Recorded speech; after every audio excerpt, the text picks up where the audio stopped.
Good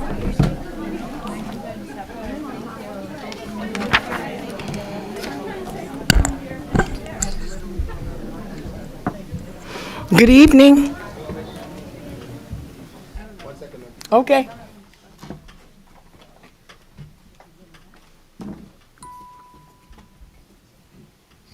Thank you. Yes. Good evening. This is a regular meeting of the Council of the Township of Montclair and is being broadcast live on Channel 34 and is streaming live on the Montclair TV 34 YouTube channel. It's available on demand and can and will be rebroadcast. This meeting is called pursuant to the provisions of the Open Public Meeting Act. The meeting is included in the annual notice of the meeting schedule as set forth in Resolution R-24-249. It was adopted by the Township Council at its regular meeting of November 26, 2024. It was advertised to the official newspaper on December 12, 2024, December 19, 2024, December 26, 2024, and January 2nd, 2025. It's been posted on the bulletin boards outside the municipal building and has remained continuously posted. In addition, a copy of the annual notice is and has been available to the public and is on file in the office of our township clerk. Please stand for the Pledge of Allegiance. I pledge allegiance to the flag of the United States of America and to the republic for which it stands, one nation, under God, indivisible, with liberty and justice for all.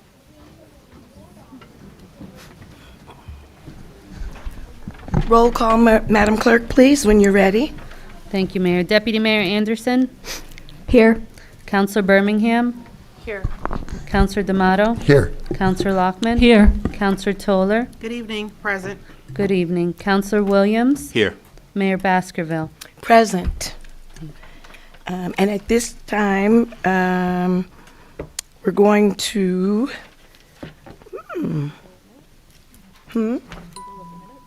yeah, we're going to do the minutes and then have a motion to adopt the minutes. Have you had a chance to review them? I'll second. Yes. All in favor? Mayor, just one thing. I just wanted to ask Madam Clerk, the one correction to the January 10th minutes, it's been made, correct? Yes. Thank you. Is it something that we need to read here or? Okay. No, I don't Oh, think you so, have water. Mr. Deputy. I don't think so, no. Okay. Anyone else have anything that they'd like to add or bring attention to before we vote on the minutes? Okay. All in favor? Aye. Aye. Aye. Opposed? Abstention? All right, so at this point in time, we are going to move on to proclamations, and we have some amazing people here with us this evening. We're going to start out by inviting our Montclair Recreation Bulldogs, a junior Pee-wee cheer team, down to the front to accept a proclamation. And we're so proud of you guys. Thank you for being here with us.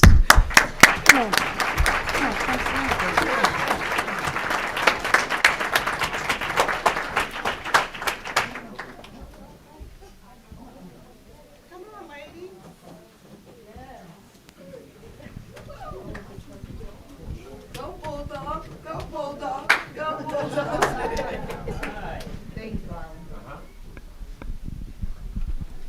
Good evening. We'd like to give this proclamation to the Montclair Recreation Bulldogs Junior Pee Wee Cheer Team.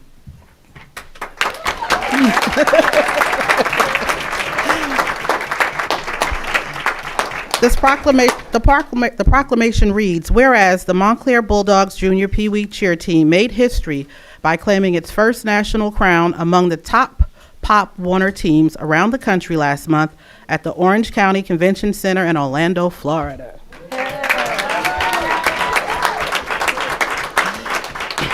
And whereas the team mastered the routine and won the judges' vote, leaving no doubt for the local cheer team to be crowned champion of their respected division. The cheer and dance championships featured over 500 cheer and dance teams who competed at the four-day event.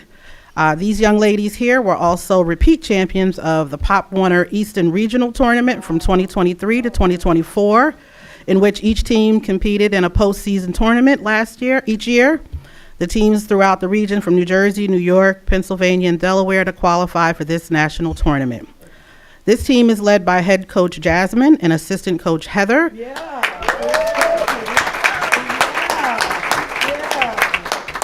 And it features 15 participants ranging from the ages of 8 to 10 years of age. The Pop Warner program is unique as opposed to those of other programs. While they are taught about the life values of competition, they are also maintaining their grades at a satisfactory level to attend the ultimate prize of being named a Pop Warner champion. Now, therefore, we, the mayor and the council in the Township of Montclair, New Jersey, do hereby recognize and celebrate the Montclair Recreation Bulldogs Junior Pee Wee Cheer teammates, Jalen, Morgan, Peyton, Skylar, Ari, Zoe, Lyric, Annabelle, Exena, Madison, Nora, Bridget, Skylar, Clementine, and Tori. And I hope I got that right, ladies. So congratulations to you. If one of the coaches would like to come forward and say a few words, you're more than welcome to do so. Or if one of the young ladies would like to come forward and say a few words. Come on, sweetheart. I need a bow. You have some space. There you go. Get to the mic. Yeah. Hello, my name is Clementine Task, and this is, I'm pretty sure, my third year of being a Montclair Bulldog. And my first year, we did not win that many. I don't think we got any first place, and we didn't go to Florida. My second year, we went to Florida. This was last year. And we went to Florida, but we did not get first place. I'm pretty sure we got fourth place, so we did not get a trophy. But this year, this year we got first place, and I'm so proud of all my cheer sisters and my coaches. I thank my mom for supporting me and being able to get me to these places. I thank my brothers for supporting me.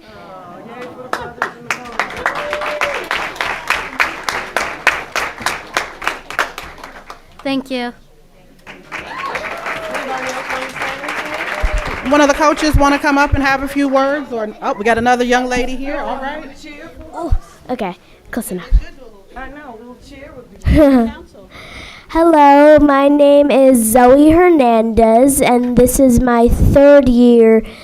No, not my third year, I'm sorry.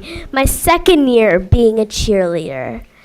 At first, I thought cheerleading wouldn't be really my hobby.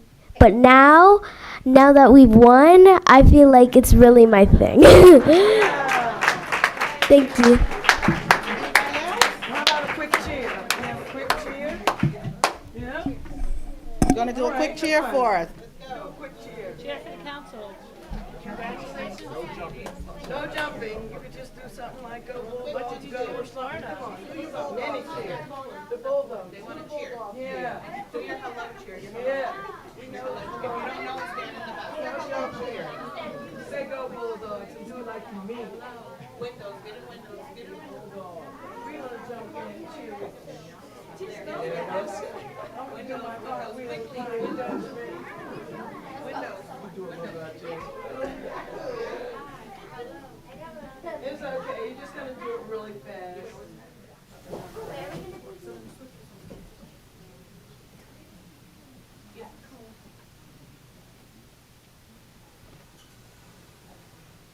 Hello, ready? Okay. Hi, hello, and how do you do? The Montclair cheerleaders are here to welcome you.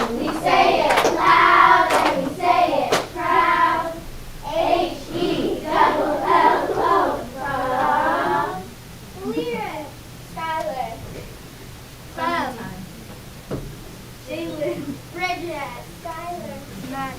Zoe. Zarina. Anna. Tori. Blue. White.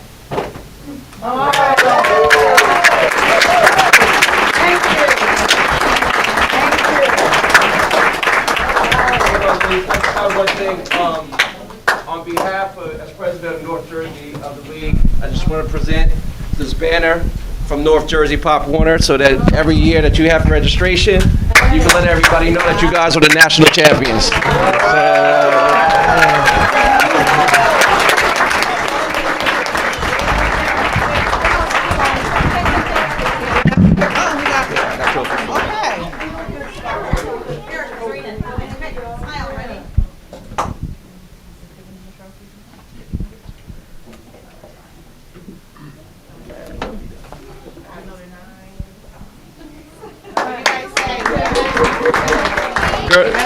Girls, come on, we'll call you out. We got trophies over here for you too. And then we're out of here.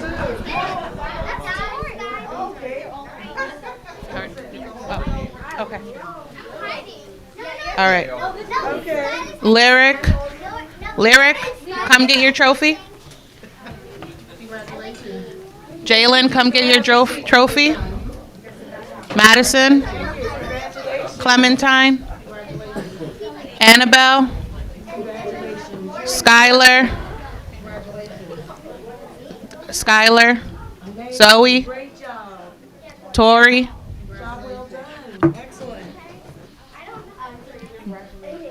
Zarina, Skylar, and Bridget.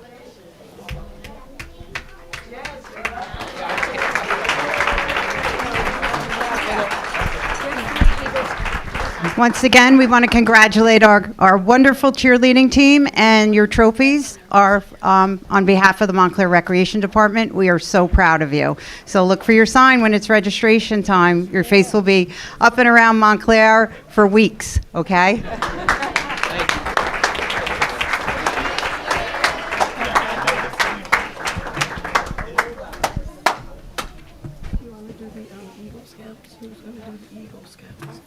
Eagle Scouts, yeah.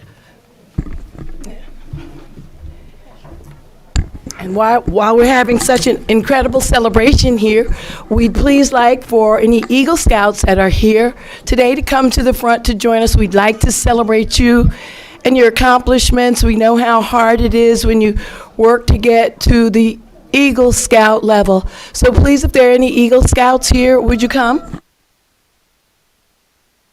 I think the Eagle Scouts didn't get the memo. Okay. So maybe they did. Maybe we can defer till next time. Okay, thank you. Is that possible? And so at this moment, we don't see any Eagle Scouts to accept the proclamation. So we're going to invite them again, and hopefully they'll come. But even if they don't come, they should know how proud we are for their achievements. Let's give it up for the Eagle Scouts.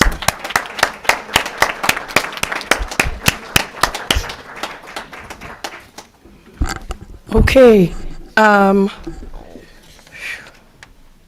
We're going to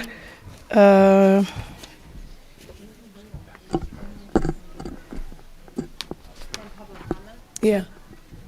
Are we good? Okay. Now we're going to open the meeting up for public comment.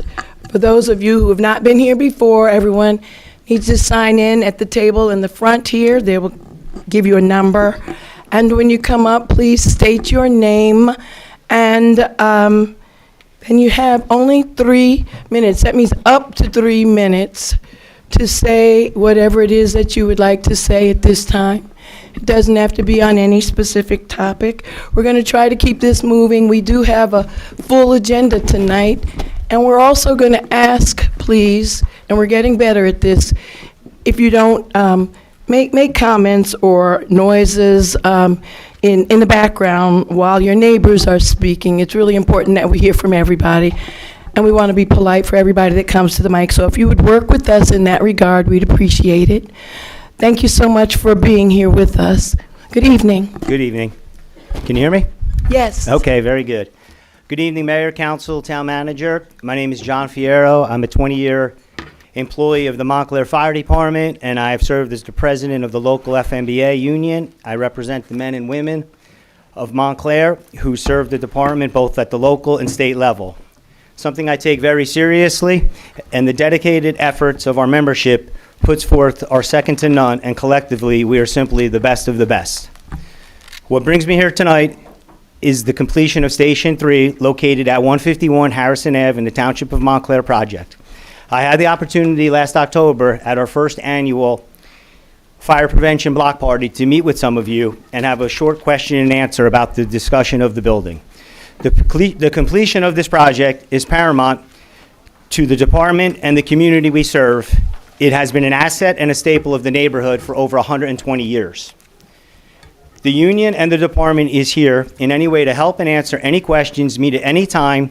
Speaking for myself, I am available 24/7, 365 when it relates to the Montclair Fire Department, the membership of our local, and the safety of our township.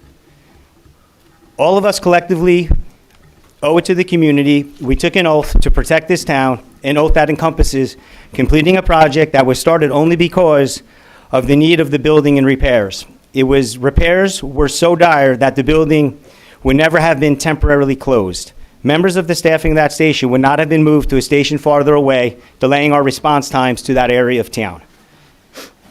Other reason that brings me here tonight is to remind everybody that our staffing levels are currently low. We are budgeted for 77, and we are from 89 in 2020. I use the word budgeted because as of April 1st of 2025, we will be down to 70 members. We understand the township has approved and signed a contract with an entrance test company, and we look forward to the process in hiring new recruits to maintain our budgeted number of 77 this year. We are not just here to share with you what we need tonight. We are also here to take a show of appreciation to the manager, the HR director, the governing body for the efforts collectively running our first promotional exam through the New Jersey Civil Service Commission. Having agreed to this plan, we have saved approximately over $85,000, allowed to administer promotional tests at regular interviews now and in the future. The promotional exam is fully vetted and managed third-party fashion to promote equity and fairness to all members taking this exam. The professional dedication of our members and the hard work of the Montclair Fire Department, administrators, and Fire Prevention Bureau that provides a blanket safety to our residents, businesses, and guests 24/7, 365 days a year.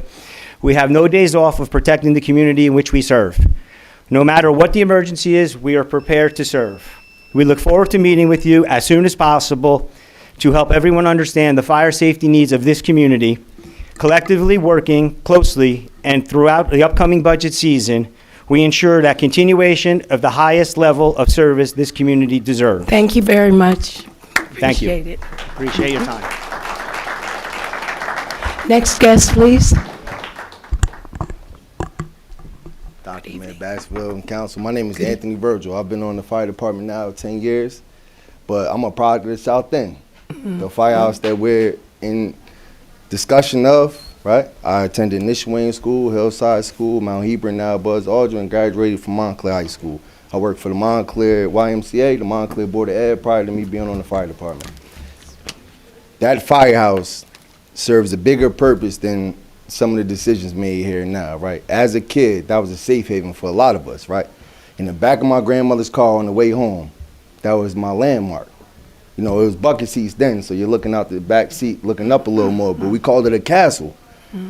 Fast forward, now me and my friends spend the summers in the park. That's a place we can go get water, we can get air in our bike tires. If we want to spend a little more time in the park, we use a phone, right? That part of the town has been without that for a while. I benefited from that. So not only am I speaking as a member of the fire department, this is home for me.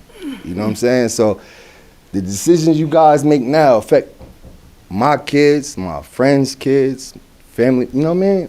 So just think about that, because would we be having this conversation if it was a firehouse in a different location? That's it. Thank you for your time. Thank you so much. Next guest, please.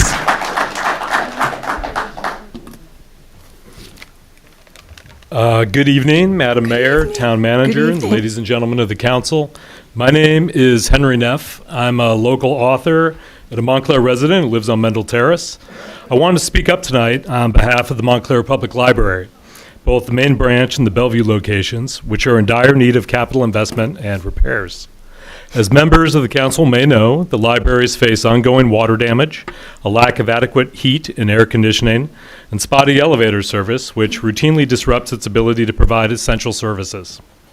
It's been a challenging situation for the library staff and many patrons, but I also know that the council is aware of it and looking into possible solutions.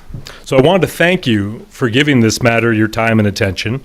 I also wanted to express my sincere hope that the council will find the resources necessary to fix and upgrade our library so it can meet the needs of our community. You can tell a lot about a town from the state of its library, and ours is in need of some TLC. Thank you so much for listening. Thank you very much.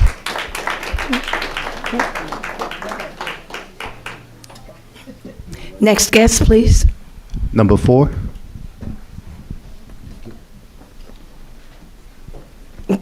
Good evening, everyone. My name is Peggy McMillan. I was here at your last meeting, and some of the issues I addressed at that meeting were worth my coming back this evening. Wrote it all down so I won't forget. Anyway, I've been at the Montclair Township Animal Shelter for 10 years, and at the time the shelter needed help organizationally and physically. At that juncture, Liz Morgan was hired as the shelter director. Since then, I've seen the shelter, seen her bring the shelter into a shelter that is admired not only by the people in Montclair and loved by the people in Montclair. We have people coming from all over the state of New Jersey because of our reputation. People come to us because of our impeccable reputation and because of the variety of animals that we have at the shelter. The quality and variety of the animals at the Montclair Township Animal Shelter has been adversely affected by the Montclair Council stopping our bringing transports for highly adoptable animals from the south. This operation is totally financed by our nonprofit, Friends of the Montclair Township Animal Shelter. Not a penny does it cost the town. They pay for the medical aspect of it and the transportation aspect of it.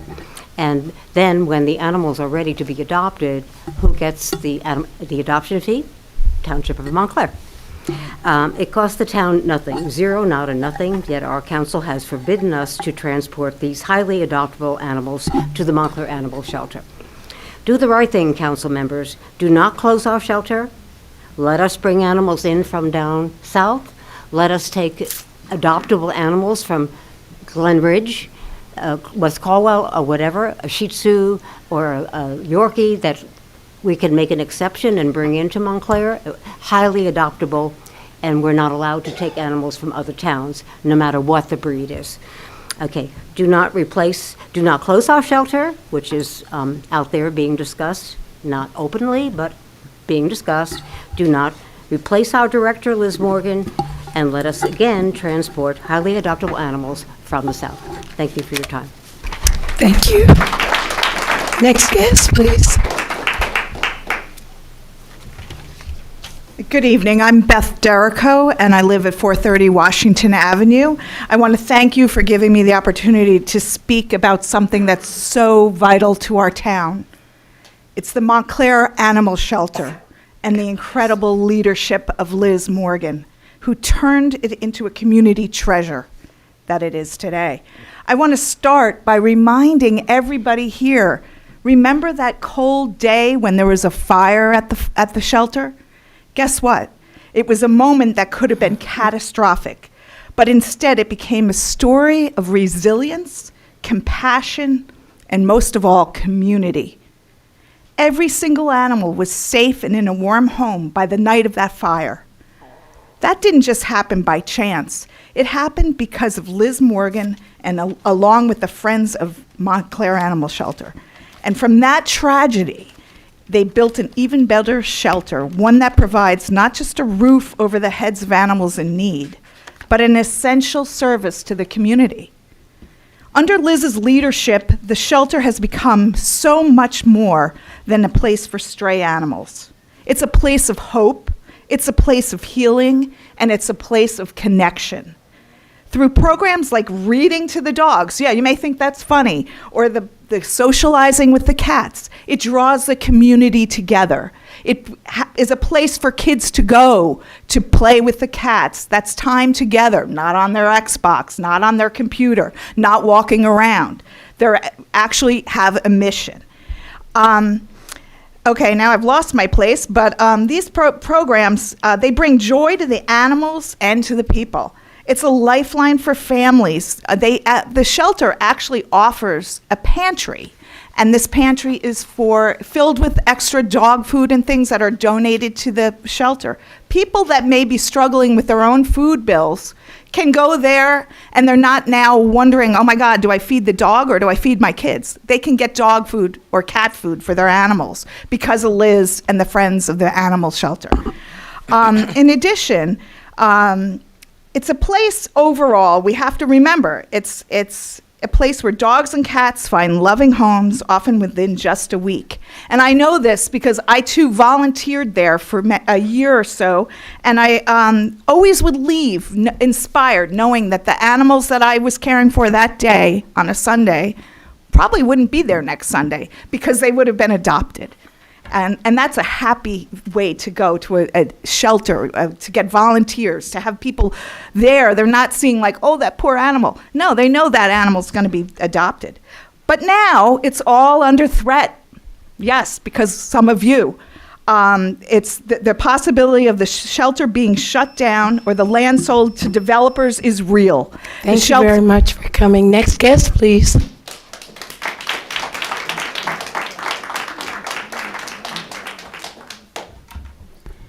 Hello, Town Council members. My name is Shannon Hivick, and I live on 18 Trinity Place in Montclair.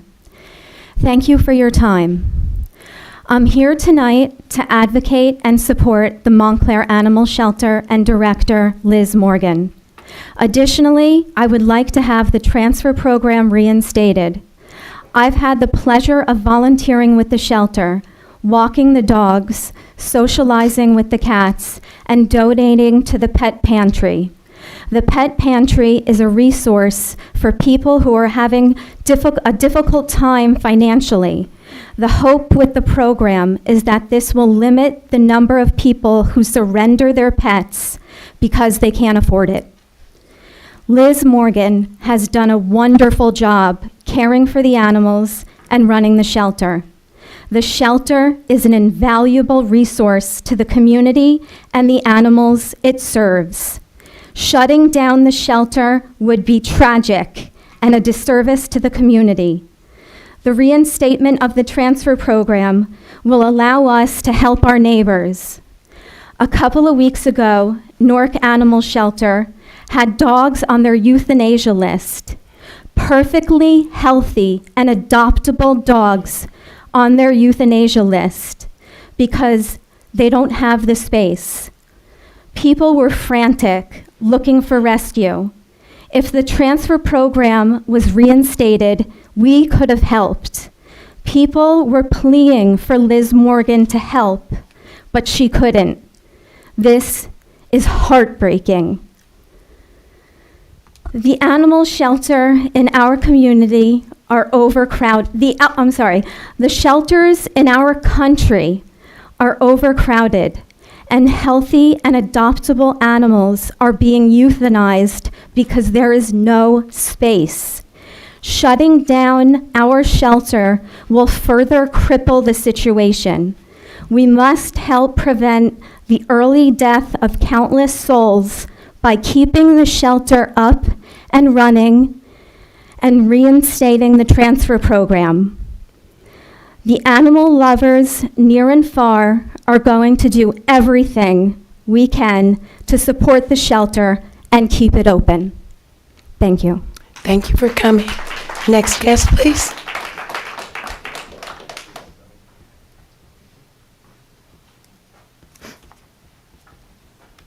Good evening. I'm Tom Reardon. I live at 67 Myrtle Avenue, 25-year resident of Montclair. I've been volunteering at the animal shelter for the past 3 years, and I'd just like to echo what most of my friends have already said. The animal shelter is vital to the neighborhood, and Liz has been a wonderful director, and she's taught me so much about, about just animal care, and she's a shoulder to cry on when I screw up, and taught me quite a bit. Additionally, I'd say that the three things that I know are important to Liz are the health and well-being of the animals, the reputation of the shelter, and of course the safety of the staff and volunteers. And then lastly, I'd just say I walk the dogs every day, so I come in contact with residents and shop owners, and all that I speak to are come out in support of the shelter and how positive it is for the community.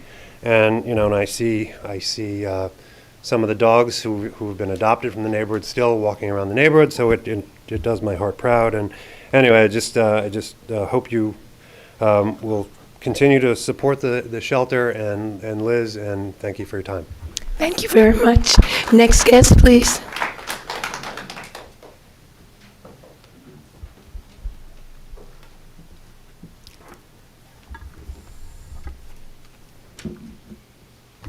My name is Nancy Ioannis. I live at 59 Essex Avenue.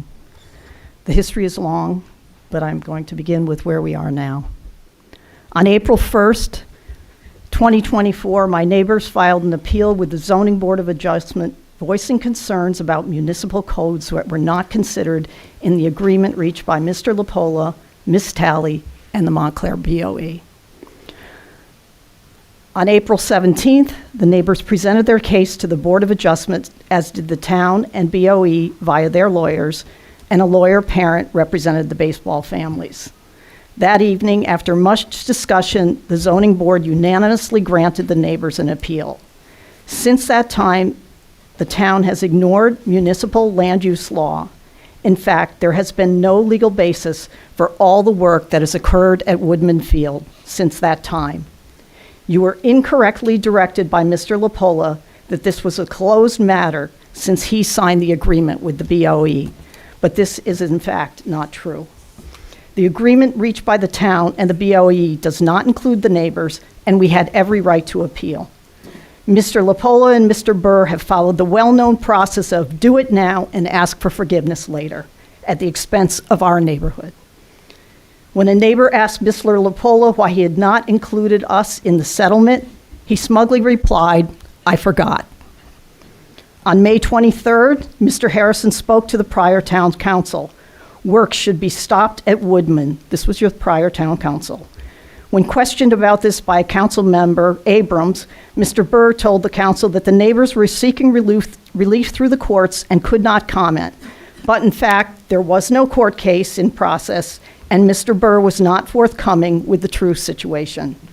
Mr. Harrison volunteered to speak with the town council's outside counsel, but of course, nothing happened. On July 1st, all of you were sworn in and took the oath to uphold the laws of New Jersey and Montclair. On November 12th, Mr. Harrison appeared before you and explained the BOE is violating municipal land use law and the Township Council is ignoring it. The minute the appeal was filed on April 1st, construction should have stopped. There is no legal basis for the work going on at Woodman Field. The only response he received was "Thank you very much, next guest." On December 3rd, my neighbor Anna Grossman asked the town council to have the BOE go before the zoning board. Ms. Birmingham asked Mr. LaPola and Burr to explain, and they both actually speak incorrectly about it. On December 17th, Mr. Harrison explained to all of you that both Mr. LaPola and Mr. Burr's comments about Woodman Field at the December 3rd meeting were incorrect. I only have 2 more lines. The lawsuit did not apply to the neighbors. The town could have appealed, the BOE could have appealed, but all you did was nothing. On January 7th again, he addressed the new attorney, asked him to explain municipal land use law to each of you. It strikes me rather odd that I should have to do this, but here it Thank goes. you very much for coming. I'm sorry, just one line. I am asking you as our town council members to follow Montclair's municipal land use law. Thank you. Thank you. Next guest, please.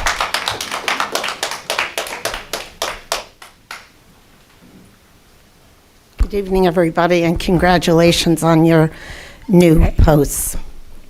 My name's Allison Sargent. I am a fourth-generation native of Montclair, New Jersey, and still live at 11 Champlain Terrace with my family. We're all proud, entirely educated Montclair, township educated. I'm so disappointed that I have to come here again tonight because I chair the board of the Salvation Army, run a business in Montclair for 33 years, a lifelong friend of Renee's, and I just, generations of my family have been involved in only philanthropy in this town, donating our time, building things, raising money. And here we have a situation where we have a zoning board that makes precedent in our town. I can tell you years and years in my family's history where we've, donated our time to make sure that these precedents were followed. Woodman Field, yes, that whole situation happened. I don't know quite how, but that you have not taken action for the future, for all of your sakes, and the Board of Ed to make them accountable on there not being a zoning board approval, I think it could really be a serious problem in the future. Look at the legal nature of everything. At some point, someone's going to come before this board that doesn't love this town as much as I do and say, this is what happened and this is what we're doing, and you're liable. Across the street from this field, I've never lived in another place except for a random apartment many years ago. And I'm just so surprised that we would talk safety, but we're not going to follow it because of zoning board lack thereof. And so if there was a problem, what are they going to say? But there was no approval granted here. I ask you to use good judgment, and I applaud your efforts to do so. Thank you. Thank you very much. Next guest, please.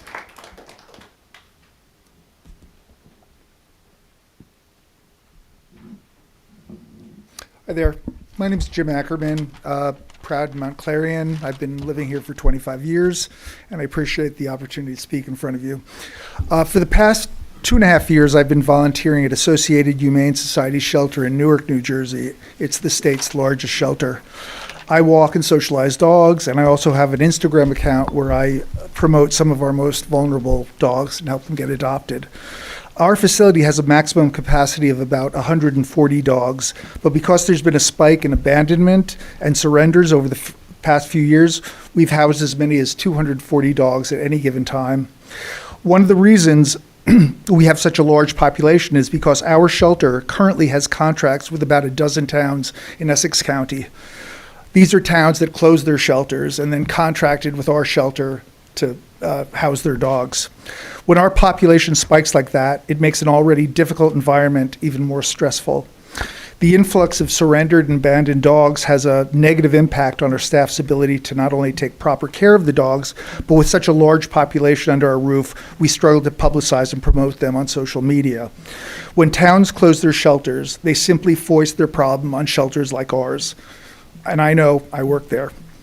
Which brings me back to our very own shelter in Montclair. I'm glad that we have a shelter whose doors remain open. It's crucial that we have a local resource to care for stray, lost, and abandoned animals, and that they can reunite lost pets with their owners and give those animals that were abandoned a second chance at finding a loving home.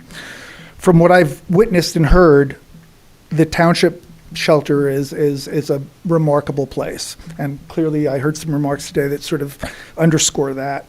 It has a supportive staff and a devoted group of volunteers, so I thank the council for its continued support of our shelter. But I would also note that the transfer program hurts shelters like ours in Newark. Yes, a lot of the dogs that come up are coming from the south, but we are overcrowded, we're in crisis all the time, and if we could have transfers coming to Montclair and alleviate some of the burden that we share, it would be a great benefit to us and to our communities as well.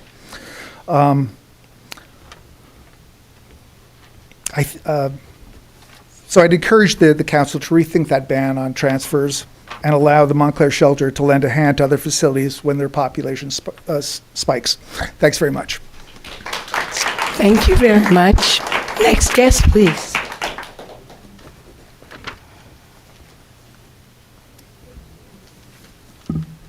Chairman, good evening. I really hate being here, and I hate being here on this. And I have two other things I'm going to try and cover. But first, it is bad enough I live in a country where the president goes around and flouts the law and flouts the Constitution. But now I live in a township that does the exact same thing.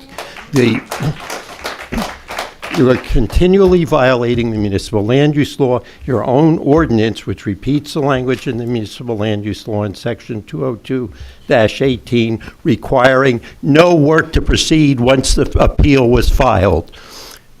The construction permit was issued after the appeal was filed. That was improper. It was improper both because it was a violation of the municipal land use law and your ordinance, and it was a violation of the construction code, which requires all permits to be in place before a construction permit can be issued. So everything on that field is illegal, and you're just letting it happen. It's inexcusable. You should do something, and my advice to you is the residents have clearly been damaged.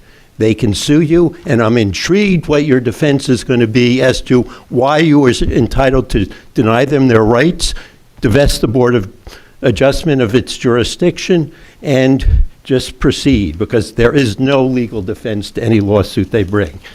Moving on to more pleasant topics, I am glad that you're introducing the ordinance that is implementing one of the recommendations the Board of Adjustment made concerning modifying the definition of basement. It was causing confusion. We recommended this a few years ago. The prior council was not diligent about our recommendations. I have a question on the proposed stormwater ordinance.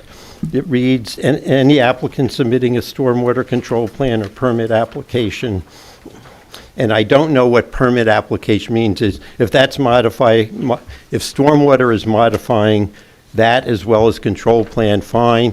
If it's referring to permits other than a stormwater permit, I don't think you can do it, because I need a construction permit if I'm doing interior renovations in my house, which obviously have nothing at all to do with stormwater.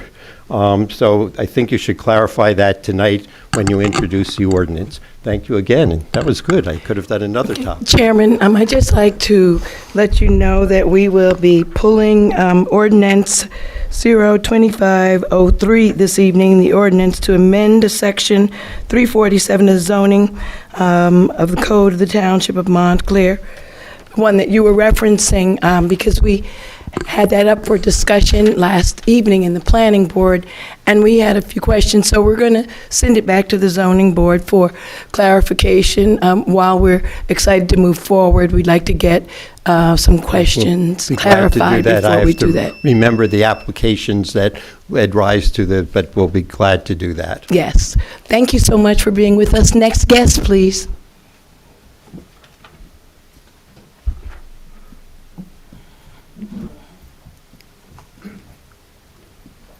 Good evening.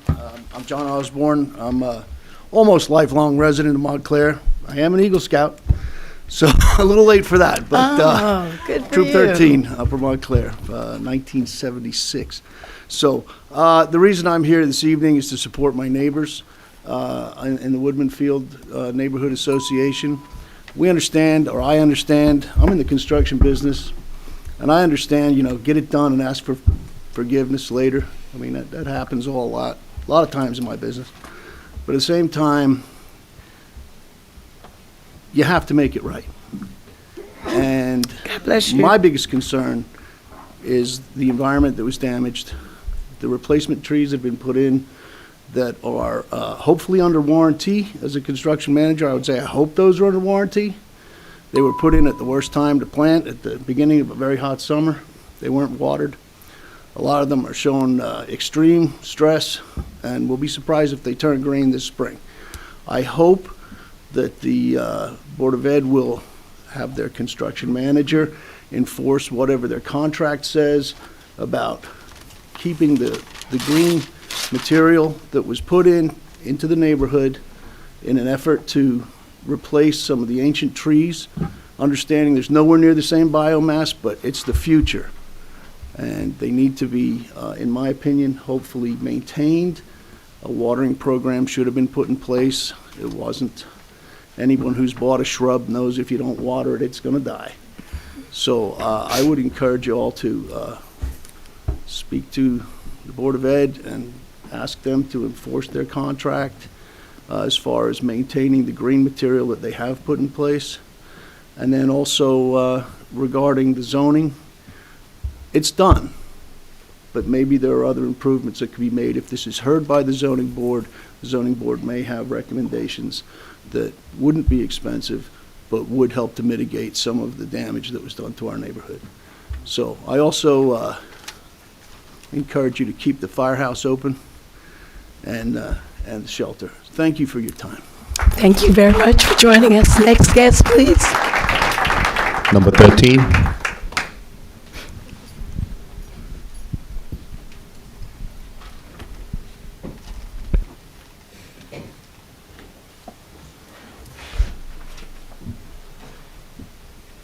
Good evening, Council. Good evening, Mayor. I'm quite sure you all know who I am. I'm Rosie Harrison from 50 Greenwood Avenue. Again, we've been here since 2018 as presidents of the past council, past mayor, now the future. We've been asking for help. We're getting our building back to the standards that it was when I moved in 20-something years ago. When I moved in 20-something years ago, I could walk in that building and I could be proud of it. Now I walk in my building, I'm not proud. I'm not proud of my apartment. And I'm not proud of any council, past council, or this future council for not coming to look at the place. No one has been there to look at how we're living. How would you like to pay your rent constantly every month and get nothing done? I have cracks in my bedroom. That's patchwork is being done. Every time something is required to get done, it's patchwork. We call code enforcement. They come out, they think the standards that we're living in is fine. It's not. It's not. It's definitely not appreciated by any of us. We're just asking this last time, because believe me, this is my last time. I'm coming here to speak about the ills in my apartment building. I'm going to show up to my town meetings because I care about my town. But it's clear that this town does not care about 50 Greenwood. And I'd appreciate if someone, sometime before 2027, where we may have to move from where we live, come out and at least let us have a little decency, a little dignity, and some cleanliness in where we live at. Thank you for your time. Thank you. Next guest, please. Number 14. Number 14.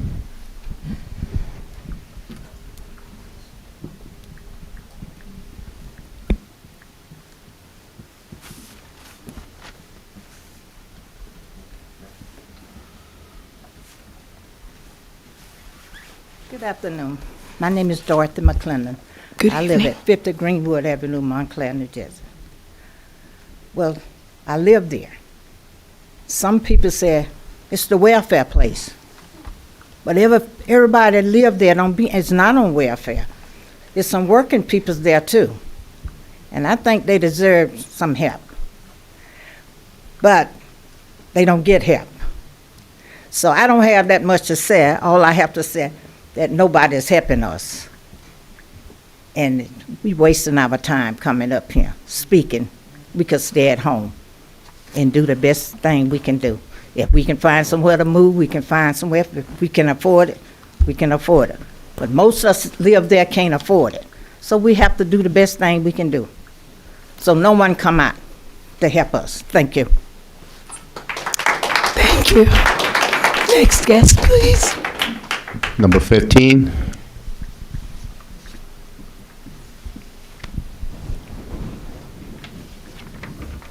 Good evening. My name's Erin Bullen. I live on Champlain Terrace. It's a one-block street between the railroad crossing on North Fullerton and Essex Avenue. It used to be a cozy little corner of town, There were 200-year-old oak trees that shaded the street and our homes. The train horn was a warm sound that we recognized as home. It is now a stark plastic desolation, where the wind whips the rigging of 40-foot poles, which now tower over our homes instead of trees. The familiar ding, ding, ding, ding of the gates going down at the railroad crossing is muddled into the wrapping on the poles, and the train horn screams across the cold, hard plastic rubber expanse. This is where we live. What I'm here to ask you is when you will feel comfortable and confident enough to stand up to a town manager who has been gambling with the oaths all of y'all have taken and the rights of your residents, allowing the stakes to get higher and higher. Is it time? Have we taken enough? Have we come here enough? Our ward representative suggested that we neighbors get together with her to talk about traffic. We get together to talk about traffic. Is that a joke? I wrote a fun little suggestion of what maybe your oath was if that is the case. Follow the law except when it gets tricky or some guy breaks it, and though you could choose to right his wrongs and uphold the law, you will instead choose to enlist your elderly constituents to figure out how to uphold their own rights because the same guy said you couldn't uphold them. I know you didn't swear that, and you know you didn't swear that. You swore to abide the laws of the United States and the state of New Jersey, which includes municipal land use law. Uphold your oaths. Set aside the nervous warnings of having made a settlement in bad faith from a man for whom the walls are closing in. The chickens are coming home to roost. Don't let him drag you down with them. Read the zoning board's resolution and get the Woodman Field plans before the board as the law requires, so that we can at least mitigate the damage that has been done and prevent further harm, because we have been harmed irrevocably, and all you can do is try to mitigate. Thanks, Mike. Thank you. Next guest, please.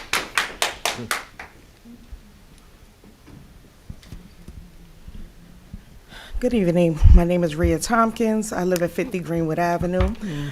Been here numerous times. We were told that if we had at least 4 different representatives from 50 Greenwood, which we got 4 units out here now, that the town would have to take us more serious, the council. The problem I have with that is, it is an 87-unit building. We can't speak for everyone else, okay? Maybe they're okay with the conditions they live in. Maybe their unit is okay, but ours is not. So why do we have to have a certain amount of people to come up here and speak or be here for us to get the help we need? I don't pay rent in other people's unit. I pay rent in my unit. So if I'm asking for something to get fixed, I'm sending emails, I'm calling her, I speak to her. Nothing, okay? I bet you if I didn't pay my rent, they're not gonna wait for 4 or 5 people to not pay their rent before they send me to their attorney to start eviction proceedings, okay? The building is no better than it was in 2018, 2019, 2020. How much more are we gonna take? If you walk through that building, you would be disgusted. Not only the dirt, the mismatched paint, okay?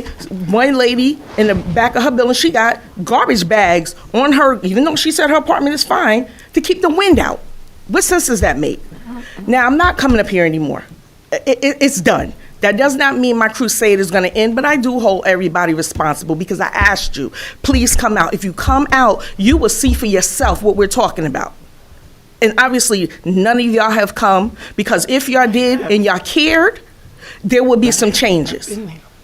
I'm done talking to this council. I'm done with code enforcement, okay? If they come, I did get a call on Saturday, so I will say that. But he wanted to come a half an hour before I was supposed, a half an hour after he called me.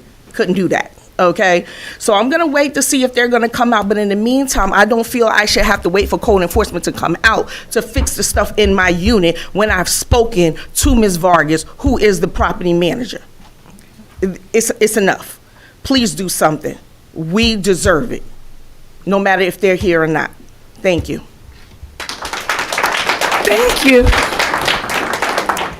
Next guest, please.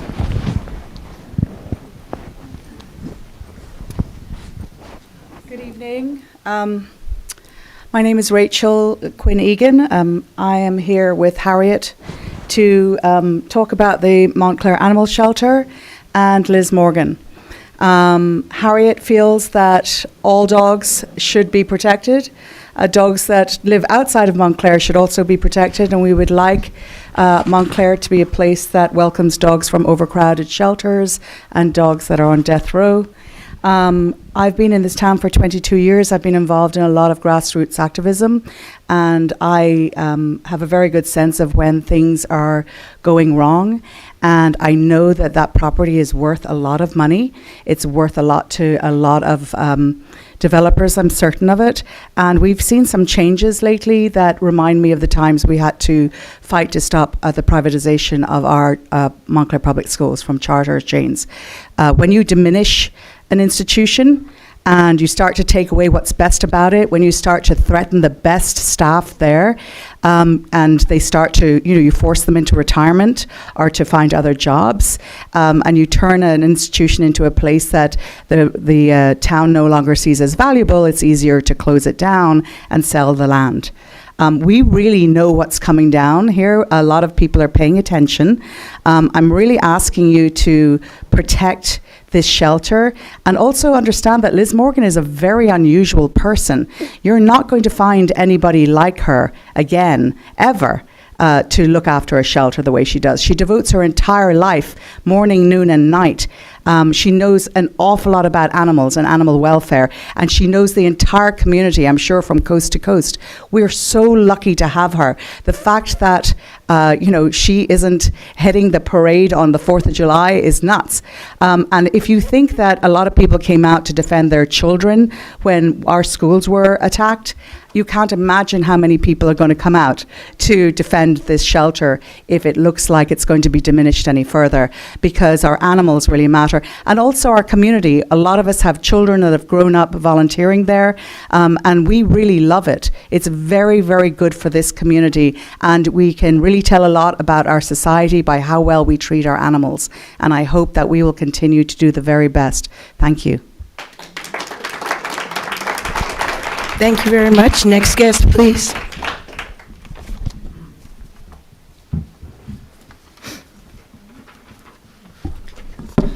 Good evening, Sarah Avery. I was really hoping that I wouldn't have to speak tonight. Item 2, Resolution 25-008, to designate the QPA as Public Agency Compliance Officer, cannot be approved as the QPA has a conflict of interest. Effective internal controls require segregation of duties. Al De Niros is the QPA, authorized to award contracts up to $44,000 without any approval from this council. Therefore, he cannot also serve in a position to verify that he has complied with the law under Chapter 27, Equal Employment Opportunity and Affirmative Action Rules. On another topic, the auditors reported to the council in August that they performed a bid testing procedure and identified 7 exceptions out of 25 for which there was no resolution approving the expenditure, claiming that all exceptions were co-ops and state contracts. I opened the list of bids tested, and it includes the $459,000 payment to Coveware, which you all should recall was the ransom paid to the purported threat actor. Obviously not a bid, a co-op, or state contract. So the auditors lied on the audit report, demonstrating they are not only sloppy but incompetent as well. There is no longer any accountability in this town.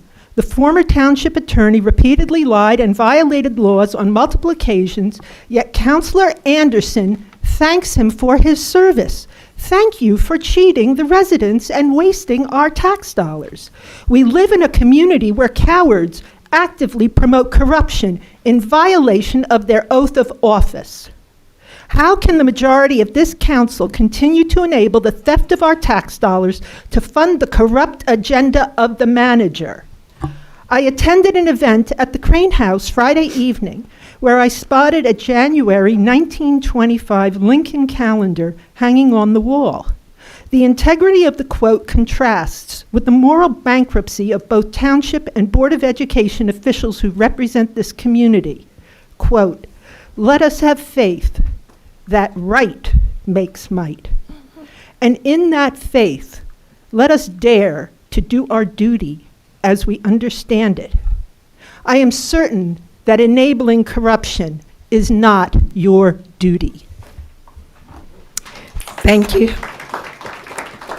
Next guest, please.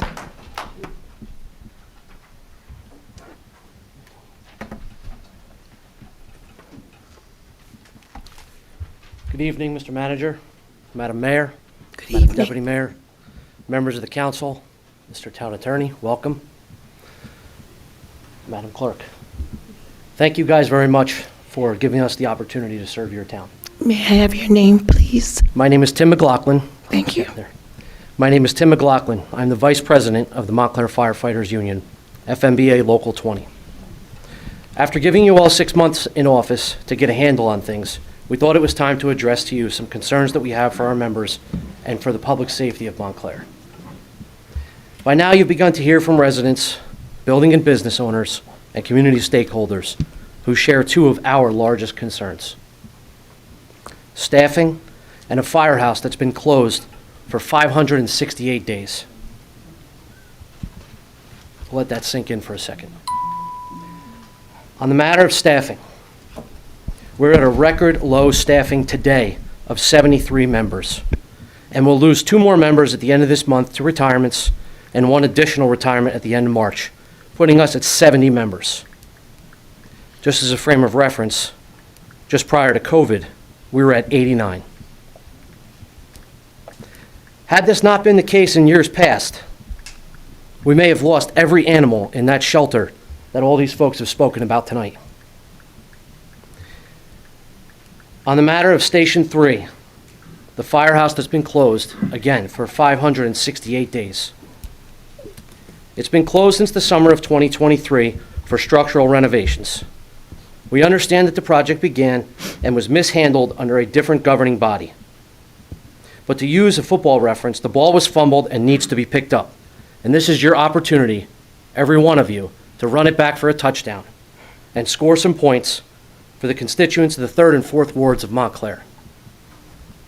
While the structure has been properly shored up, more capital is needed to bring the firehouse up to code and make the space safely inhabitable for our firefighters. What we ask you to think about tonight is, what are you prepared to do this year and in the years to come to ensure the safety of our residents, visitors, businesses, and the State University campus that we serve? Thank you for your time tonight. Thank you very much. Next guest, please.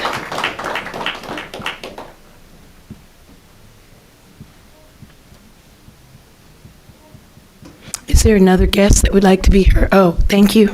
Oh, no worries. That's fine. Thank you. Good evening. Good evening. Good evening. My name is Rachel Castellino, and I'm here to speak up for the shelter and for Liz Morgan. We adopted our dog Jasper from the shelter. He came up from the south. He was a dog who would have been put to sleep if it wasn't for the transfer program that you have. That's when I met Liz, and Liz was so professional. She goes above and beyond with everything. She knows all the dogs. She knows what your needs are. She talks to you. She respects you. I had originally fallen in love with a different dog, and Liz helped me understand that the needs of my family would actually be better suited for another one. And she did so with such respect, such kindness. Liz's transfer program is amazing. The pet pantry is amazing. She set up a puppy kindergarten at the shelter so that people in Montclair who need help socializing and training their dogs can get that help. This is somebody who goes above and beyond for everybody, and that's why we came and we are going above and beyond for her because we love her. You know, I got on a bus from the city, came out, and my daughter's with me too. We love Liz Morgan, we love the shelter, and we're just so grateful that you guys are, you know, hopefully going to keep the transfer program, keep the pet pantry, and keep Liz Morgan. She really is one of a kind. Anyway, I don't need my full 3 minutes, but she's a wonderful person, and I'm co-signing all the amazing things that people here have said about her. Thank you so much. Thank you so much. Next guest, please. Number 21. Number 21.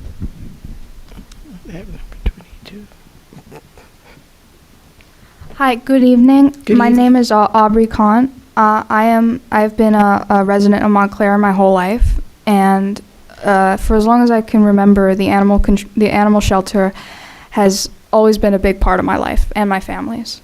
Animals bring joy and a sense of companionship to the people. It's also a great community that brings them together. I would go there all the time just to pet cats, me and my family.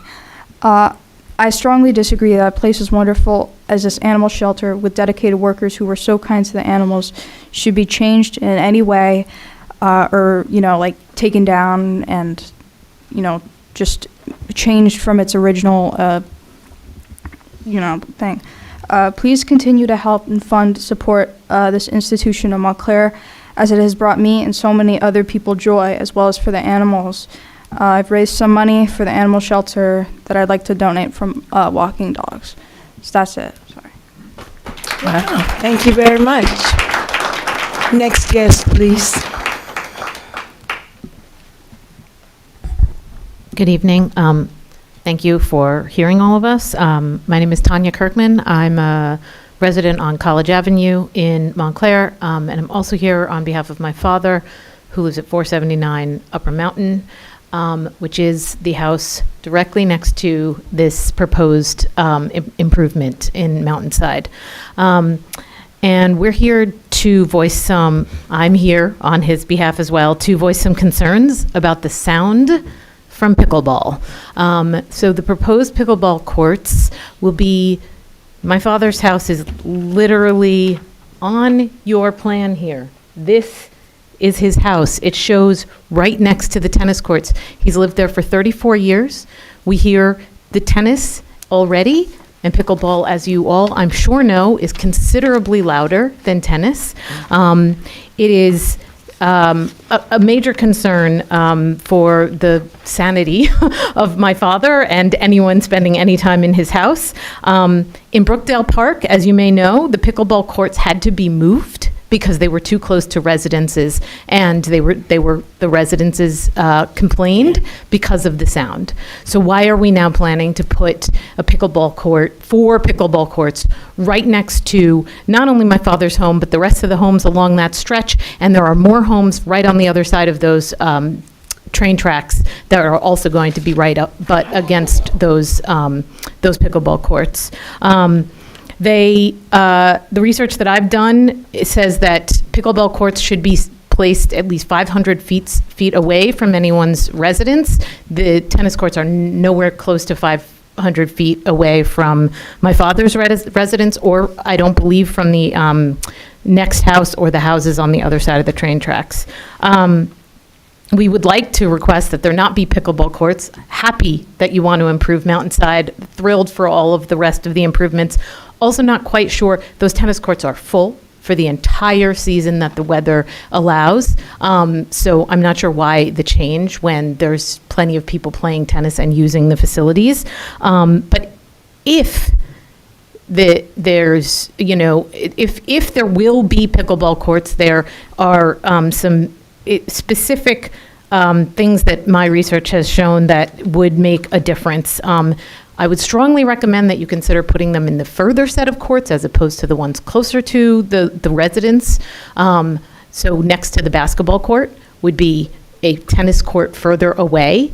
I would look into what kinds of materials actually reduce the sound. If you just repurpose the tennis court surface, then you will get much louder sound than if you do something that is sound reducing. perhaps the court could be surrounded by some kind of sound barrier. I only have one more thing. There are something called green zone paddles that you could possibly require people to use, which do reduce the sound. But we are not fans of the plan to put pickleball courts in next to the residents. So we hope that you will take that into consideration. Thank you so much. Thank you very much. Next guest, please. Number 23. Good evening, everyone. My name is Chrissy Thomas, and I am a lifelong resident of Montclair. As many of you know, I ran for mayor, and throughout my campaign, one issue I heard over and over again from residents was the needs for safer streets and sidewalks. At least 1 out of every 5 homes I visited asked, what are you going to do about the state of our sidewalks? Our sidewalks are a mess. Our curbs need fixing. We need safe green streets for pedestrians and bikers. We hear about people dying in accidents at intersections with long neglected traffic lights. We hear about pets getting hit when drivers speed on Upper Mountain, a street with sidewalks in some areas but not others, and no crosswalks or stop signs at Watchung. It's frustrating, it's heartbreaking, and each time an incident happens, we get upset, but it happens again. Anna Grossman's father cracked his head open on Mrs. Milchman sprained her ankle. I fell on a pothole near a handicap spot in the 205 parking lot and twisted my knee. I still have a little bit of trouble walking. But here's the question. Are we truly committed to Vision Zero, to making our streets safer, or are we just talking about it for political gain? I want to thank a few of you by name. Eric D'Amato, Amina Toller, Mayor Baskerville, and Rahum Williams. I've heard each of you speak passionately about making our streets safer, and I know that you've acted in some way to make a difference. I thank you for that. But we all know this problem isn't just about roads and about sidewalks that aren't safe to walk on. It's also about giving $800,000 contracts to engineering firms. We can't blame homeowners on Gray Street or elsewhere in town when we see poorly chosen trees planted by the town's arborist causing roots to uplift sidewalks and block pipes. And how can we ignore streets where there's no sidewalk at all? Right now, we don't even have a certified ADA compliance officer in Montclair after Bruce Morgan was fired by Mr. LaPola. While the reason given was personal, we know the deeper truth. The town spent close to $100,000 to bury Bruce Morgan's reports about discrimination. How angry should we be about mismanagement of our resources? Earlier today, I received a heartbreaking image of a baby who was out walking with his mom when they fell into a pothole. The baby hit his head and is now in the PICU with a skull fracture and brain bleeding. This is happening in our town. Real people, our parents, our neighbors, our babies getting hurt because our streets aren't safe. Montclair's failed to enforce sidewalk repairs for over a year due to a minor statutory issue. Council members have acknowledged this, yet here we are still waiting. I'm here today to ask something simple. Pass the statutory correction at the next council meeting so sidewalk repairs can resume. Let's start with the most dangerous sidewalks, especially on busy streets where pedestrians have no choice but to walk in the street. To Eric, Amina, Rahum, and Mayor Baskerville, this is your chance to act. Remember, while we debate how to get things done, real people are getting hurt and we can prevent it. Let's take action. Let's make our town safe for everyone and our animals. My first volunteer job was with PAWS. I hope that you do some good. Thanks for your time. Thank you very much. Next guest, please. Number 24.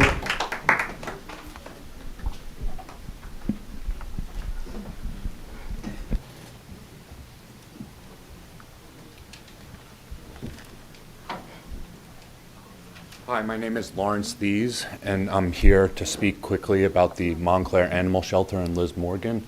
I personally have been working with animals for the past 15 years. I'm 35 years old and I grew up in Roseland.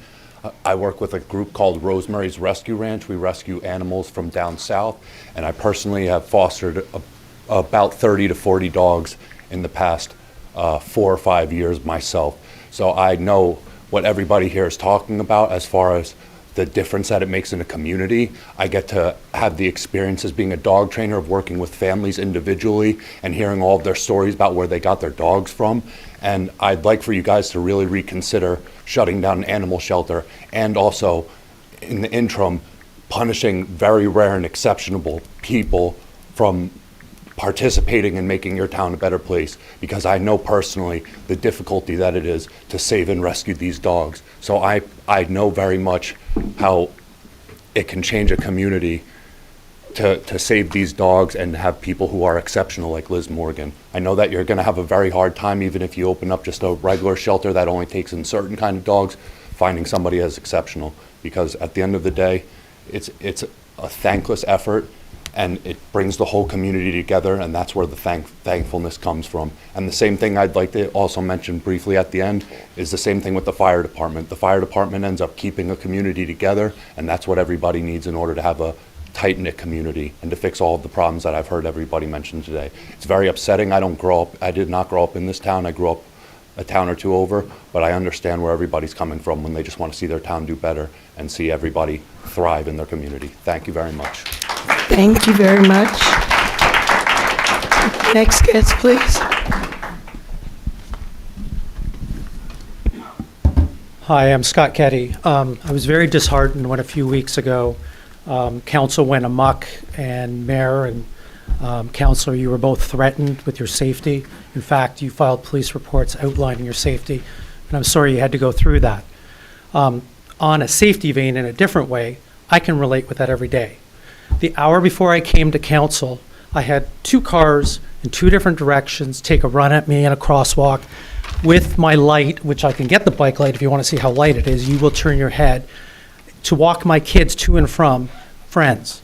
I also, en route when driving here, had with police car lights on, a car come on the wrong side of the road and narrowly miss me. If you want the recording off my car, you're welcome to have it. So every day, I worry less about my safety, it's my kids. They're 11 and 14 almost. And this is a death zone. I asked before who's going to attend the funeral. We're overdue statistically. We don't even have our 2024 numbers. Now, money talks in life. We have a development going on, and I'm going to talk about that area. Has anyone actually gone over there? We have engineers, frankly, I don't think they have a clue. I'm not an engineer. I did math as an undergrad. You look at the road by the park and the pool, it's configured wrong. The parking's on the wrong side of the road. It should be on the east side, not the west. We need to get out there, scrape the line, move the line, change the signs, boom. That is simple. How much does that cost? Hundreds? A couple thousand? Why do I have to come up here and say, hey, there isn't a second crosswalk either? It's completely configured wrong. But even worse, probably, is tobogganing and sledding. A long tradition, for those who've lived here a while, is sledding. The sleds will go on the road, especially right now. So what did we do? Someone in the town took an industrial equipment, took the, what do you call it? They had gates, and actually sawed them off. Sawed the gates off, so now cars can go through. Why would you saw gates off? It just flummoxes me. We've got to start. Chrissy had great points. Every single one of hers is spot on, and they're cheap. So let's move to liability. And we have a lawyer present, which is great. He's an outside firm. You're about to spend $400,000, and you're spending peanuts on safety. What do you think the lawsuit is for a kid that's hit? We had 3 kids in 3 months on bicycles hit. 3. We had Vivian Vokenfleck, and you should pull it up, sir. The town is probably massively responsible. We have a town manager who's absolutely useless. We have engineers that are useless. I shouldn't be able to engineer that park. That's the first thing they should be looking at is safety. This is a simple one. They didn't even walk out there. How can you not? I'm just an average Joe. We got the cars on the wrong side. We took out the gate, and that's just the beginning. And lastly, since my time's up, and it would be really nice if one of you actually invoked conversations, Bob Russo had the gumption to do it. You're sitting there silent. Well, is that what you're going to do when you go to the funeral of a kid who dies? We are overdue. We are statistically overdue. And the liability, he has a fiduciary duty to tell you, which is great. His firm also is at risk, which is great. You have another lawyer here, which is great. You will know what the liability is. It's going to be nothing compared to the fire department's suit, the wrongful dismissal suits. Why is he here? He doesn't even live here. Thank you so much. Management by walking around. I will stop because none of you have the fortitude to engage me. And you've asked for solutions. I gave you a solution right there. There's a whole bunch more. Chrissy gave you a bunch. You asked for things. That's a simple paint job.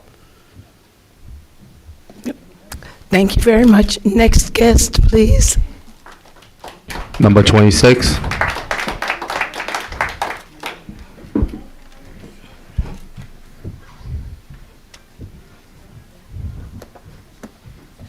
Hi, good evening. My name is Jenny Martin.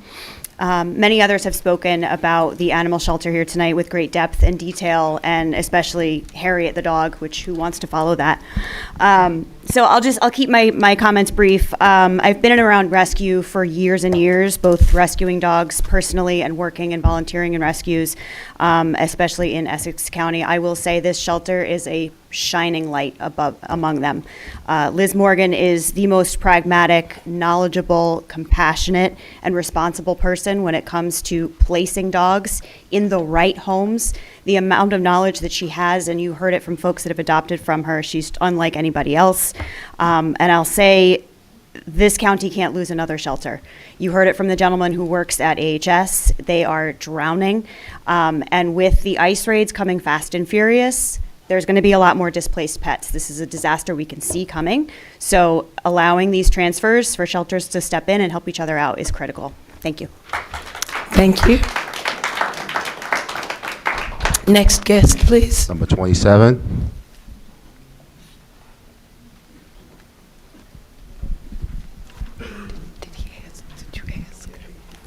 Good evening, Mayor, Good Council. evening. William Scott, 23 Cedar Avenue. I've got a couple of items, but the first item, which is really distressful, is the fact that the residents of Greenwood Avenue have been up here for almost 20 years. 20 years, 4 or 5 different administrations. There is no reason whatsoever that there has not been an action plan put together by the town manager, the police department, the fire department, code enforcement, and health department to go in and resolve those problems. That is a facility that represents the neglect of our Montclair residents. Everyone deserves a decent quality of life in this township. And if there's not an action plan by next meeting, we should be taking civil action against the owner of that property. If you have to take ownership of that property, somebody better step up and get this done immediately. Okay, that's my first concern. The second concern, being a resident of Montclair for 75 years, I've lived on Cedar Avenue for 36 years. There's no reason why that firehouse has been deactivated. It needs to be reactivated. We have a large population. We have a senior citizen facility there. I've heard the fire truck go down Cedar Avenue in the middle of the night to go and resolve problems for our senior citizens at that building and residents throughout that area of the 4th Ward. That firehouse needs to be reactivated, and that also relates to the quality of life of residents that live in that area. We need an action plan for that as well. In regards to the Woodman Field situation, you, the council, you have the capability of rescinding the work order. All you have to do, and you can confirm this with your town attorney, you have the authority to receive that work order. And that needs to be done. If there needs to be resolution, a review of what's been done, this will give you, the council, a fresh look at what has occurred. The residents have been coming up here for several months to ask for some resolution. At least rescinding it and taking a look at that situation is within your power. And you can confirm that right now with your attorney. All you have to do is make a motion. That's all you have to do. You have that capability to do that. Thank you. Number 28.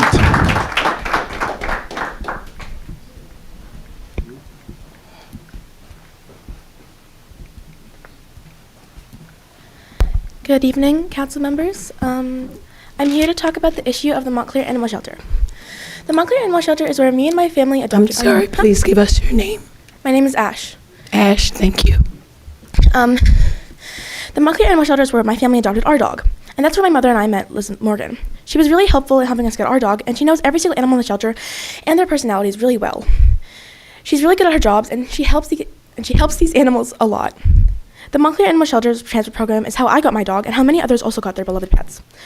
My dog would have been killed, but because of the Montclair Animal Shelter and their transport program, he was taken up from the south and is now has a happy life. Montclair Animal Shelter has helped transport adoptable dogs and get them loving homes. Some of these animals would be dead. It would have been euthanized because there's no space in many shelters. But because of the Montclair Animal Shelter and their transport program, these animals are alive today and they are happy and healthy in loving homes. These dogs and these cats deserve life. They deserve homes, which Liz and the Montclair Animal Shelter have helped to give them. America kills hundreds of thousands of healthy adoptable dogs and cats a year in shelters because there's just no space. Taking away the Montclair Animal Shelter and their transport program will do no good and will prevent innocent adoptable animals from having homes and happy lives.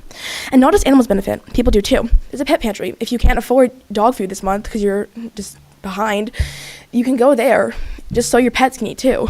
If you don't know where to start with training, they have a puppy kindergarten. So if you need to make sure that your dog knows basic commands, you can go there.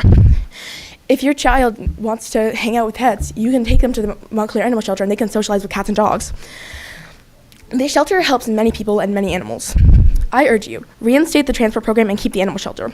If not for the people in Montclair who want to adopt these animals, then for the animals who did nothing wrong and deserve the loving homes that the Montclair Animal Shelter will help to give them. Thank you very much. Next guest, please.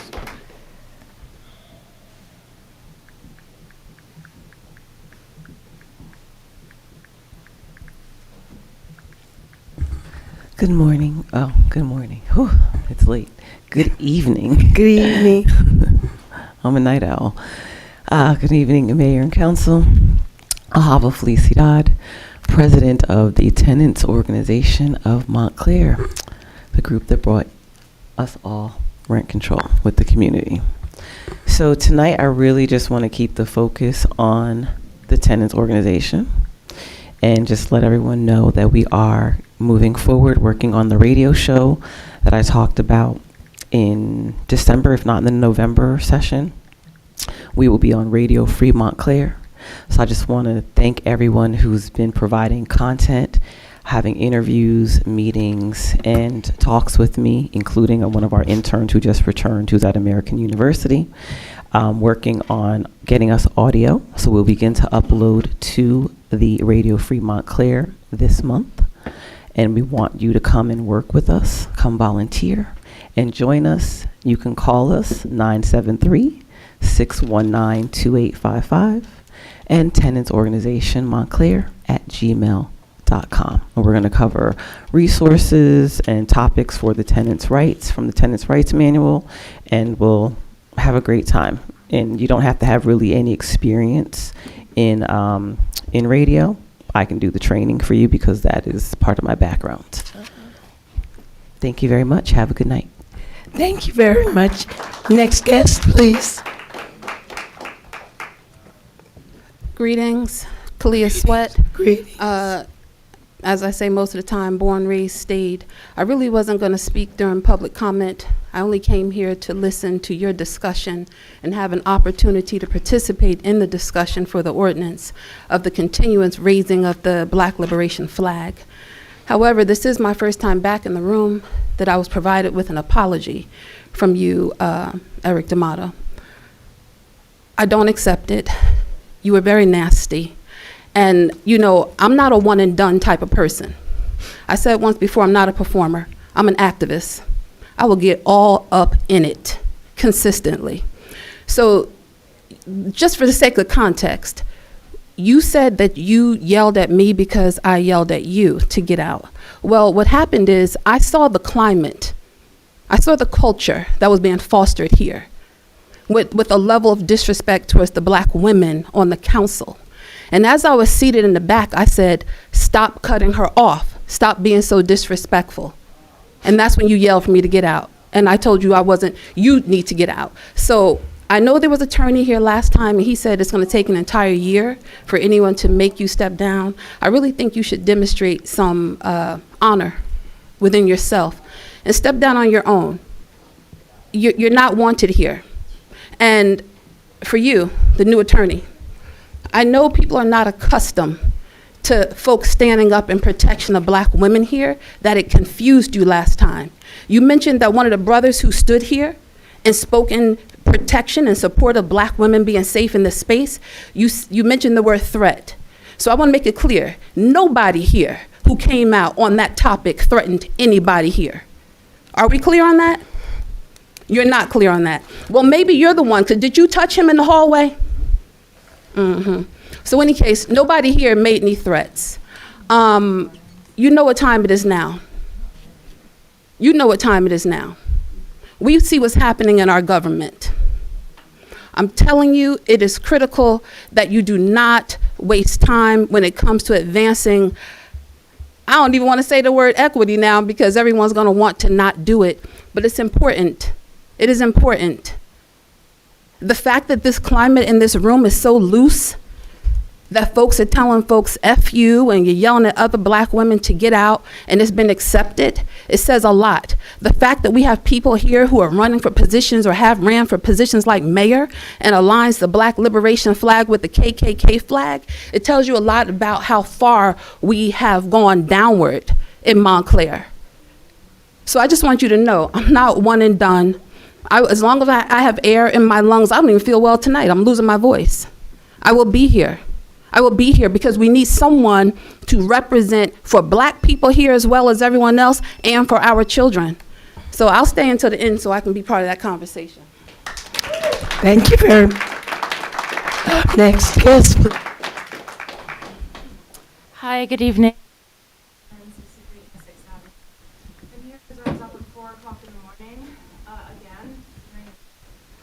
Okay, Anna Grossman, 63 Essex Avenue. I'm here because I was up again at 4 o'clock in the morning hearing these clanking poles, and I can't deal with it anymore.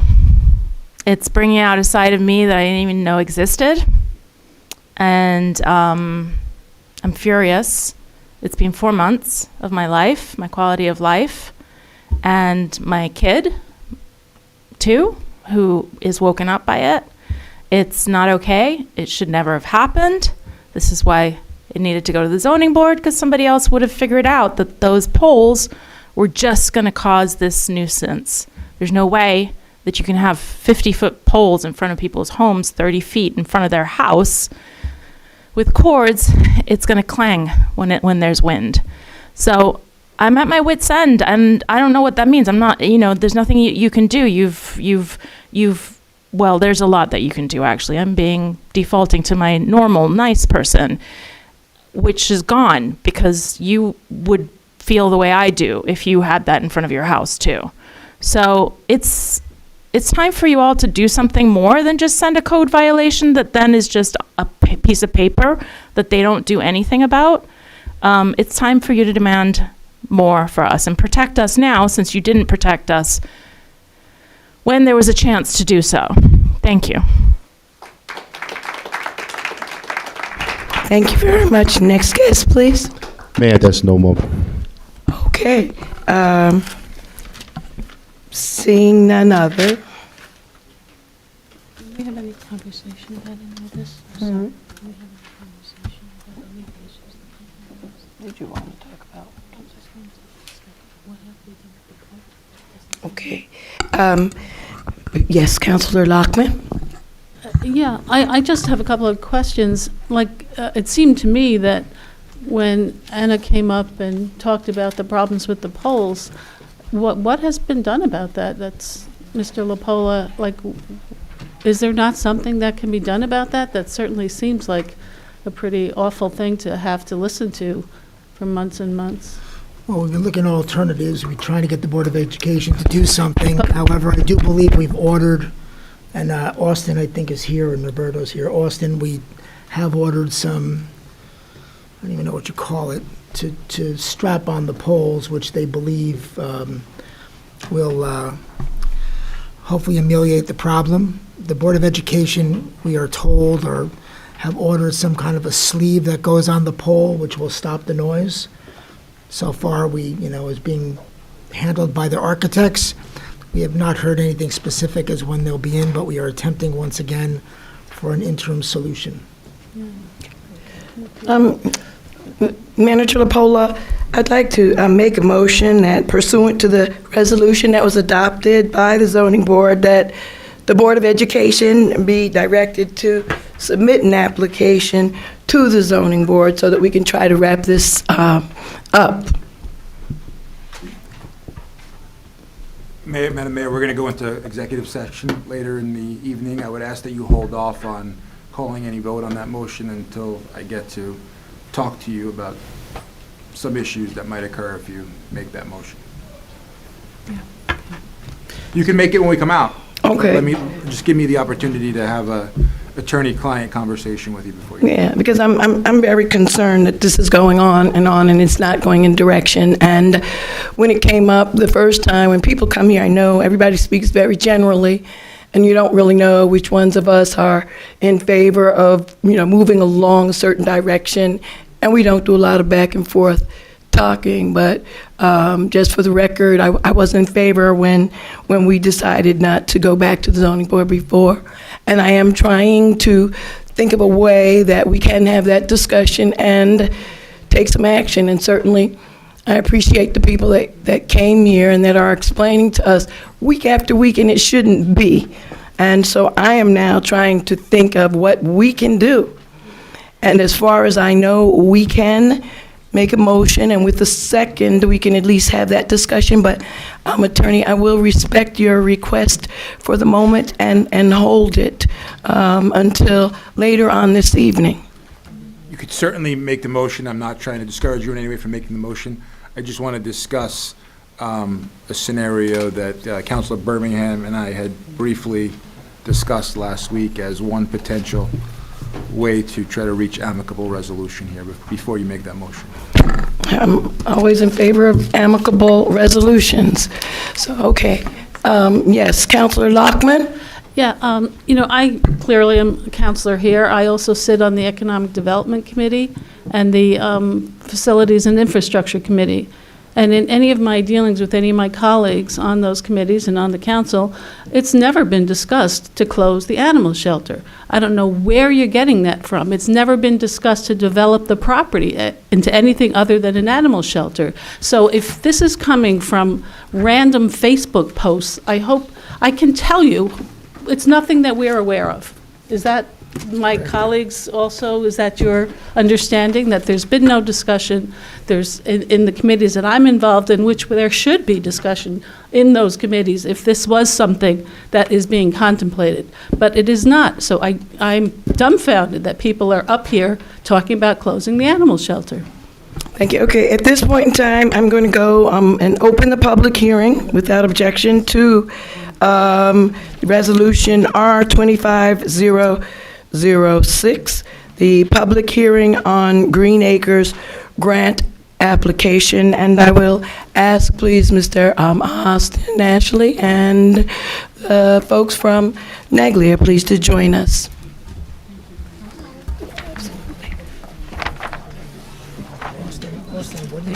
No, Renee is fine. Thank you. No, I agree with you. It is so much misunderstanding. It is. Yep. No, it's not. You're 100% right.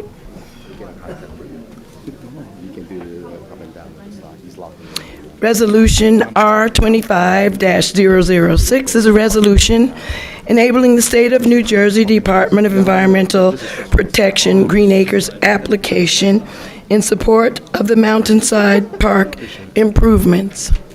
Please, if you'd like to leave at this time, would you do so rapidly, because we're going to try to keep the momentum going. Also, if you spoke earlier about this and you'd like to speak again, you can have an opportunity to speak again on the resolution. Please give us a couple minutes to... Okay. Anybody need to do a break for 2 minutes? Oh, you want 5 minutes?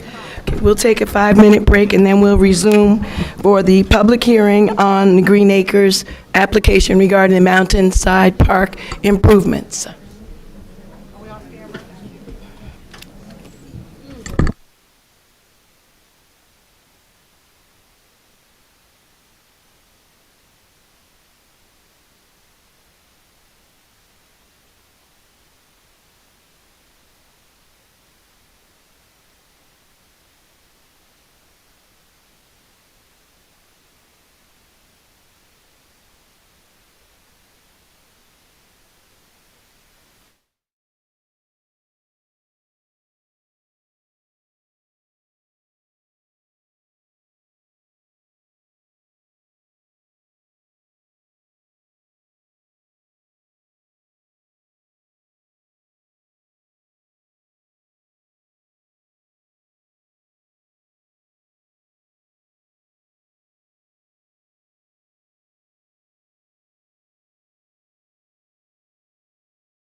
Okay, we're going to resume our meeting, and I would like to make a motion that pursuant to the resolution adopted by the zoning board, the Board of Education be directed to submit an application to the zoning board. I'll second. Is this a second? Is there any discussion?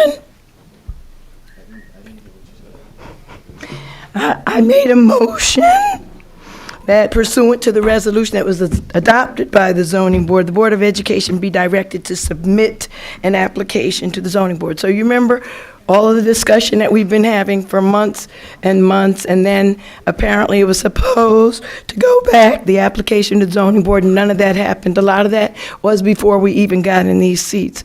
We've been here now for quite a few months, and I've been listening and paying attention, and I really believe that will be in the best interest of this entire process and what's going on there if we direct them to go back to the zoning board of adjustment. There's still things that can be done.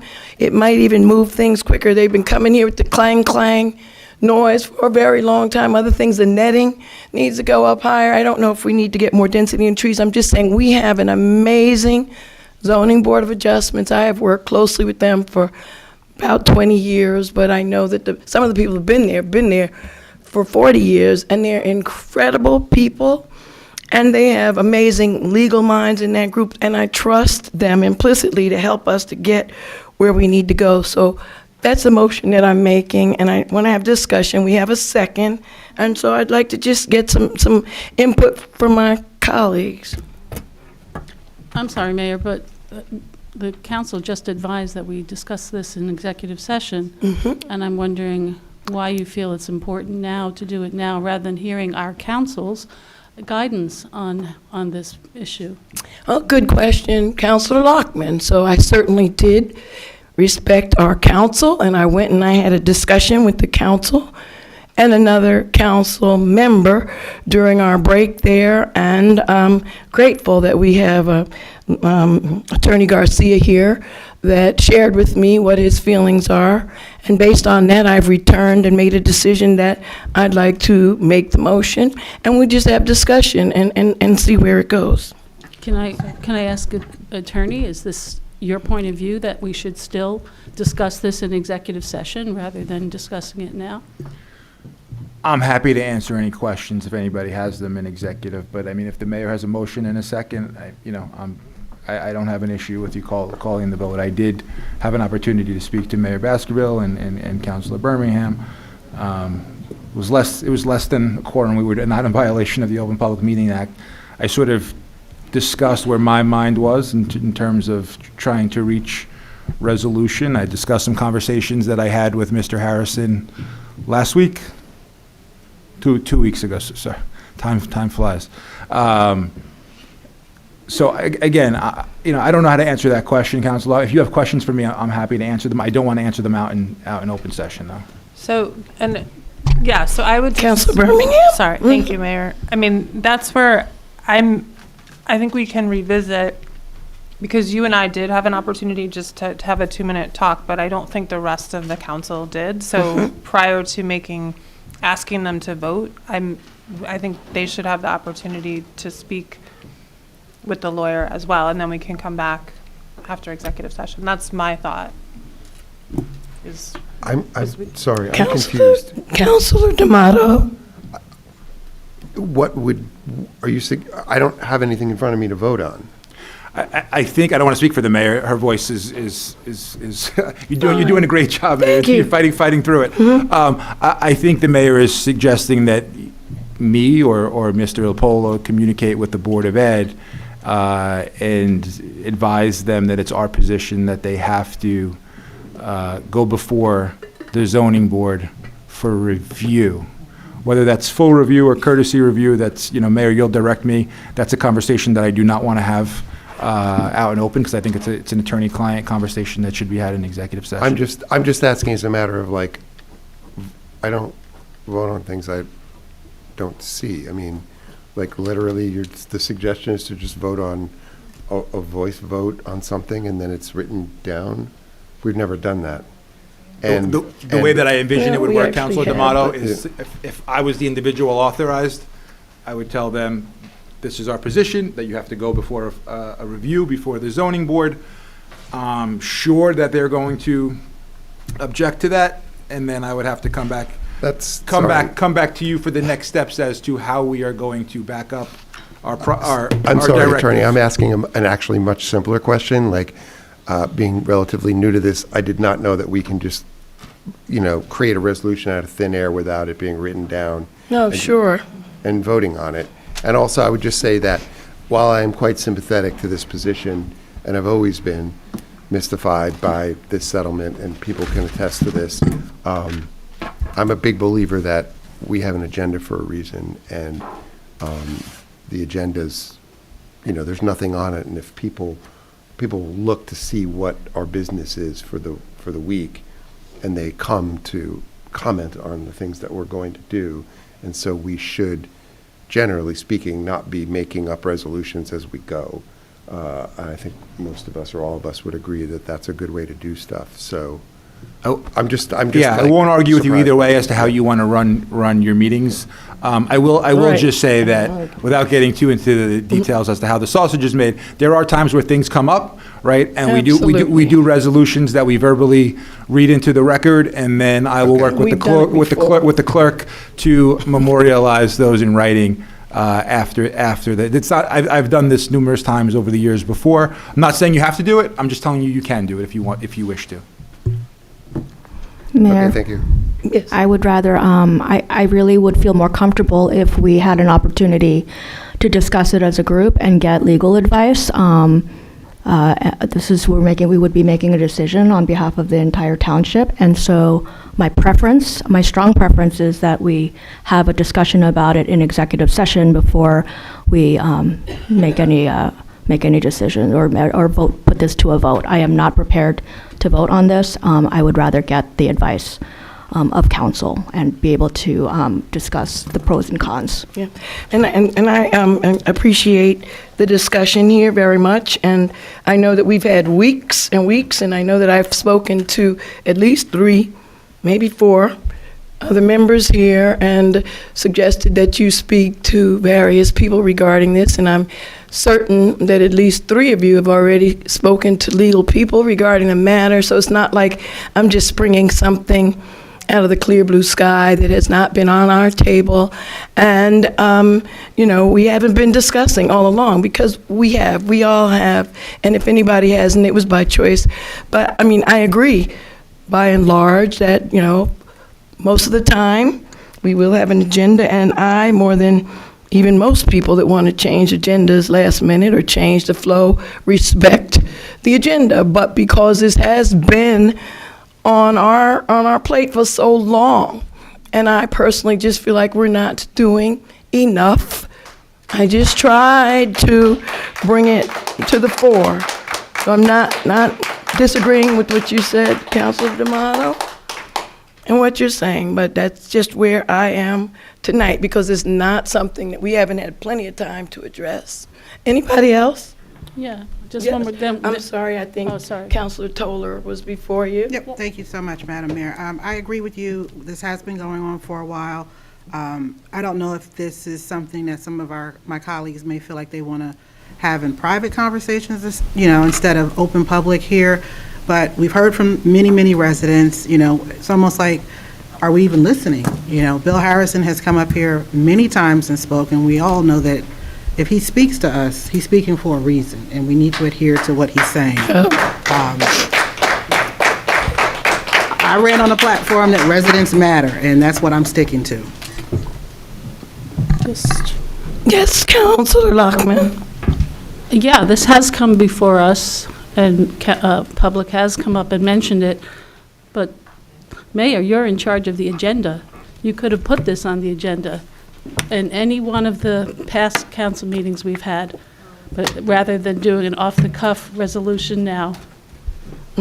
I really love it when the other council people start telling me what I can do and what I can't do.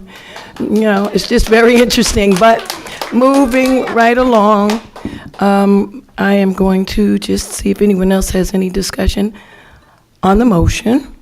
And if not, we can call for a vote and move it forward. And just for the record, this is not the first time that we voted for something that was not on the agenda before. Councilor Williams?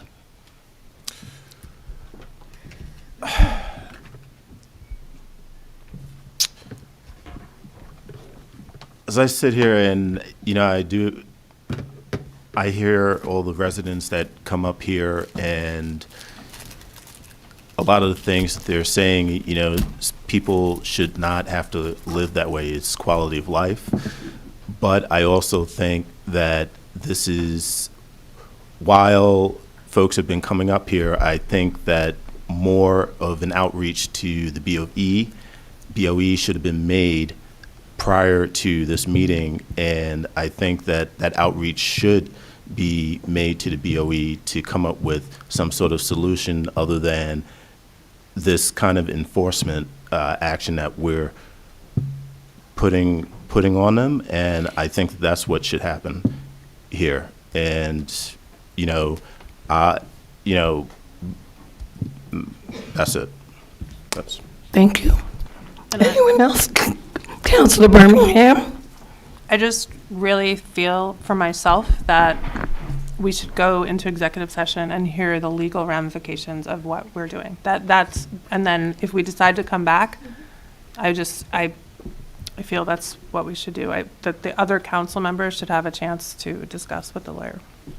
Okay. So did the other group that was mentioned earlier not have a chance to speak with Attorney Garcia on this matter? Can I just? I'm sorry, let me just make sure Councilor Birmingham is done. I received what you said. Are you finished? Yes, I'm finished. Okay, Councilor Williams? There seems like there's disagreement up here on it, and that's a good thing. We're not always going to agree on Right. everything. I say just put it to a vote, right? And if you get the majority, then it moves forward. If not, then we deal with it that way. But like I said before, I think that a conversation with the BOE, right, should be had. I don't want to throw anybody on the bus. I'm not quite sure why these conversations weren't had, but that's what I think needs to happen. Or if they were, okay. Anyone else? Okay, so I am going to ask Madam Clerk to call for the vote, and wherever we end up, it's fine when we disagree, and if you put a vote to something, it doesn't pass, it doesn't mean you have to go home and not return. Madam Clerk. Deputy Mayor Anderson? No. Councilor Birmingham? As I said, I'm no until we discuss. Councilor D'Amato? No. Councilor Lockman? No. Councilor Toller? Yes. Councilor Williams? No. Mayor Baskerville? Yes. Thank you very much. So we're going to move on now to the public hearing on Green Acres grant application. Thank you for your patience. No problem. Thank you, Mayor. Hope you feel better soon. Let me just see if anybody is leaving so that we can give them a minute. Yeah. Thank you. Good. Thank you. Good evening, everyone. Good evening. This is indeed the public hearing for the 2025 Green Acres Program grant application that the township is submitting in support of the Mountainside Park Improvements Project.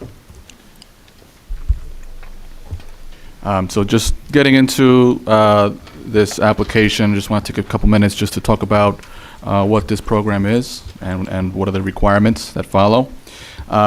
So this program specifically is intended to support and fund the creation and use of outdoor recreational facilities. That's anything from playgrounds, athletic fields, sport courts, pools, trails, etc. It's important to note that it's explicitly prohibited for use of indoor recreational facilities or community centers. So something like the Clarion Arena Although it is a recreational facility with the ice rink, it is indoors and it is ineligible for funding under this program. Aside from that, one of the other requirements is if a facility is funded with Green Acres funds, it then needs to be made available to the public at large. That is not exclusive to township residents within Montclair. That's anybody. That's something that has been taken into consideration. And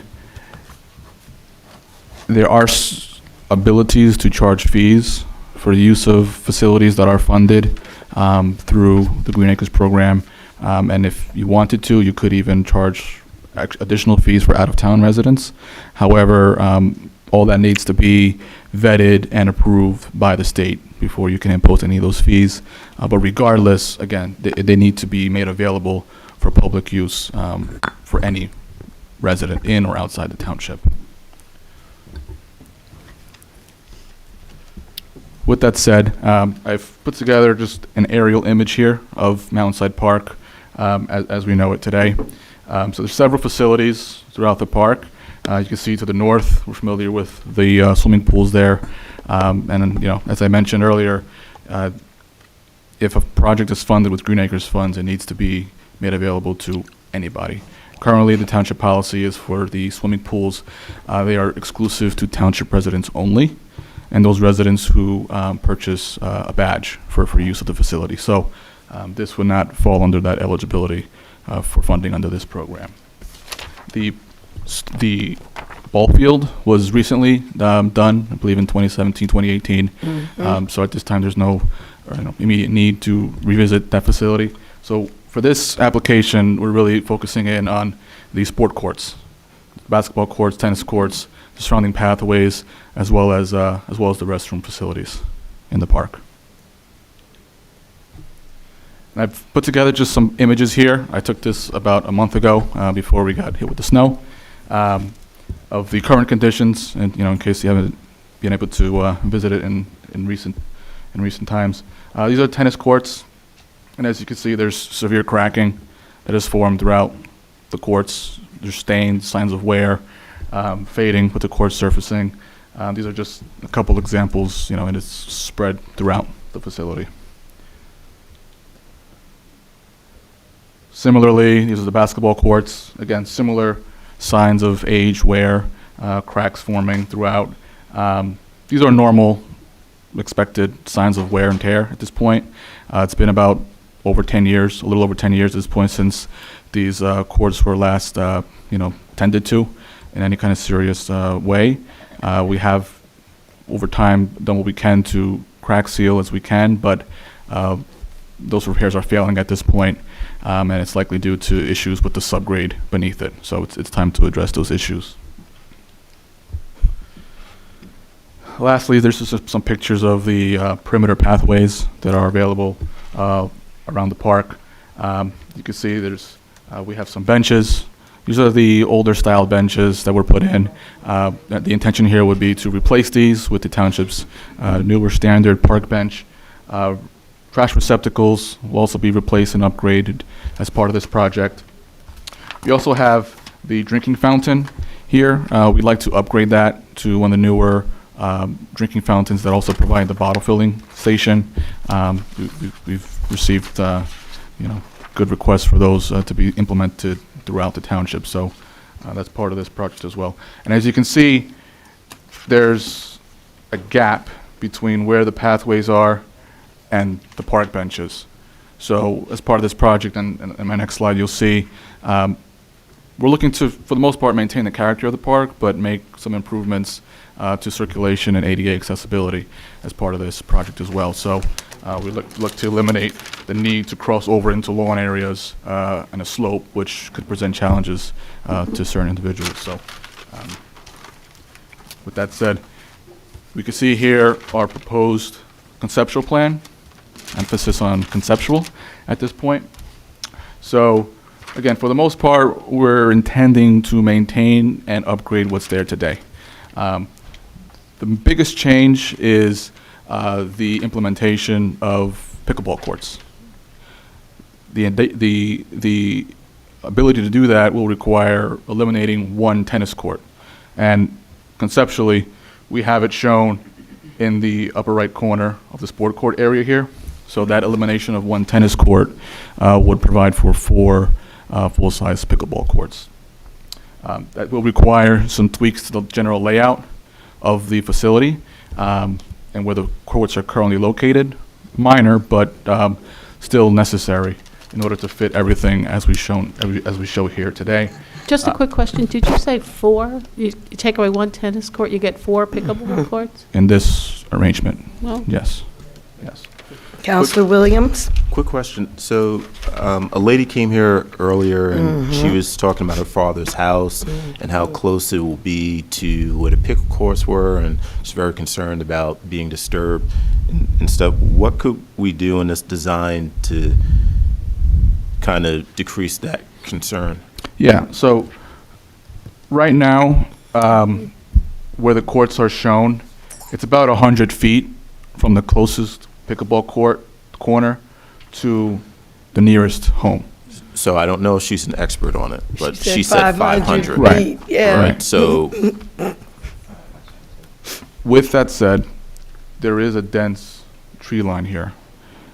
In addition to that, what we would like to do is they manufacture, they're called acoustic paneling, essentially.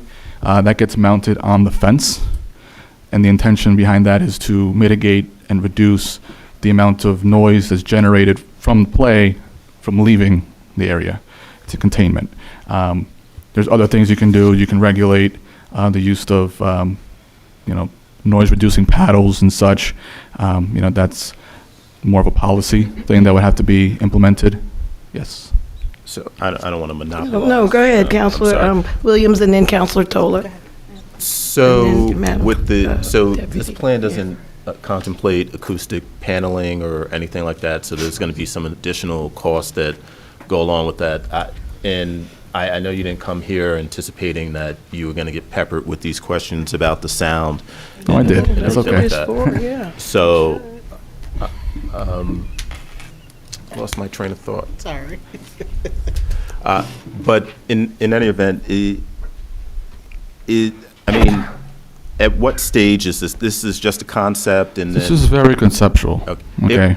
The acoustic panels that you mentioned, do you know if anywhere they're in use? I believe the pickleball courts at Brookdale Park. At Brookdale? I believe so. They have some installed there. I don't know, at one point they were put in, but I have seen some photos where, they were installed at one point at least.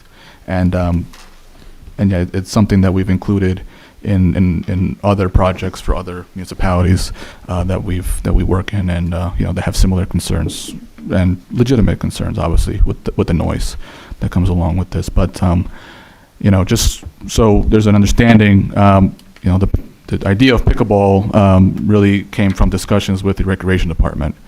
It's understanding that they've received numerous requests for the introduction of pickleball into the township facilities. Currently, there are none, except for Brookdale Park, which is a county facility, and I believe they charge fees as well for the use of those courts. So this will be a township amenity and a first. So we're showing it at this location conceptually, and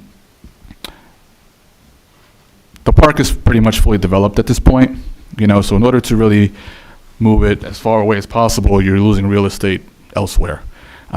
And then as a result, you're creating additional impervious coverage on the property as well, which is, other issues which relates to drainage. So the intention here is to, not create additional burden. Obviously, the noise is a serious concern. Whether this ultimately is here or gets moved to a different corner, that still remains to be seen. We could work those details out, should the desire to keep pickleball in remain. We could work those details out in the more detailed design phase. Once we have funding in place and, and there's a project to really get behind and move forward. But that's currently what we're showing now. And one of the other reasons why it's selected in that location too is that is It presents the least amount of challenges logistically to make everything fit within that area. It's hard to see with the naked eye, but these courts on the southernmost side are actually a little wider than the courts on the northern side. So it would require even further enlargement of the areas. So it's just things that we, preliminarily considered to lay something out to show what a facility with pickleball courts could look like. This does not mean that this is what it will be. Just to give reference, we're probably at least realistically 2 years out from construction.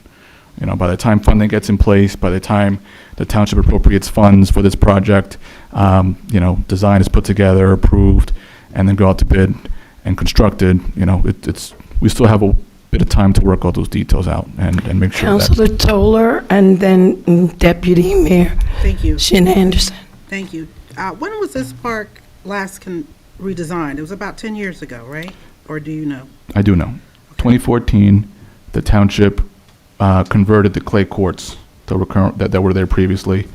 Those are these 3 courts on the northern side. Those were clay. They were replaced and reconstructed with the asphalt courts that you see there today. Aside from that, there was some minor repairs, crack sealing that was done to refurbish and rehabilitate the remaining court areas. Okay, and you said that this design idea came from the Recreation Department based on, I guess, feedback or input they received, you said? Right, yeah, we had before we really moved forward with the full application and design, preliminary, concept design, we had a discussion with them to see if they had received any interest from anybody to create new amenities for the park. And one thing was pickleball that was discussed. Before I go to my next question, I guess, Mr. LaPola, so when these type of funding opportunities come in, where's the community discussion prior to this? How did something like this get here without talking to residents in the area to see what they would like the park to be designed at? Well, if I can just interject, we currently do have a, I was going to get to it more towards the end, but there is a community's engagement survey that's currently posted on the township website. The media department communications department has been posting it on social media, notifying residents that this is contemplated, provide feedback, and so far we have received about 33 responses, I believe, as of 7. I saw that. It went out just a few days ago, but I'm talking about when the actual paperwork reaches 205 and they say, hey, this is a great opportunity to use Green Acre funds to fix this park. Why don't we have a public meeting first or a public hearing with the residents to see what they would like? That's just my thinking. Just one other question for you. Well, not question, but a statement regarding the pickleball court. If you can research to see what is required, because acoustics matter. I live across the street from a park and I can hear a soccer ball being kicked every day. So I understand that residents' concerns about pickleballs. 100 feet's not enough. If there are not enough trees there to absorb the noise, if you will, the acoustics will bounce off your home. So if there's something that can be done to kind of ensure that these pickleball courts are not going to interfere with people's lives every day where they hear it non-stop, because I hear it every day across the street from Glenfield Park with soccer balls and footballs and things of that nature. So I'm just wondering if space can be taken from the skate park to, there's a skate park there or no? At Rand? There's a place. At Rand? Rand Park has, this is Mountainside Park. Okay, Mountainside, okay. And they're getting bathrooms. That's exciting. They have bathrooms. Yeah, I know they're going to get them done over. Yeah. That's exciting. Yeah, we did something similar a few years back for Essex Park as well. Right. So this is just a continuation of that. They've been closed for several years. They're in disrepair. So the facilities there, the intention there is just really bring them back up to snuff, operational, replace the fixtures that are there, redo plumbing as needed, refurbish the interior, provide improved lighting, ventilation, painting, things like that, and get it back open. I'm glad to hear that, because Dishaway Park doesn't have restrooms at all, but that's not for tonight's meeting. Thank you. I'm sorry, Deputy Mayor was going to speak, then Councilor Lockman, and then Councilor D'Amato. Hi, Mr. Hernandez. Oh, sorry. I have a few questions. I mean, first of all, I actually don't doubt that there is interest in pickleball facilities because, and I'm just going to tell you why really quick. I remember this past summer, right around the time we got sworn in, I was picking up my swimming pool pass, and when somebody found out who I was, they actually, this resident actually asked me if we could have pickleball courts in town, and I think, at the time, we knew it was a matter of location, because we're very, we don't live in an area with a whole lot of open land. So I have a few questions. So one question is, if we vote on this tonight, once we get more, because I know that the deadline for the survey is February 3rd, correct? I believe, the online survey? That's when we'll be closing it because the application And is then due the on the 5th. application is actually due on February 5th. Correct. So if we vote on this, is there a possibility that if we do get more feedback, would we be able to change this proposed, the proposed Absolutely. amendments? Okay. Yes. And, with respect to, I'm not opposed to pickleball courts. I know that, it's a great source of, exercise and socialization. But the noise issue is going to be a problem if we aren't able to mitigate it. Another question that I have is the chain link fence. I saw in the proposal that there was a it's included to replace or repair it. The current fence, when was that? I know some fence was replaced in that 2014 project, not all. When the fence were originally installed, I'm not entirely sure. And just so we're all on the same page as well, this is a conservative estimate. Ideally, in order to ensure the longevity of the courts, I would love to reconstruct everything new. This is the cost to do that. Again, the surface is only as good as what's underneath it. The base material, I don't know when it was originally constructed. I don't know who constructed it. I don't know if it was properly compacted, but there's severe cracking at the surface now. That's only going to get worse. If you see cracking on the surface, that means there's cracking underneath. So, removing it with a couple inches on top and then just resurfacing it, it's only a matter of time before you start seeing the cracks up against the surface. So that's the ideal situation. Regarding the fencing, as I mentioned, in order to make everything fit as we're showing here, we will need to realign some aspects of the court layout. That includes moving fencing as well. So although some fencing may be able to be salvaged and reused, some of it will need to be replaced, just for that simple fact. There's also some areas that I noticed while I was there that there is actually a step in order to transition from this court area into this court area. There's a step. I would like to eliminate that issue. In order to do that, I need to replace the fencing because it's set in concrete curb. So I can't really do anything without addressing that issue and removing the fencing that's there. Safety improvement is what you're saying? Correct. Okay. Correct. And my last question is, and I know that this grant money can't be used for this purpose, but another resident actually did reach out to raise some concerns about the pedestrian crosswalk. Yes. In front of that park. And so, they mentioned the lack of handicap accessibility and things like that. So I just want to know, knowing that this grant money can't be used for, improvements to the actual road, and how are those things going to be, how can those things be addressed? Thank you for bringing that up. So this is one area we identified as a critical area along Upper Mountain Avenue that is in need of some attention to better improve pedestrian safety. So currently there's the one crossing, if you would, where that speed hump is. There's a painted crosswalk there. However, there's no physical ADA accessible curb ramp.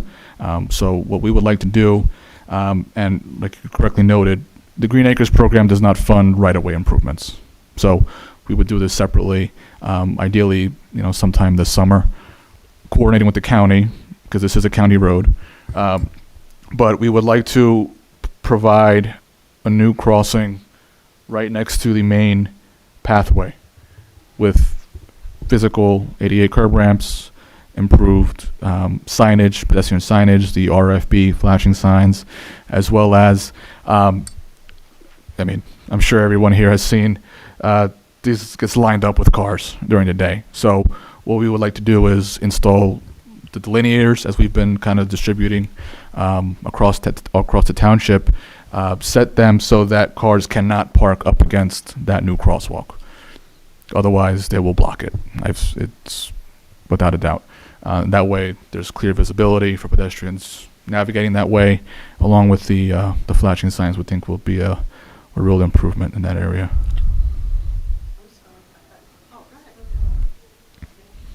Yeah. Two related questions, I guess. So the first one is, so President Trump is doing a lot of unfunding of all kinds of things that the federal government used to fund. So please confirm to me that Green Acres is a New Jersey funding, and New Jersey is not funded by the feds as well. As far as I'm aware, this is a state-funded program. Where their money ultimately comes from, I'm not exactly sure, but I have not received any update correspondence from the state regarding this. I haven't seen anything on their website. I've been checking daily. Yep. I haven't seen anything indicating that there's a halt on this at all. I can certainly reach out. I know the contact over there. I'll reach out tomorrow and just kind of confirm that. But I imagine if that was the case, we would have heard something by now. Yeah. So is it a reimbursement, or is it they give you the money up front? So, good question. This is, so this project, as it's shown, under our preliminary assessment, it's evaluated at a total cost of approximately $1.8 million. That's inclusive of all construction costs and soft costs that are related, just professional fees, oversight, testing, etc. That's a conservative number. Again, we want to maximize the amount of money that we receive from the state under this project, and then we go from there as far as what we actually get. Historically, because Montclair is designated as an urban aid municipality, they do receive an increase in funding, which typically is in the range of $1.2 to $1.4 million of state grant funding under this program. That is a 75% matching grant, meaning the township is responsible for at least 25% of the project costs. That can be provided in the form of a 0% loan that Green Acres does provide, and in the resolution we are requesting that they provide that as well. That is a discretionary funding request, essentially. If there's a surplus and they want to fund above and beyond the grant amount, they can do so, but it's not guaranteed. That can be your form of the 25% match. So, fingers crossed we get that. If not, the remaining 25%, which is, 400 some odd thousand, would be through just, a appropriated capital improvement fund. It is a reimbursement. So, yes, once the project is, closed out, you can make intermediate requests as expenditures are made. Sometimes it gets a little hairy. Sometimes it's, it depends. There's pros and cons to both methods. But, we recently completed the 2019 application as far as the closeout is concerned, and the township was reimbursed for the full $1 million that they were allotted under that grant. So the work thus far has been paid out of pocket by the town? To prepare the grant application, yes. And to prepare all this? Yes. Yeah. Yeah. Okay. Yeah, because How there's much was no, I don't know off the top of my head. I don't know. Okay. Yeah. All right. Second part of my question was just, there's no children's playground there? Is that correct? Well, there's a Okay. playground there today. It's is not where? within the scope of, Oh, it's not within the scope to upgrade the? no, children's playground? we're basically at the funding cap limit as it is Where's the today. children's playground there? It is tucked There used to away be in a the back. sandbox. Yeah. I grew up with my kid going Yeah. to that park, and there was never. so Yeah, that the must- playground does need attention as well. The surfacing is not in great shape, but that would have to be a separate project. I'll try to be quick. How long does a tennis court last if the substrate and the drainage is all good? In this climate, Yeah. you're looking at usually 10 to 15 years before you really need to start considering replacing. And a lot of the work here, a big part would be, you would go all the way down deeper and create a deeper substrate, is that correct? You don't know? Again, I don't know what it was originally constructed with, so. Oh, so you haven't probed down and seen what's under there? No, you Not can't yet. really. No. Not yet. So, you know, would it be deeper, not deeper, I'm not sure yet. Got it. However, yeah, ideally, we would go down to the subgrade, compact that properly, and then build up from there, because again, I don't know when that was constructed and the condition of that sub-base material of, you know, underneath the courts. But we would, are unlikely, hopefully, to not discover bad things that we need to either remediate or that we have to I go wouldn't. bedrock, or, Yeah. I mean, like, you think you're confident in the numbers? Yeah, I mean, there's courts Okay. there today, so Okay. it wouldn't be substantially Different. deeper. Okay, all right. You know, we're talking about maybe a few inches, not, All right. not several feet. Now, forgive me this question, which may sound hippie, but I think it's legitimate. It was about the fencing, and people have asked, and I feel exactly the same way. So tossing fencing that's still good is difficult. So, that's made from steel, correct? So it's scrap.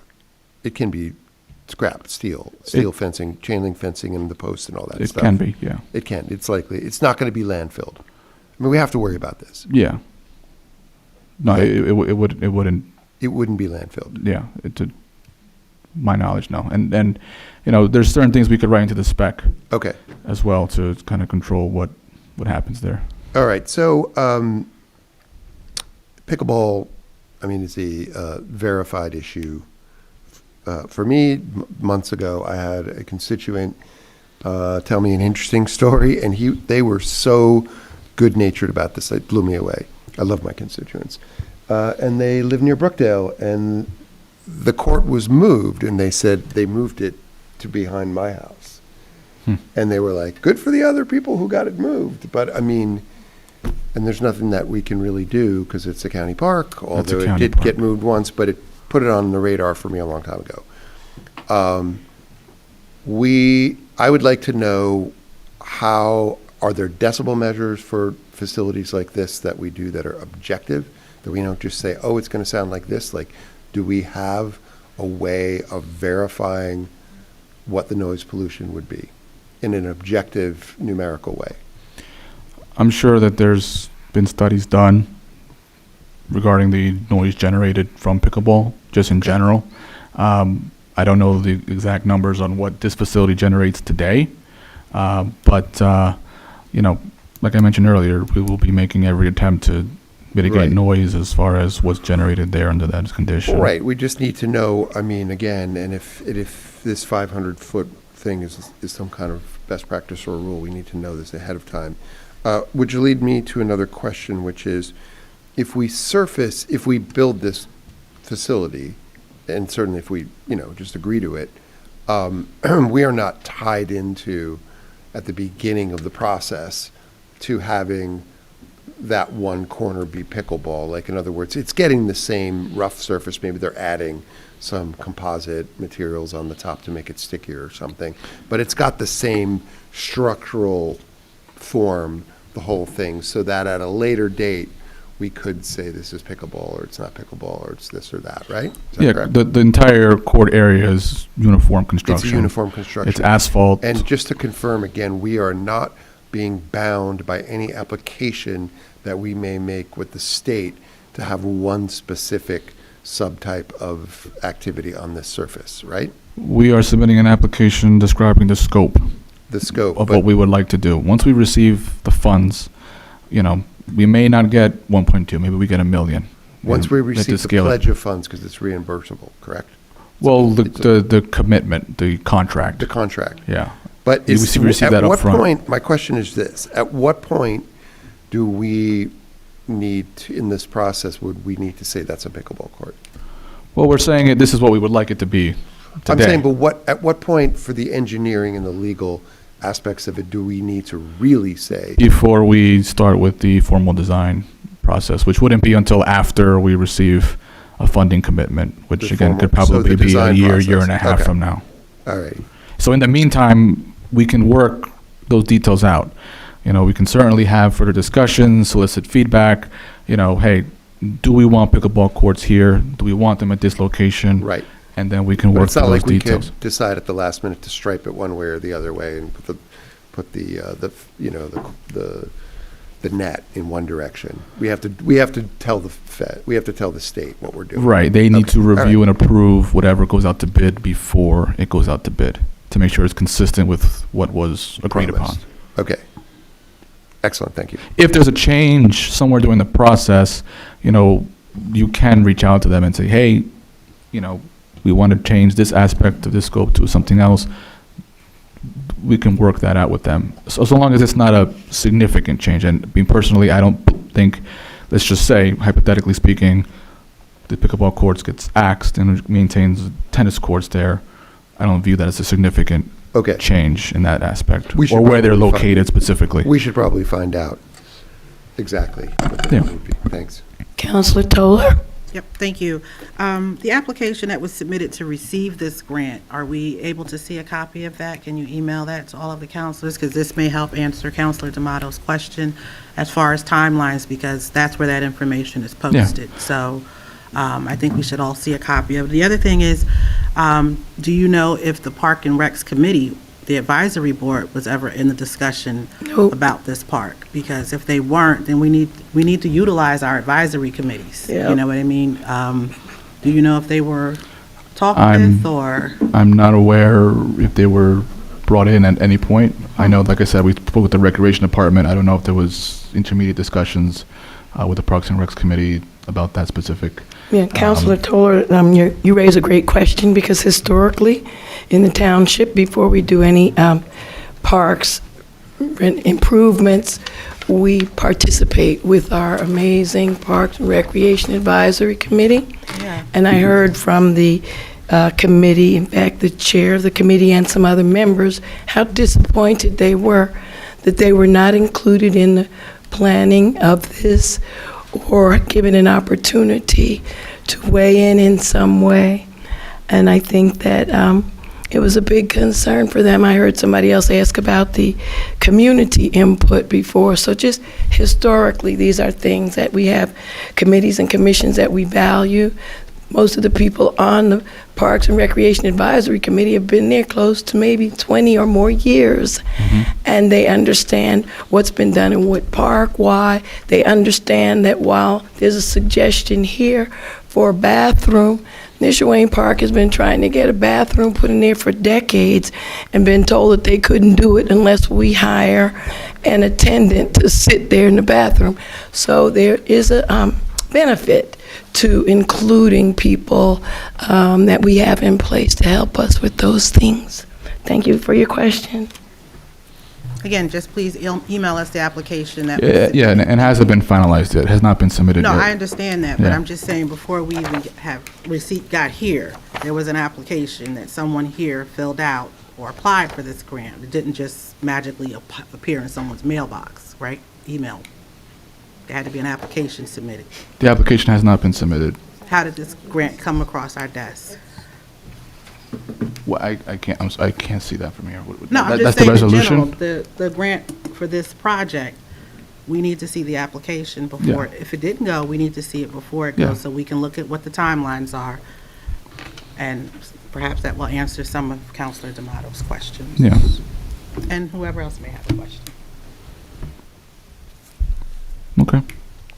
I believe at this point we've touched on most of this, what I had prepared to Yes, speak about. I'm sorry. I'm sorry. Counselor Birmingham. So is there opportunity for the Parks Committee and the community to weigh in on this Yes. project? And how would that happen? What would be the best way for that to happen? My email is right there. Okay. Would I'm you here. recommend we host a meeting? Absolutely. And you can, okay. Yeah, so, and just so it's clear too, this is to secure the funding. Right. The conversation does not stop today. Sure. And like I said, we're still a ways away until a shovel hits the ground, or even pen is put to paper to start designing this. So we have about a good year, at least, to have these meetings, discussions, and see what exactly do we want to be done here. So we want all that feedback from any constituents, stakeholders, community groups, and committees, without a doubt. And we want to work with them to ensure that we provide a facility that meets the townships and its residents' needs. Just as an example, we've been working with the People with Disabilities Committee on an ongoing basis regarding the playground at Nishwayne Park to see what exactly is it that they want at that facility. So, and we haven't started design yet for that. So this is an ongoing conversation, and it's something that we certainly want to make sure that it's a product that everyone can be happy with. Yes, Councilor Lockman. And just so I am perfectly clear, so by February 5th, right, you have to Correct. have an application Submitted by 5 And the p.m. application is going to be based on what we're looking at here. But Yeah. what we're looking at here can change if we have community input, if we have Parks and Rec input. Mhm. But it can't change significantly, can it, from what we have here? So again, location of where the pickleball court is Yeah. can change. If Yeah. there's pickleball or tennis, that can change. Yeah. But basically, that's it. If it's something where, Yeah. we're now converting this to a soccer field, Yeah, yeah, yeah. that's something different. That's a different Right. scope. Right. Again, it's just something that would have to be discussed with the state Yeah. if they funded the project. But basically, I guess what I'm thinking is, what real input can the community or Parks and Rec have if this is kind of the standard structure? Right? I don't know, right? Am I wrong? Yeah. By and large, but just as a thought, and I'm just me, they might wish to talk to you about the addition of a bathroom. It looks like it's a separate part of this, and they might want to discuss with you the decades-long discussions that they've been having with the township to encourage them to actually open the bathroom that exists in Nishwayne. They might want to suggest that maybe you don't have to put all of the $1.8 million or whatever in, one part. Maybe you can do bathrooms at Nishwayne and then something there. I don't know, but I know that they're very eager to meet with you, and they can do that. In fact, they sent me a text, and I got a phone call early this morning if you wanted to do a Zoom or whatever. So they would like to have an opportunity. Just to follow, but that's Yes. my, I'd be happy that's to my do so. question. Yeah. Is that 1.8, or it's almost $1.9 million, Yeah. is it just for this park when you submit this application? I'm getting the impression that it's only for what we're submitting here, and that we can Yes. change stuff within this Correct. scheme, but you can't all of a sudden take the money and put it in Nishwayne. Is that? The limitation Yeah. in the grant program, years ago, you could do up to 3 locations. In 2019, when we submitted, we actually included Mountainside Park in that application. It was Okay. Nishwayne Park, Essex Park, and Mountainside Park. After we submitted, the department let us know, like, oh, well, actually, we can only fund 2 locations. So at the time, we discussed it with the township officials in place, and it was decided that Mountainside Park would be put on hold, and we focused instead on Nishwayne Park. We did the basketball courts there, the tennis courts, the pathways. We planted a bunch of trees, and Essex Park, where we did the playground, the pathways, lighting, and we left Mountainside Park out. Yeah, so Today- the funding is site-specific. That's what Today, you're saying. it's limited to 1 location only. So what does it mean when it says this is a standalone project? When I read that, I thought maybe if it's a standalone project, that means that you will get separate funding for that portion of it, and it will be standing alone, separate from the rest of the project. Is that not what's going on here? In reference to the bathroom, if I read this correctly, and maybe I did not, We're- it says it's a standalone project. Where exactly is At the that? bottom of the page, Neglia, page... Is that the memo I issued? This very nice handout on page 1 of Yeah. 2, I guess, where it says, you know, Green Acres funding for the project, they applied in 2019, but due to the funding limitations, the scope Right. was excluded. As a result, this project is now being reapplied for as a standalone Correct. project. So when I read that, I was thinking that it was a standalone project. And if it was a standalone project, then if there was discussion with other people that maybe should have had involvement prior, and there was a understanding between you and them that that portion could be done as a standalone project somewhere else. Yeah, so, but just to clear that up, and apologies if I was unclear with the wording, but the standalone, I intended to just reiterate that we're not reapplying for the full application, including the 3 parks. It's exclusively to Mountainside Park, because the other 2 parks were done already. So it's standalone, meaning it's Within that part. this location only. Okay. Yes, sorry Okay, about no, that. thank you. I wasn't sure. I was Yeah. going to ask you later. Yeah, no, Thank you. appreciate that. Thank you. And the Nishwain you described had some improvements, and it's also getting a playground, a new playground, but it's not getting a bathroom.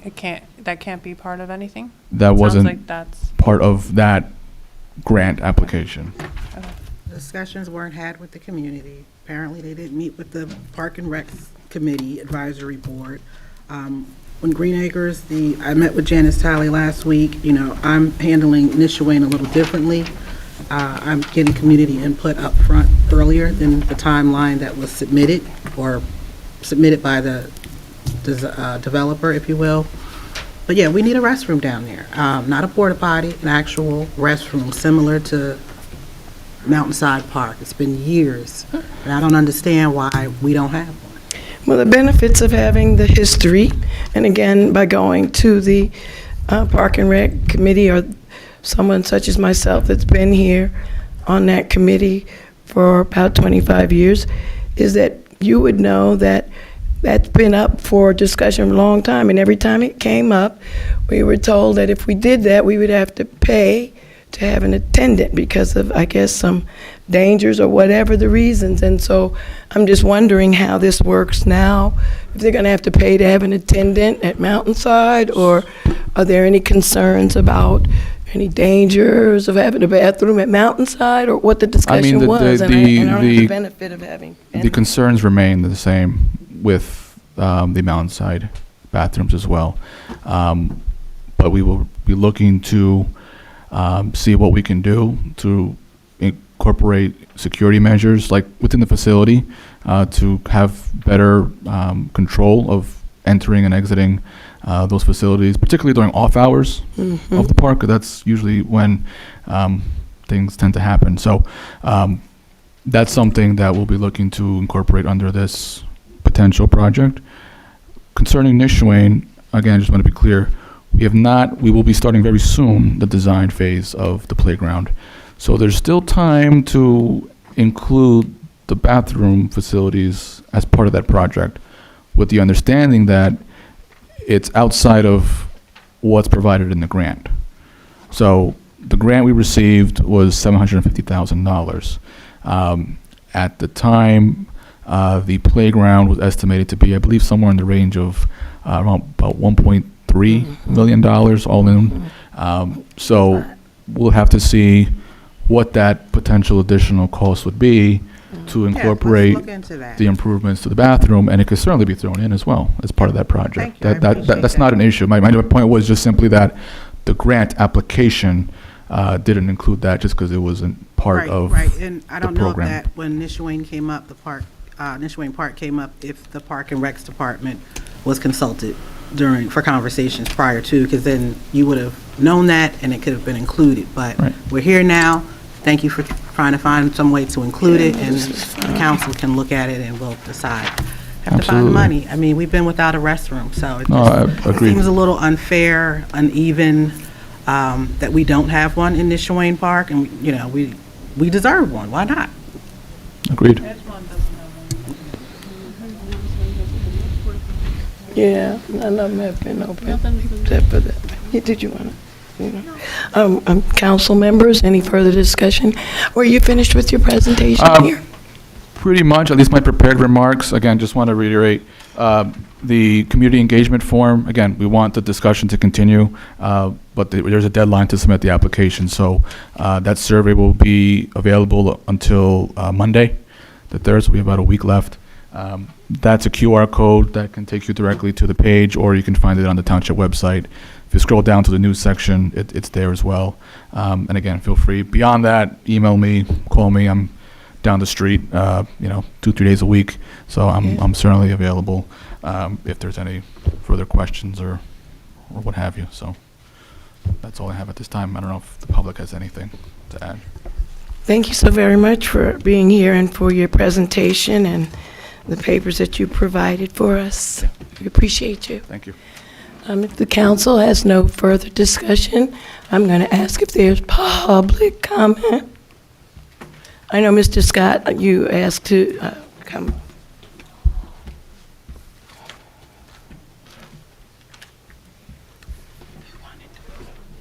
It's okay.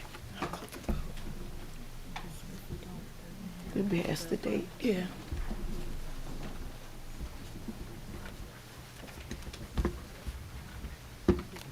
Good evening, William Scott, 23 Cedar Avenue. Good I'm evening. also a member of the Parks and Recreation Committee for about 20 years. Yep.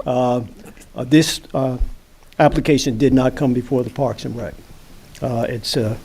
It's kind of troubling because I don't know when the actual application was submitted from a grant standpoint, but there should have been an immediate interaction with the Parks and Rec Committee. I mean, we would not be against any major improvement in a park, obviously, but we would like to know the full scope of any project that's related to parks within the township, which is part of our responsibility to oversee. In addition to that, if you go back to and I'm not going to make them, but he could go back to the first slide. Since this is a grant, a federal grant, and if 50% of this facility... This is a state grant, Mr. Scott, if I understand correctly. It's a state grant. A state funding. Yes, sir. Okay, so now with 50% of that facility being funded with this grant, basically it's a county park at that point. And the management of our parks, even at a township level, has been very difficult to manage the overusage of private entities coming in and using our facilities for profit. So now you've expanded that capability with this particular application. So that's something you should really take into consideration. In addition to the fact that management of any bathroom facility is going to be a 24-hour requirement. If you remember Cavity Field, Cavity Field put a bathroom in Cavity Field, and it was a major problem. Who locks the bathroom after it was used, after baseball games or whatever the case is, and that is going to still remain a problem within the Township of Montclair. In addition to, unfortunately, we have a homeless population, so we know it's even compounded at that point. I think the Parks and Rec, we do have our next meeting scheduled for the first Monday in February, which I believe is going to end up being February the 1st or 2nd or something like that. Oh, okay. That's still in.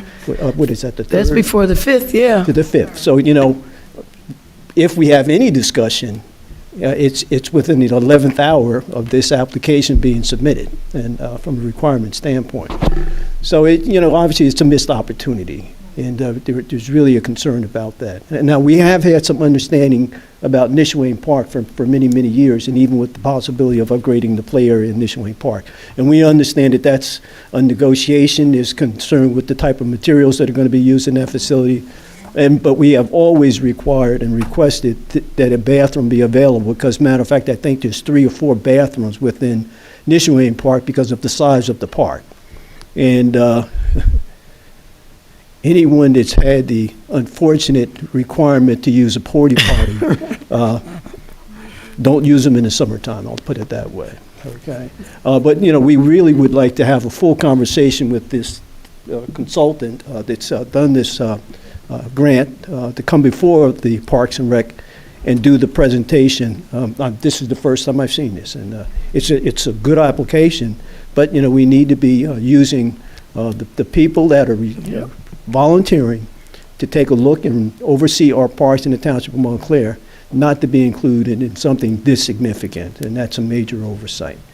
Okay, but again, I want to impress upon you the fact that this is a state grant, and that opens that facility up to be used by anyone within Essex County. And there's no management structure currently in the Township of Montclair to manage who utilizes our basketball courts, our tennis courts, at this point in time. And it is a problem within the township. Okay, thank you. Councilor Lockman. Mr. Scott, can you remain for just a moment at the mic? Councilor Lockman has a question. Yeah, I just had a quick question for you. So I imagine this was started before the current council, is that correct? No, this one wasn't started yeah, I'm just wondering, my question to you is. The original application was 2019. Yeah, right. Yeah, Those were done years ago. Right, So, and this one was part of that initially. yeah, that's what I thought. So my question to you is, was there a council liaison to the Parks and Rec Department that would have relayed information to you? Or should have relayed information to you? In 2019, that would have been me. Yes. And Yeah. Okay, going forward to 20. We didn't have this. We didn't have that structure, or? Okay. No, Well, we we did have a liaison Yeah. structure, and that was Councilman Baswell, who was a liaison, I think, for over 12 years. Oh, okay. Even before my time at that All point. right, thank okay? you. But at some point in time, They didn't we have lost it. that representation. I believe, and I don't want to throw him under the bus, I believe Peter Jacobellis was a liaison at one point in time. That was after 2020, and before that, the only thing that we did was the baseball field, which I think was completed in maybe 2018, 2019. Yes. They did an Yeah. amazing job, although I understand that the baseball field is now underwater, and so people that want to play baseball can't play baseball there. But then I was assured by, I believe you, engineer team, that as part of the renovations here, they're going to try to fix the baseball field that was done in 2018-19 timeframe and get it from out underwater so that they can play baseball there. Okay, and then with that in mind, a timeline, if this project does move forward, we know what happened in Nishuane, a 6-month project turned into a 1.5-year project, and the park was out of service for an entire summer. So I don't know what requirements or constraints that you really want to put around a project to make sure whatever time it starts, there's a completion time. Obviously, we have to take weather into consideration, but it cannot go 6 months or 12 months beyond a completion date, because that would take away the use of that facility for the residents in that area. Okay, thank you. I'm sorry, Deputy Mayor Shin Anderson. Just to be clear, the Nishuane improvements, that's also a Green Acres grant, right? The playground? Yeah, but this one isn't. Yes, that is a Green Acres And this one is, yeah. grant as well. Okay, so do the same rules apply about access to? Any facility that's funded Yeah. with Green Acres money Okay, has just that checking. requirement. Yes. Yep, thank you. Yes, Thank you. Yes, Manager LaPola. Yeah, Norberto, do you know if the improvements in 2014, that was the Green Acres, and this park is in our Green Acres inventory, correct? For the tennis courts, no. I believe Green Acres money was used for the ball field. I believe in 2006 and 2010, they received Green Acres funds to improve Edgemont Pond dredging, Cavany Field, and the ball field. It was a multi-park project with Green Acres funds, so. Yes, Councilor D'Amato. I just wanted to ask the manager, did Ms. Camerata do some kind of analysis on these tennis courts and their expected change in usage in terms of the Green Acres I don't issue? know. And I have a question for Roberto. Yeah, basically, I mean, just again, the application is due on the 6th of February. 5th. Wednesday. Well, Yeah. Yes. okay, Yeah. let's say next Same week. difference, right? Mhm. And, I mean, this is a use it or lose it proposition right now? Like, potentially. That window is closing on that application day, right? Yeah. Yes. For this, for $1.4 million. Potentially, yes, and grant funding, yeah. Thank you. You're welcome. Any other members of the public wish to be heard on this?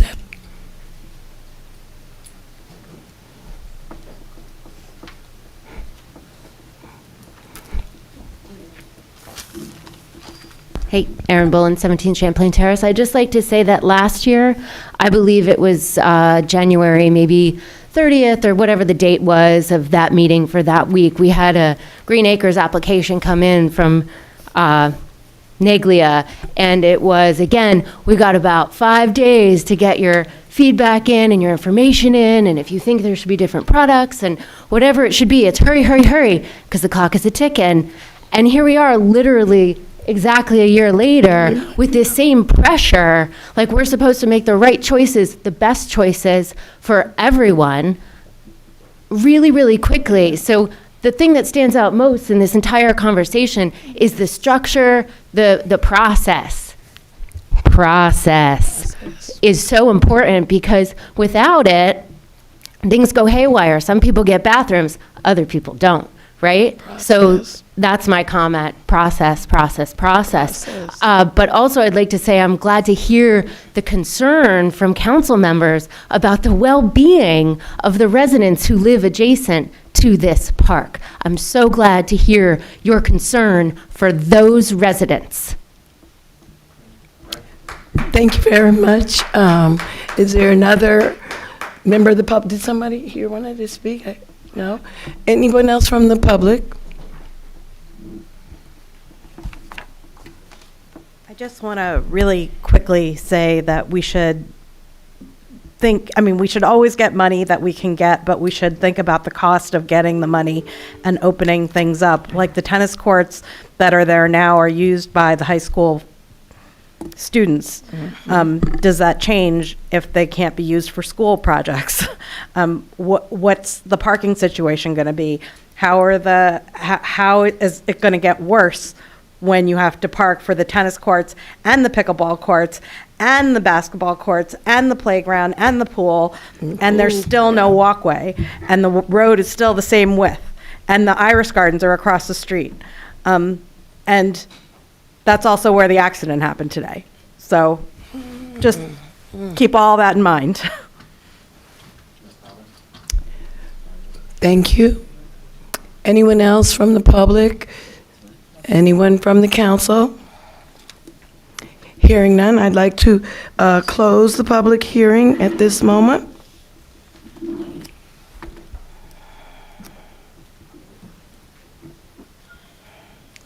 We've been presented with quite a bit of information regarding the application resolution R-25-006. If there are no further discussions or questions, I'd like to ask Madam Clerk, please, to do a roll call vote. Mayor, I'm sorry, I didn't hear a movement in a second on the resolution. I'd like to move resolution R-25-006, please. I second. Thank you. Deputy Mayor Anderson? Yes. Counselor Birmingham? Yes. Counselor D'Amato? Yes. Counselor Lockman? Yes. Counselor Toller? Yes, just want to reiterate that we please get the application emailed us tomorrow. Thank you. Counselor Williams? Yes. Mayor Baskerville? Yes. Thank you, Madam Clerk. We're going to move on to pending ordinances on the second reading. I'm going to open the hearing. I'm going to open a public hearing without objection. Is there anyone present who wishes to be heard in relation to the proposed ordinance 0-25-01? It's an ordinance amending the code of the Township of Montclair regarding the display of flags on township property.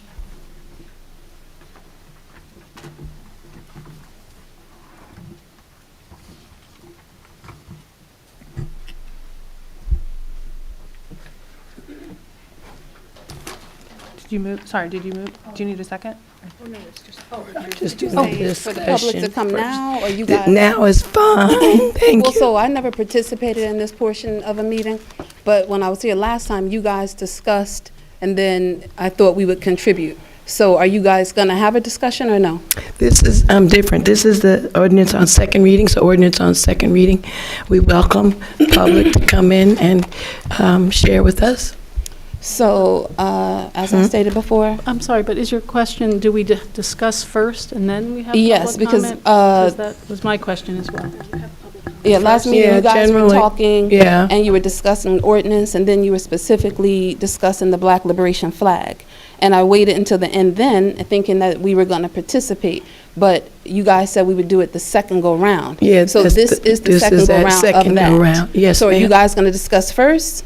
No, we're going to offer the public an opportunity, and then after that, I'm going to offer the council an opportunity. Yes. Ma'am, I think I understand your question. We are not actually, this ordinance, we are not discussing the Black Liberation flag specifically. Was that what you wanted to know? Well, yes, but the context of it all began from the moment that I brought the Black Liberation flag on August 13th, 2024. Yeah. And because a few people, really just two individuals, came to the microphone, they expressed that there was a lack of process and that they want to have that in terms of raising the Black Liberation flag. I commended each of you for going forward with it, but from that very moment, things became very distorted and very delayed, which is now very consistent with our current climate. We're seeing things that was achieved way back in the 60s being rolled back. So, you know, acquiescing to those individuals have really shown what time it is. That's what I meant when I spoke earlier. We don't have the luxury of delaying anything that's for Black people, even symbolism. I told you people that I am an activist who's against racism and Black oppression. This is the lightest thing I'm gonna bring you. This is the absolute lightest thing I'm going to bring you. So I don't understand how it got lost in the sauce like this. So it turned into needing discussion, a subcommittee, and then an ordinance. So I feel a little bit placed at a disadvantage because my expectation was that at some point I could work with you guys. We have all these different gatekeepers here in this town when it comes to nonsense. Well, I want to gatekeep and protect my culture, because I don't really see anyone in this town doing it. There are some who do it, but they do it as individuals. I want it to be part of the process. So now I'm here seeking clarification. So the flag went up on January 15th, Dr. King's birthday, which was beautiful.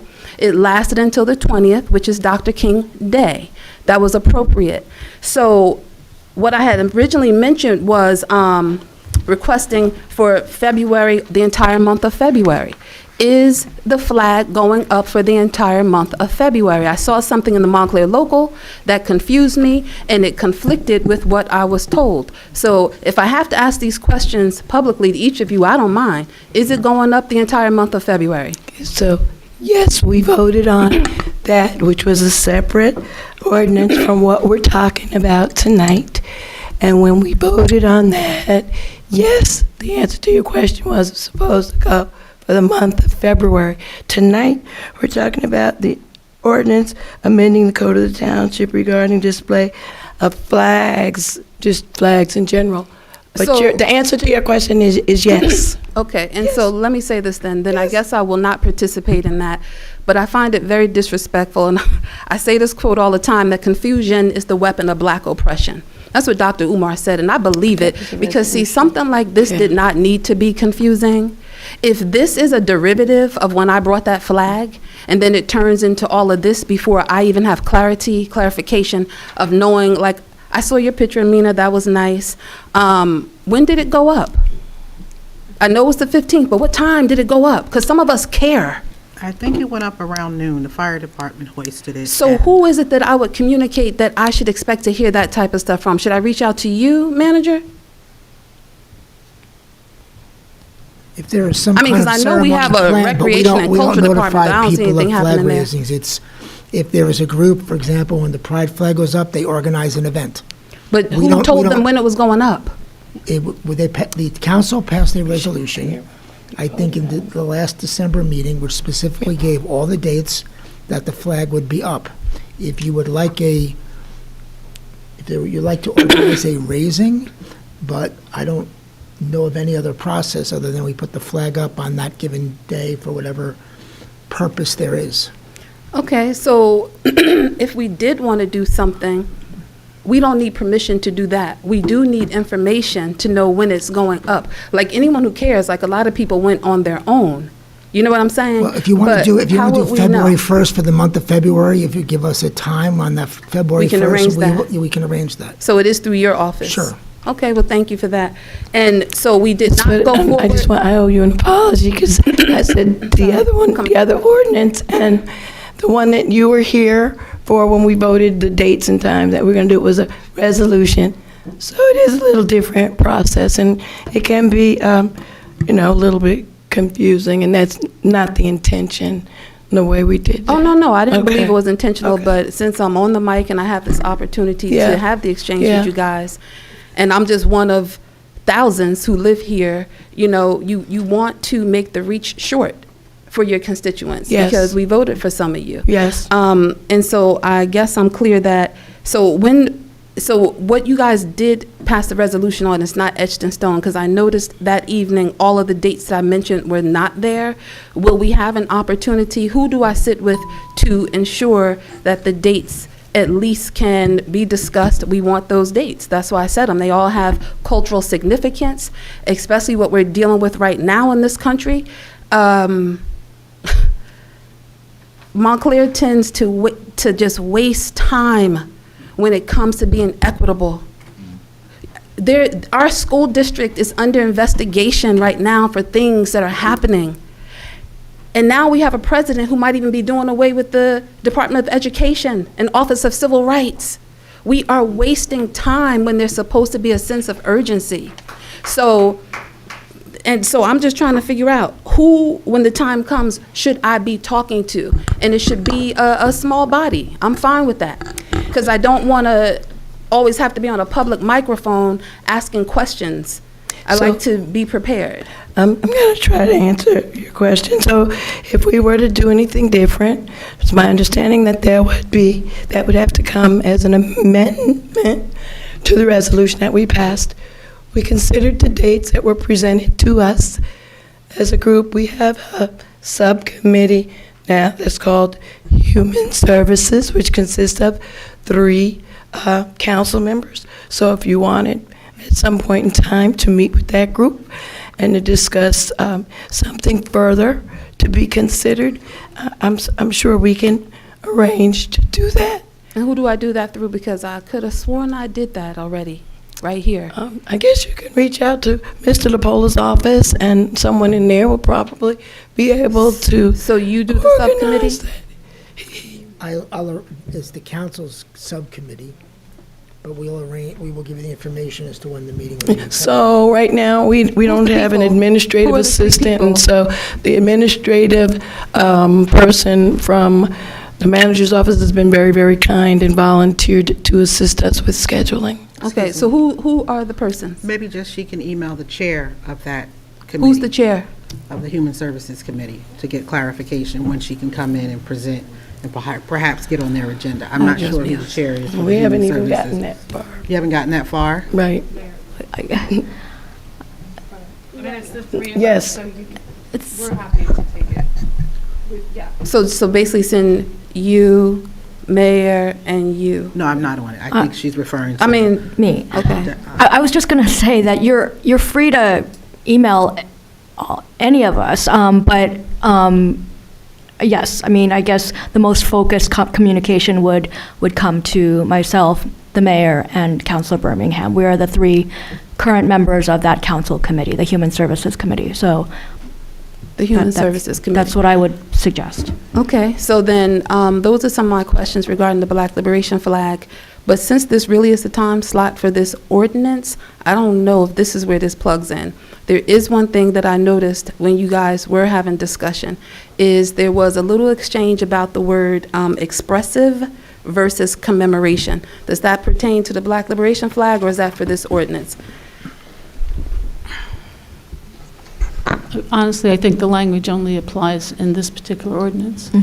It was for this year? Yes, it was. Oh, okay, As we okay. discussed this, the first reading of this ordinance, the language was changed to, I think, from expressive to commemorative. Okay. Yeah, and it was just to be consistent with language that had been used in first paragraph versus the fifth No, I remember you paragraph. guys said the word consistency, but I think whoever originally came up with the word expressive, it was good, because as it pertains to our flag that represents our experience, it's unique to everyone here. Everyone here. So what normally seems like it's a good fit for certain groups might not be for us. Like I said before, we didn't even come here as immigrants. We came here as imports. We didn't come by choice. We were thriving. Our ancestors were thriving. And then we're made into other people's property. And now we're in one of the most powerful countries there is because of that forced labor with no reparations. So again, providing the climate that we all know for a fact that we're in right now, some of us knew it before, but now it's undeniable. I definitely want to have that exchange with you guys. So it's just going to be emails, no meetings. Okay, well, I appreciate that. Thank you very much. Is there another guest that would like to be heard on this matter? If not, I'm going to ask the council. I know we had discussion on this, and we basically made some changes which are clearly marked on the document that you have. And so at this point in time, I'm believing that we have the information, and I can close the discussion. And you have something you want to say? Okay, I won't close it. No, and so then I will take an opportunity for council to please express yourselves on this ordinance. Okay. Councilor Lockman. Yep. Okay, so two things. Section A says that the council may authorize by resolution the display of a flag. I'm just going to talk in layman's terms here. So I believe that this is going to open up a can of worms. We're going to be the same thing we see with people arguing about this flag, that flag, the other flag, and it's going to take up time with public debating the issues, council trying to craft stuff. So I'm just saying that. So I just want to make my point. I think it's going to open up a can of worms, allowing any other flags to be flown except the American flag. And I know that I'm in the minority feeling that only the American flag should be flown on public flagpoles. I accept that I'm in the minority.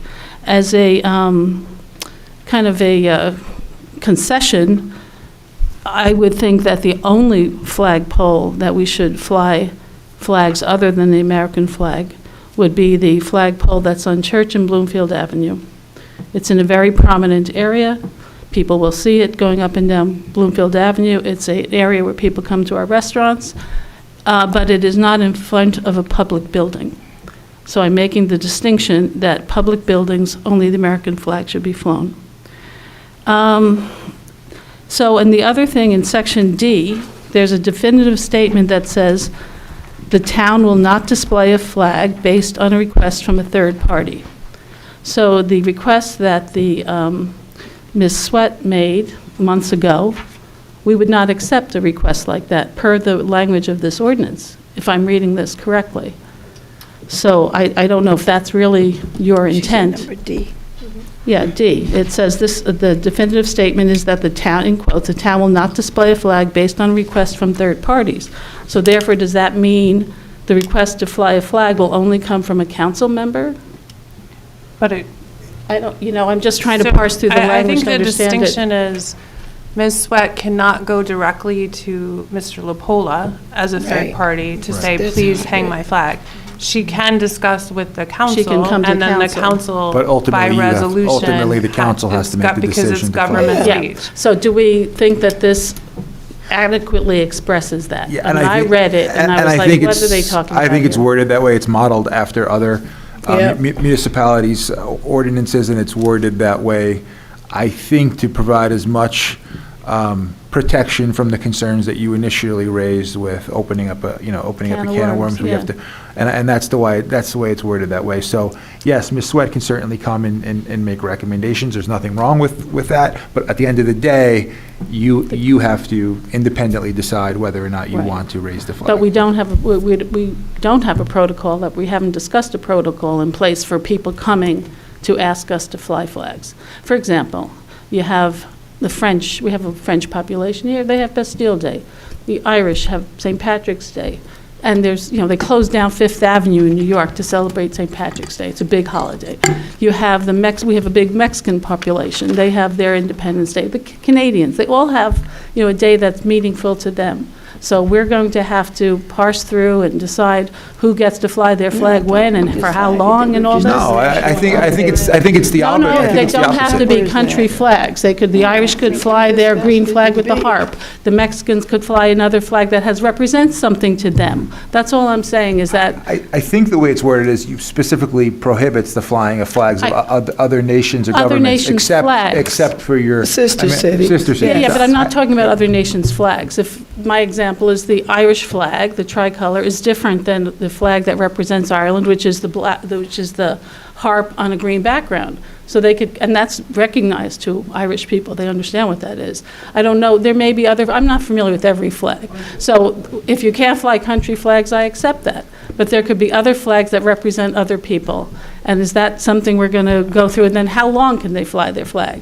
What days can they fly their flag? If there's a conflict between I want to fly my flag on St. Patrick's Day, but that's also the day of somebody else's holiday. It's going to be a mess. Yeah, I mean, we discussed this last, I'm sorry, Councilman. Yeah, We discussed this last, unfortunately, we could spend an entire year here and we'd never be able to craft legislation that addresses every single scenario.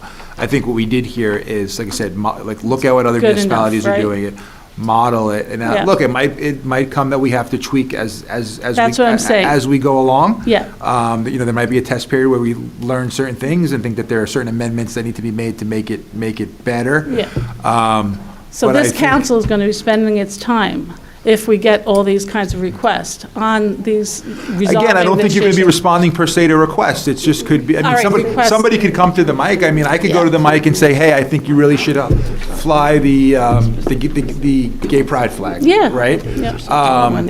And if somebody agrees then they'll make a motion in a second, and you'll vote. But you're not doing it just because I requested it, right? Anyway, I just wanted to make my points, and those are my points. Okay. Bag of worms. Anyone else? Sorry. I will buy you a nice Irish lager if we have a big problem. I don't think we're going to have a big problem. Okay. We'll have one or two little problems, I think, and I think we're going to be okay. Okay, but I still would say I think we should only fly the American flags on public polls. Mayor, I just have a quick, and I completely understand your concern, I really do. But I think we have a good enough ordinance here, and like I said, ordinances can always be amended, so we'll just have to cross that bridge. My little nit is that, and I don't think this is substantive, Mr. Garcia, we defined in the third whereas, it looks like we created a defined term commemorative flag, so maybe all of the rest of the references to commemorative flag should also be capital C and capital F. That's my only little nit. I don't see it in my packet, but that's a stylistic change that I don't think would necessitate us going back to first reading again. I know that that's something that certain members of the council don't want to do, right? They don't want to delay this further. I do not either. So I think a stylistic typographical change like that can certainly be made, and you can vote on final reading today. And then to your point, if, a month from now, 2 weeks from now, a year from now, we think that there are additional tweaks that need to be made, we can always make them at that time. Okay. Thank you. Yes, Councilor Birmingham. I know we're getting late, and so I don't want to delay this, but Mr. Garcia, can I ask you just a maybe hypothetical question here? Because there was some back and forth on the town press about, this is going to open us up to lawsuits, et cetera. This was written in response to that Supreme Court decision. short-lived be, in Boston where they were letting anybody hang anything from the flag. And so we're establishing that flags are government speech. We're seeing, and in the decision, to your point, Councilor Lockman, where I think it was Justice Breyer's, like the clearest way for government speech to form government speech is at the ballot box. So if people don't like the flags we're flying, they can vote us out. But we're seeing a more conservative, likely Supreme Court getting more and more conservative. There's this issue of religion, and they don't like for religion to be singled out as something. Just theoretically, if somebody were to sue us, were to say, we're suing you for this ordinance, we're taking you to court, and we were then to say, well, like we don't maybe want to go through the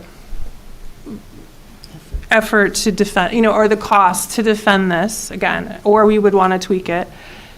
If we were to do that, would that, I guess does that then, like if we were to repeal this ordinance, is their lawsuit then moot, or are we going to wind up at, in front of? Yeah, I mean, I think that if you reached a point where you said, I don't want to deal with this anymore, like I don't want to deal with lawsuits, we're spending too much money, you would likely default to what I think Councilor Lockman is suggesting, which is that's it. We're not raising any flags other than the flag of the state of New Jersey and the American flag. But I think the people who prepared this ordinance and sponsored it, they modeled it after ordinances that were specifically adopted to insulate as much as possible from the law as it exists today. Oh yeah, I mean, I think this is. I can't tell you what the Supreme Court's going to do going forward, but as it exists today, I believe that this version of the ordinance insulates you as much as possible. Okay, and I agree. People like to sue in Montclair, it seems like, so. Okay, thank you. No problem. Okay, if there are no other comments or questions from the council, I'd like to close the public hearing. And I would like to move pending ordinance 025-01, ordinance amending the code of the Township of Montclair regarding the display of the flags on township property. I so move. Second. Madam Clerk, will you please do a roll call? Deputy Mayor Anderson? Yes. Councilor Birmingham? Yes. Councilor D'Amato? Yes. Councilor Lockman? No. Councilor Toller? Yes. Councilor Williams? Yes. Mayor Baskerville? Yes, thank you. Okay, we're now up to new business ordinances. Oh, we're not up to new business ordinances. Yes, sir. Okay, on the blue paper.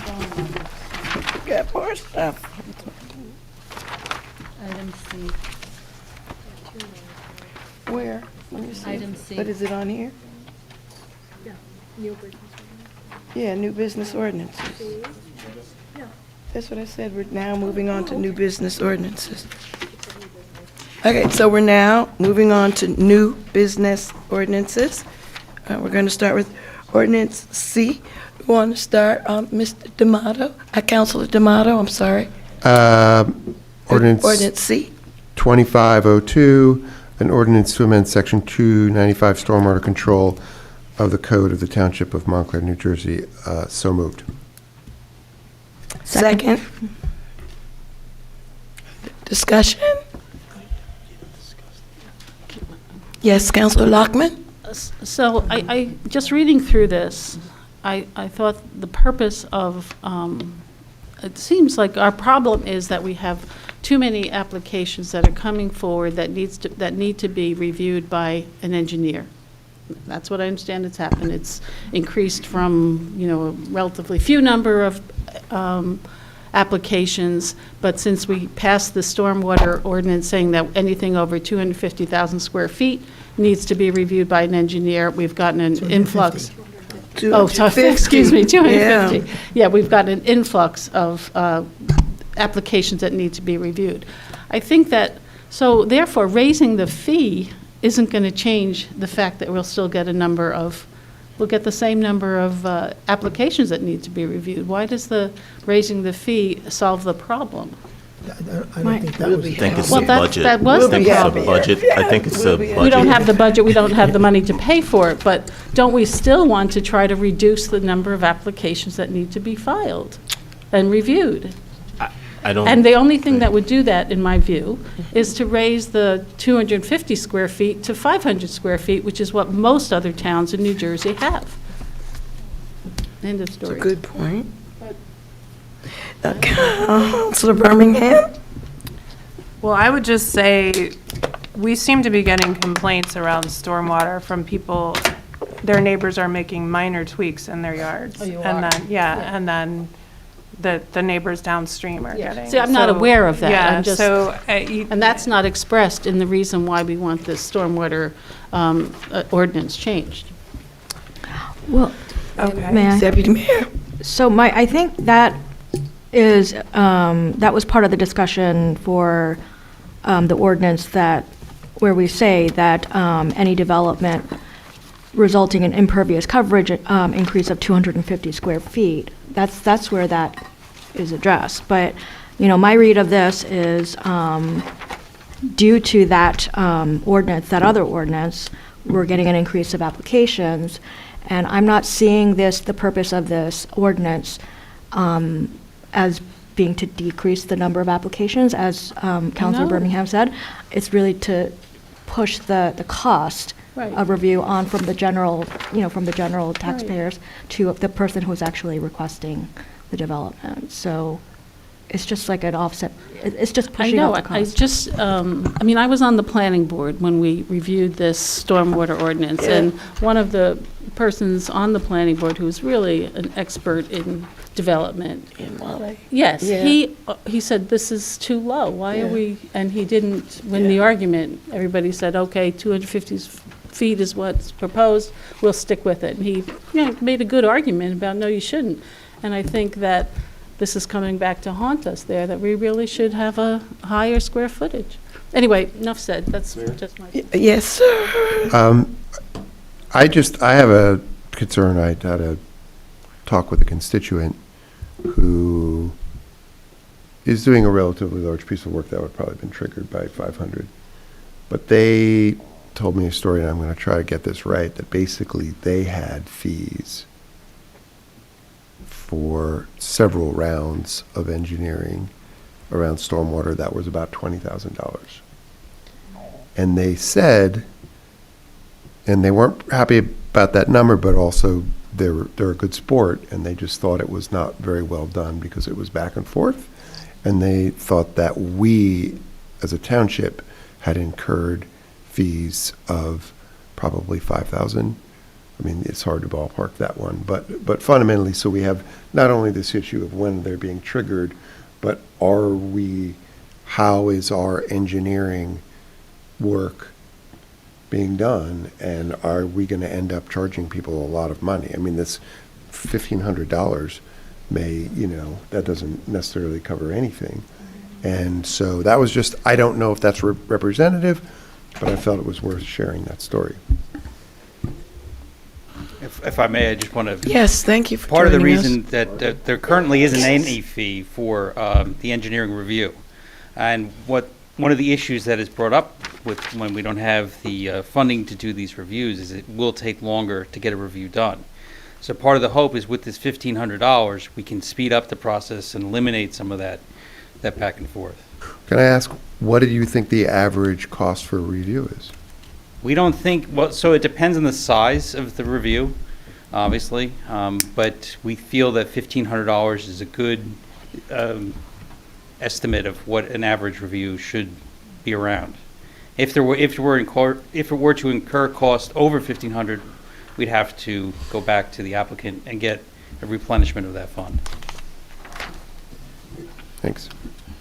So this Councilor allows Lockman? you to do that, to get a replenishment? Correct, it's like any other escrow Oh, account. okay.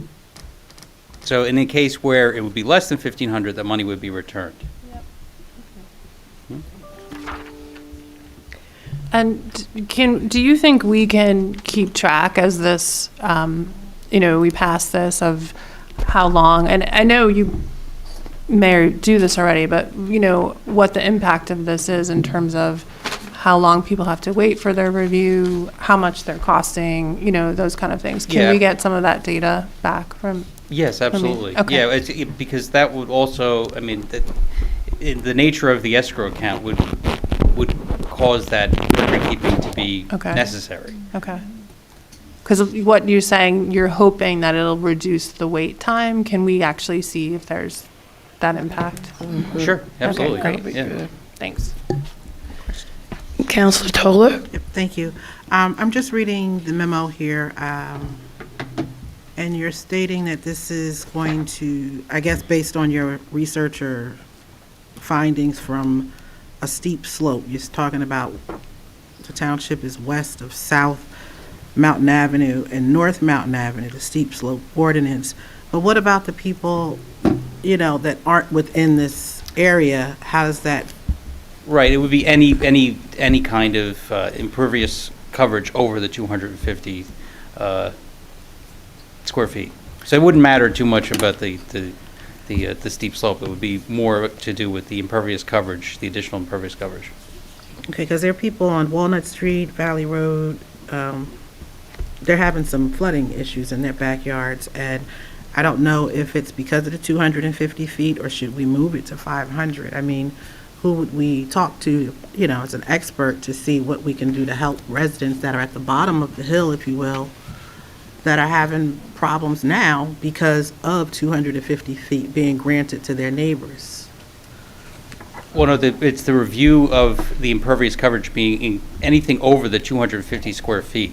So the lower that number is, the more stringent the requirements are, and the better protection the neighbors would have.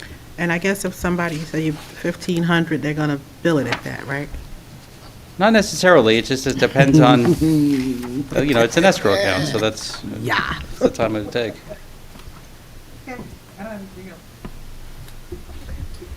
I was just wondering, in here in the bottom line where it says they'll return the escrow, should we put something in like within 2 weeks or a month or something, so that we can let them know, you know, when they have to have it, or that we don't need to do, they'll just get it whenever they get it? Well, we have council meetings. Hmm? We return escrow at council meetings.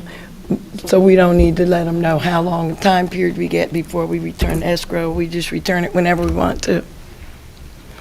Okay. If nobody else. Sorry. Oh, I'm One more sorry. question. Did you? Oh, Mayor, yes.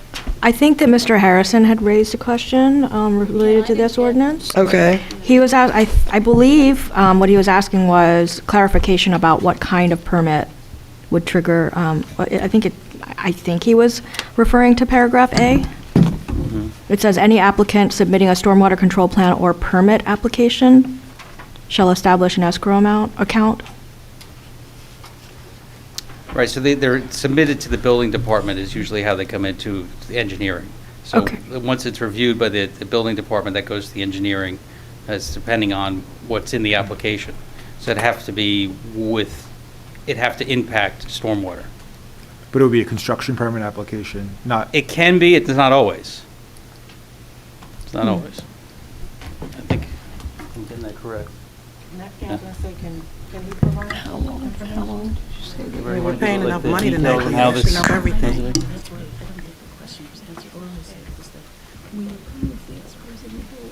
Hello again. Yeah, so it's not necessary that the stormwater review is exclusively tied to a building department permit application. The building department only comes into play if a permit is required through the UCC code, generally involving structures or pools, things of that nature. If somebody wants to put a patio in their backyard, it doesn't require a building permit from the building department, but it would potentially trigger this review. Well, how do they know? If they're not applying for a permit, how do they know they have to get a review? Yeah. Usually, No, they're but you're saying you don't have to apply for a permit if you're doing a patio. Didn't you just say that? I had to have a permit. I thought you just said. the permit would be through my office. Oh, through your office, not. Right, not the building department. That's just a distinction, yeah. Oh. So, I guess my question is, can we provide a little clarity around a permit, like what types of permit would trigger the obligation to open an escrow account?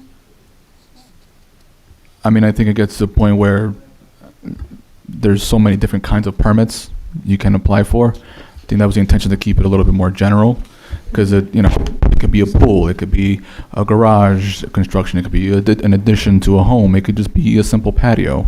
Are you able to create something where you identify the permits? I mean, that's what we're paying your firm for, to do this work, so I don't think it should be that general. It should really be a little more detailed. Are you saying it's like too much work, that we shouldn't do it that way? Or, I'm just trying to understand. No, I'm not saying it's too much work. I think it's an issue of, if we, for some reason, don't have something included there and it's not covered under that language, then there's no enforcement to require them to do that work. If you list everything and you miss something, Yeah, you got a then problem. one can argue, if whatever you miss, and that's what the permit they needed, that I'm not required to go through with this. So I think it was purposely left as broad as possible to cover it. Can I? Councilor Lockman? Yeah, hi. I think none of us apparently grasped what Mr. Harrison was saying from listening to this conversation. Why don't we just ask that he take a look at this and say, what was your point here? Or you go look at the tape and see what he was saying, and pass this subject to just maybe a minor change based on what his recommendation is. Mm-hmm. Yeah. Yeah, We do. Yeah, but if you don't move it tonight. Yeah, we want to Then- move it, but we can make the change as No. needed. If you move it tonight and you make a substantive change I at the know, second right. reading, then you have to start over. Yeah, but it may You're not be saying a it might substantive not be, change. right. It doesn't sound like it was substantive. if anything, I think it's I maybe think- just clarification. Call him? I'm Mr. on it. Here, just to reads- recap. To me, okay, sorry. Just to recap, Mr. Harrison, who looks at this stuff all the time, and he's a premier lawyer on land use stuff in New Jersey. He came up and made a comment, but it was after he had talked about Woodman Field, so I think we're all kind of a little bit, oops. Yeah. And I looked at this, I didn't quite get what he was saying. I don't think anybody Yeah. else From what I apparently did. heard, I was in the back, Yeah. my interpretation of it, again, Yeah. I could be wrong, but my interpretation was, I think he was just asking kind of a general question, like, the council asked itself, what kind of permit would trigger this? I'm not sure if it's specifically because, obviously, he does represent the zoning board. Those are separate I from know. this. I mean, my point is, he made a point. We don't know what it really was. Why don't we just ask him and then Yeah. make the change, and then it Yeah. probably is not that substantive. I and would then move agree. on. I would tend to So agree. why don't we just But- table this? But- Let's just table this and then have him, Just look at this. Manager Lepola has something to say? No, No? I'd rather not say what I'm thinking. Are we not doing this? What, do you need this done right away? Just go ahead, pull it and then have him review it. Okay. Well, I just want to say, I do understand the concern about being overly prescriptive in this. I get it. It makes sense, yeah. But yeah, I would rather just pull it Good. for the first, just to make sure that we're not making any changes that. That's fine, That yeah. don't make Table. sense. Excuse me. Right. I'm Yes. sorry, I didn't mean to cut you Councilor off. Toller? Counselor Laughlin, would you be responsible for emailing Mr. Harrison? Sure, Because we didn't discuss who was going to Yeah, send yeah. it to him, but Yeah, I'm just happy to make do sure. that. Okay? No problem. If there's any questions, His question, or is it you to review it? Just to have him look at this, I mean, he looked at it already, and this was the point that he made. So let's just make sure that we get the gist of what I he's think saying that's and good. put it in the ordinance for next go. Is that, I mean, I think that's fair. I think that's an excellent idea. So we're going to table Thank the you. pending ordinance 025-01. Yeah. I mean, maybe if I just listen to the tape. Yeah, I think that's a good plan. Okay, so we're going on to new business ordinance 0-25-03. Councilor Birmingham, please. Has that Oh. been pulled? That I one think is that's pulled. been Okay, So, we pulled that one. Okay. Would you do Sure. E, please? Sure. Ordinance O-25-04, an ordinance to amend Section 121-4 Construction Codes Uniform Fee Schedule of the Code of the Township of Montclair, New Jersey, And I so move. Second? Discussion? Yeah. May? Yes, Counselor Williams. Yeah, I think it's section 2H. Just noticed that all the other fees in here are going up and this one's going down for some reason. I think it was that intentional?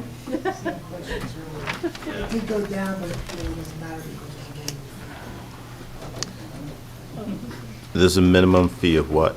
Good evening, everyone. Thank you for being here. My name is Daniel Papa. I'm the construction official for the Township of Montclair since July 1st, and my experience has been very positive so far. So thank you for being here. The reason for me being here tonight is because once I got into some stuff, I started reviewing some of the data, and it came to light that the fee schedule has not been addressed since 1997. There have been some changes, made some additions, but the fees all stayed the same. So, you know, with the help of my staff, I looked into it.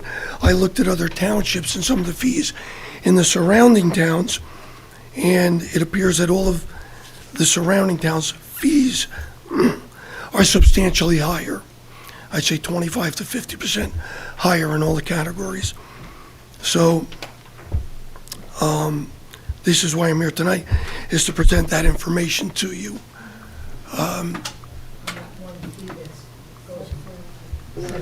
Subsoil drains. Special device and subsoil. I'm sorry, I don't hear well, I'm sorry. So in the table, it's also in the text, but in the table and plumbing, there are subsoil drains and special device, and the current fee for special device is $75, and then the proposed is $20. So we're just wondering why it's going down. The reason it's that way is because there's a minimum fee for a permit, and the $20 would be in addition to any work. So if the permit were $100 and then that item were added to the permit fee, it would be $20. Okay. An additional $20. A minimum, for that okay, okay. So, Okay. Mayor? Yes. So if I wanted to install a crematorium in my backyard, I should probably do it right now, because I see that that's going up to $750. I think Right? so. Yeah.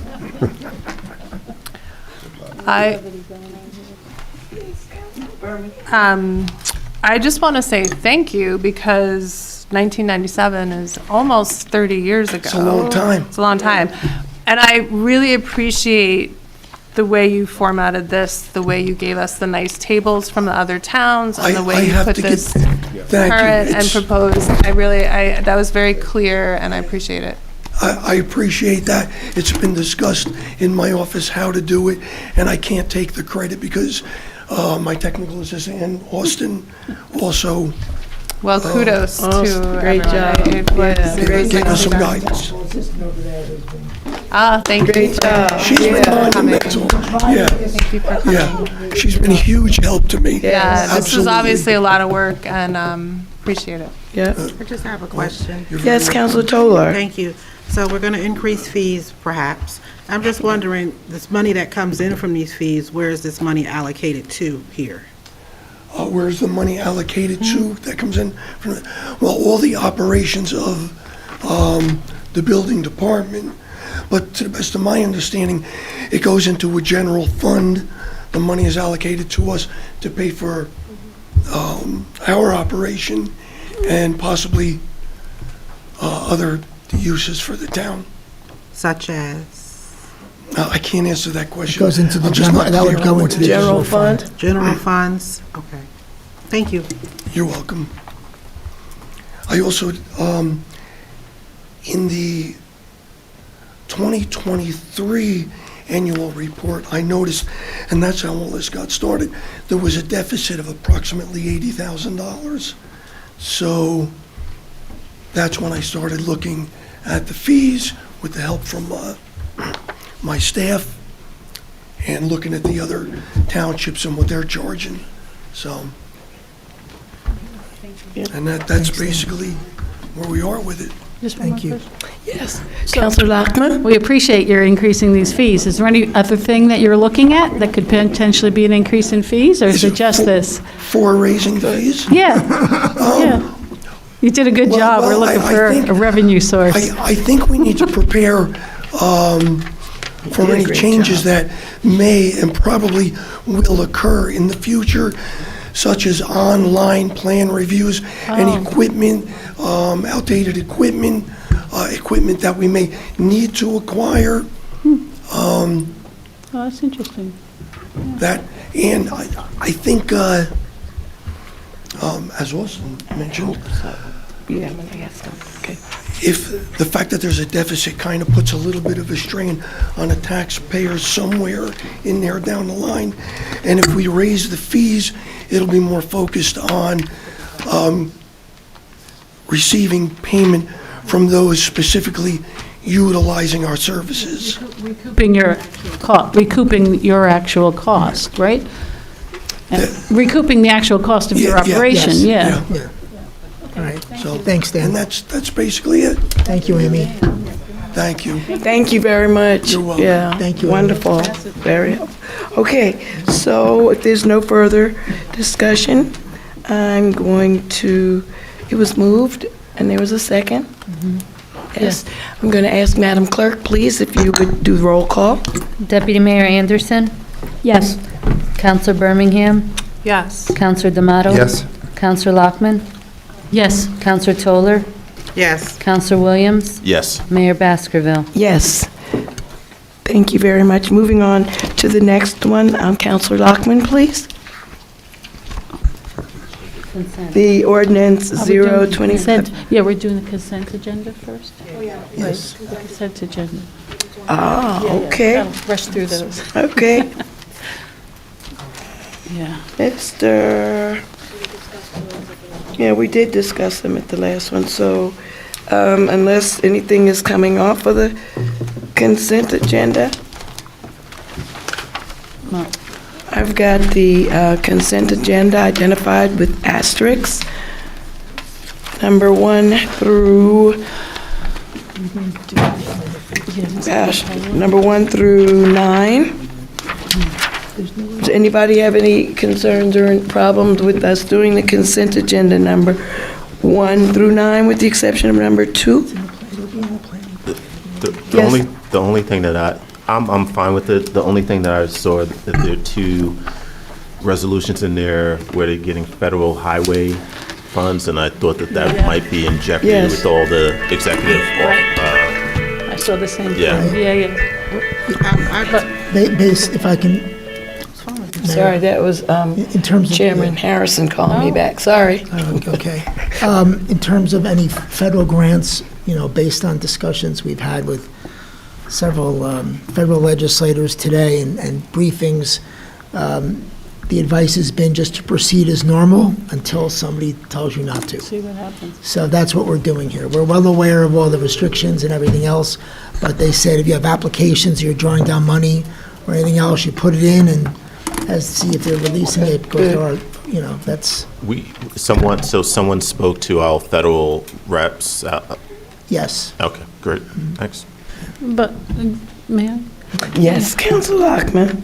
That's all good and well, but what if we don't get the grant, and if in lieu of getting the grant, we would not have approved the project?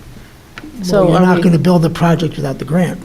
Well, that's It's not a project. that's what I'm saying, yeah. It's not a project you're approving whether or not you get the grant. Right. So it's something we're going to do. All of It's these, contingent upon all getting these the grant funded grant. things are Yes. contingent. Okay, You're not voting that's to fine. authorize anything without the Yeah, I just want to make contingency. sure, yeah. Yeah. Okay, final call for anything to be removed from, yes, Councilor Toller. For the consent agenda with the asterisks, thank you for providing the asterisks again for this agenda. They weren't there at the last meeting. Number 6 and number 9, I'm going to need some discussion or clarification. It's a lot of money we're talking about, and number 6 has to do with checks and balances, and I'd like to remove those.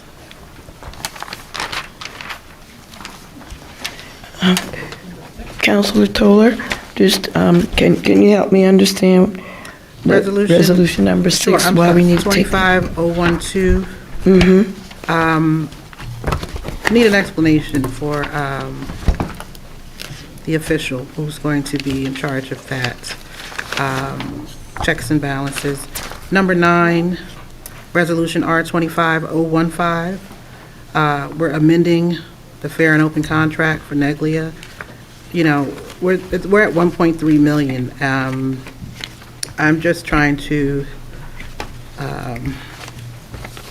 understand what we're getting for that. Are we going to see a plan for reduction of spending? There's a lot of questions that I have regarding Good. Okay. that kind of money being just All right. funneled out, if you will. Okay, thank you. So at this time, I'm going to move the consent agenda with the exception of number 6 and number 9. I guess number 5, because it's the same thing. You've got Neglia on here twice, 5 and 9. Number 5, The number totals 6, and are number 9. over, 1.3 million. I just think we need to have a discussion about that. Okay. I'd like to make a motion that we move resolution number 1, all of the resolutions between 1 and 9, with the exception of number 5, 6, and 9. Sorry, Mayor. Yes, sir? I would like to take number 3 off. Okay. A couple of questions. Okay. Now we're going to try to move the consent agenda for all except for 3, 5, 6, and 9. Is there anything else that anyone would like to remove from the consent agenda, please? Okay. Okay.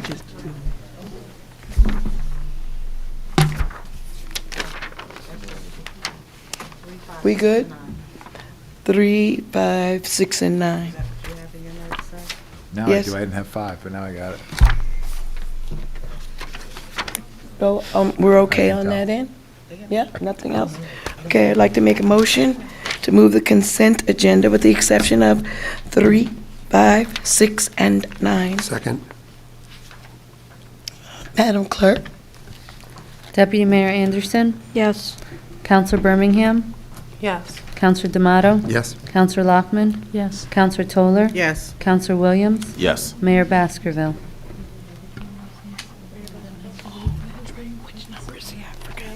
Thank you. Mayor Baskerville, consent agenda vote. Yes. Thank you. Okay,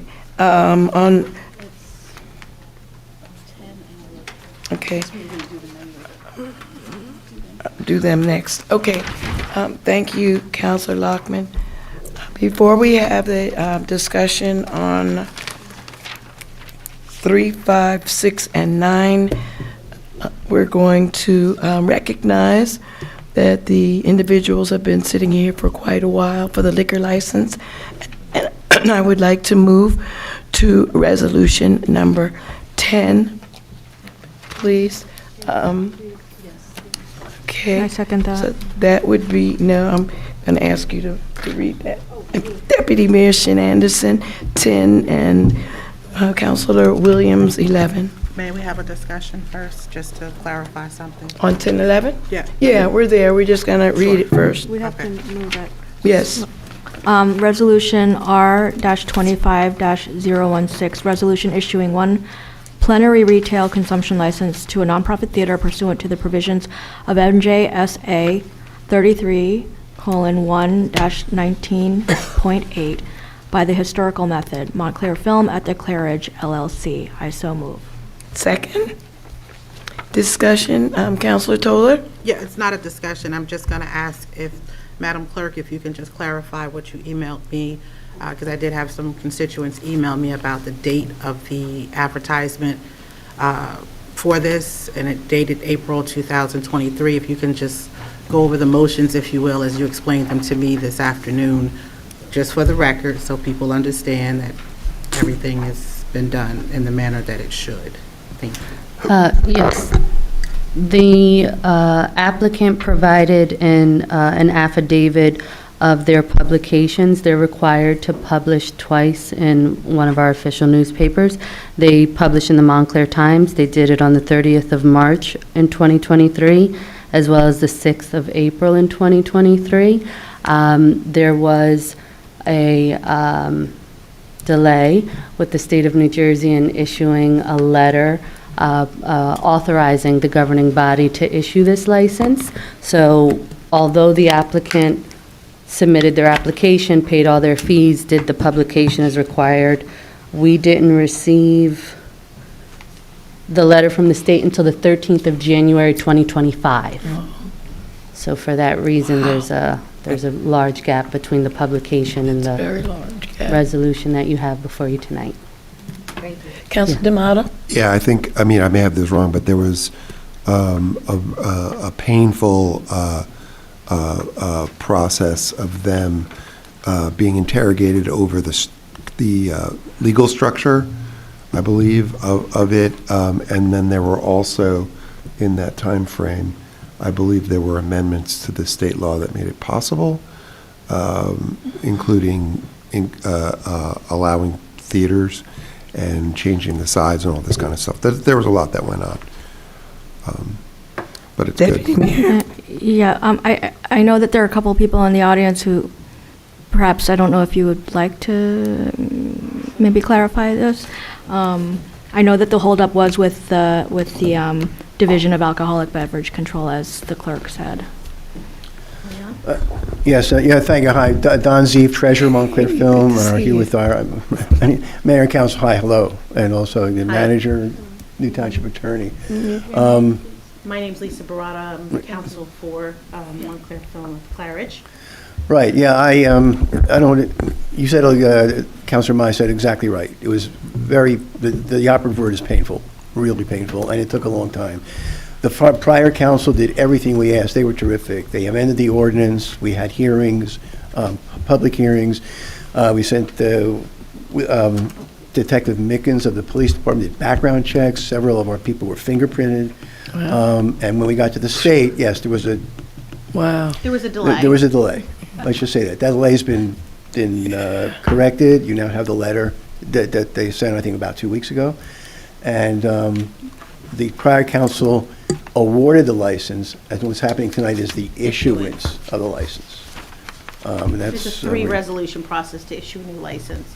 The township issues a resolution saying that the license is available. Applicants apply. You evaluate those applicants. You pass a resolution awarding an applicant the license. They go through a background investigation. Our client has done that.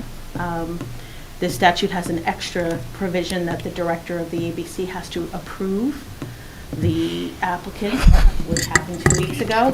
And then the third resolution in the three-part process by the township is the issuance of the license, which is what is before you tonight. Okay, thank you. Any other questions? Any other We're happy to questions? I remember when this was being, it seems like a very long time ago, but there's a limit to how many? Is it two? Three, okay. So this is two that. Two tonight. But that's not a statutory limit. That's a limit that the We have township has on it. in your ordinance Right. and in the issuance. So you could always amend that and Yeah. issue an unlimited amount. The state statute does not limit the number of these that a municipality can issue. Great, thank you. Thank you. Thank you. Yes, Councilor Williams? And what sort of alcoholic beverages will be served there? Asking for a friend. The plan is to Grey Goose. focus on New Jersey-based alcoholic beverages, New Jersey breweries, wineries, distilleries. Let me just explain. And they're going to be RTD, ready to drink, no mixing Yeah, we're of not, drinks. it's not a bar. It's not a bar. We're not mixing So drinks. Okay. Instead of getting a can of Coke from a refrigerator, you get a can of beer. beer, Yeah. something Or the along those. pre-made white wine. or Cocktails, red you wine. know, Yeah. Right, things like that. the other pre-made canned beverages. There'll be That's no pretty nice. bar with open bottles and a Nice. bartender mixing. It'll be RTD, ready to drink beverages. And, sorry, and just before anybody gets any ideas, I mean, it's not that alcohol will be served every day. It's just during these, 2 hours immediately before. Exactly. During the all day. times that are required by statute. Right. And there'll be no expansion based on the overall alcohol service times required by the state and by Montclair. So it's like two sets of requirements of time of service. Thank you both. You're welcome, thank you. Thank you for your patience, too. Madam Clerk, are we going to vote on this tonight, like now? Madam Clerk? Deputy Mayor Anderson, Yes. Counselor Birmingham, Yes. Counselor D'Amato, Yes, Chair. Counselor Lockman. Yes. Counselor Toller, Yes. Counselor Williams. Yes. Mayor Baskerville. Yes, thank you. Resolution R-25-017. The people here from Vanguard Theater. Yes. No? Okay. Would like to have any discussion on the Vanguard Theater liquor license? Same thing? Okay, I'd like to move Resolution R-25-017. Second. Madam Clerk, please. Deputy Mayor Anderson, Yes. Counselor Birmingham, Yes. Counselor D'Amato. Yes. Counselor Lockman. Yes. Counselor Toller. Yes. Counselor Williams. Yes. Mayor Baskerville. Yes, thank you. Now we're going to go back to discussion on resolution number 3, right? Yes. Yes, Council D'Amato. Obviously, I am a supporter of this process. I'm just curious what the timetable of the bidding will be. Is this going to happen soon? The reason I ask is that we are about to embark upon a big change when we pass the Complete Streets ordinance that will involve new designated people on an oversight board, and the centering of this and the great work that the Planning and Community Development Office has done. We're going to have to relook at these structures because the center of traffic safety is going to be there'll be a new center. Yeah. So I know that Planner Talley did say to you, Councilor Shin Anderson, that it was going to be designated the Complete Streets Advisory Group. It's a different name, but it's legally okay. So Correct. so when I did ask a question about how this consultant, right? Yes. That was, would work with the contemplated Complete Streets Director and the Oversight Board that are both, being proposed in this Complete Street Ordinance. And what she informed me was that the idea, and she provided a scope of work, is that this consultant would be actually under the management of her department, but that they would be working with the Complete Streets Director and the Oversight Board.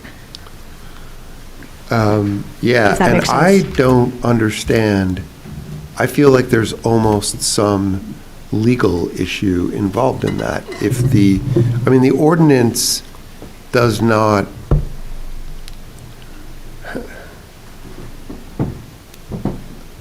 Attorney Garcia, we may need help here. If you have that ordinance in front of you, it sort of enumerates these new bodies as being the center of activity in street design and safety in the township administration, under the manager.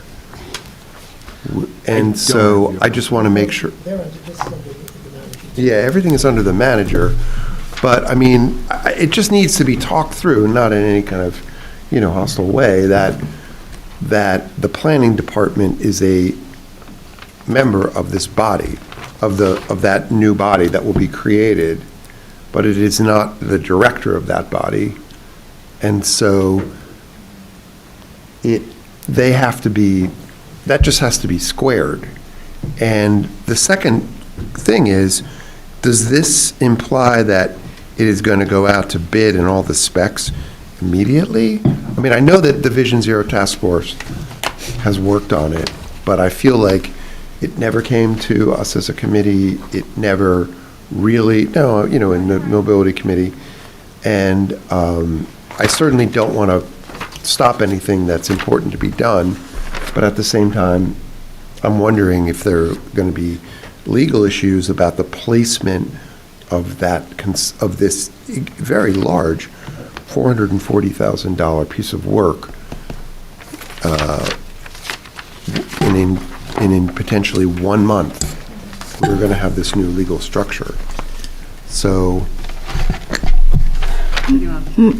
I really wish other people were here, and this is on me for not asking them in advance. I mean, we did, but Mr. Garcia, are you looking, you're not looking at that ordinance, are you? I was looking at the competitive contracting statute just to see how long it takes. I mean, it's not your normal RFQ process, right? I mean, I don't know how far along you.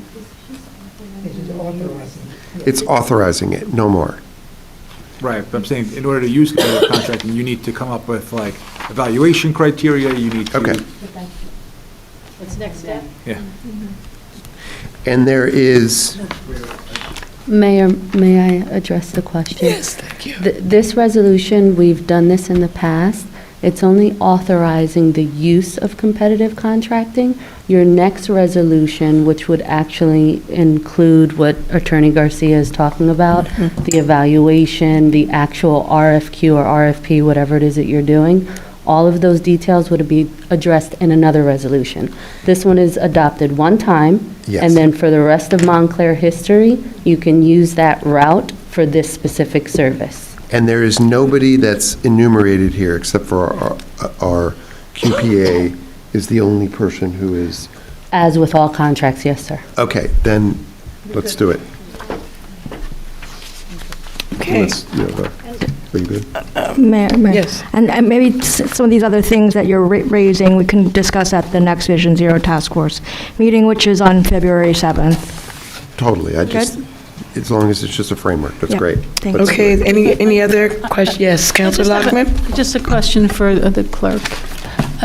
Is this usually a two-step process that's done over time, or do you usually have this type of resolution that we're looking at today, and then at the same day, there would have already been the next resolution? No. We never move that Okay, quickly. that's what I'm just asking. Yeah, thank you.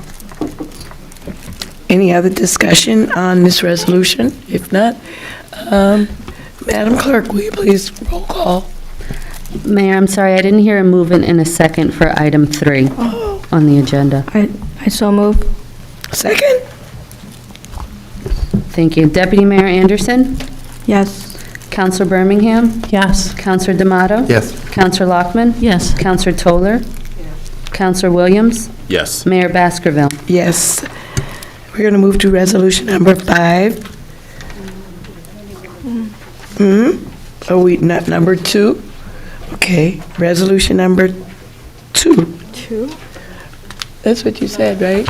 That was not asterisk.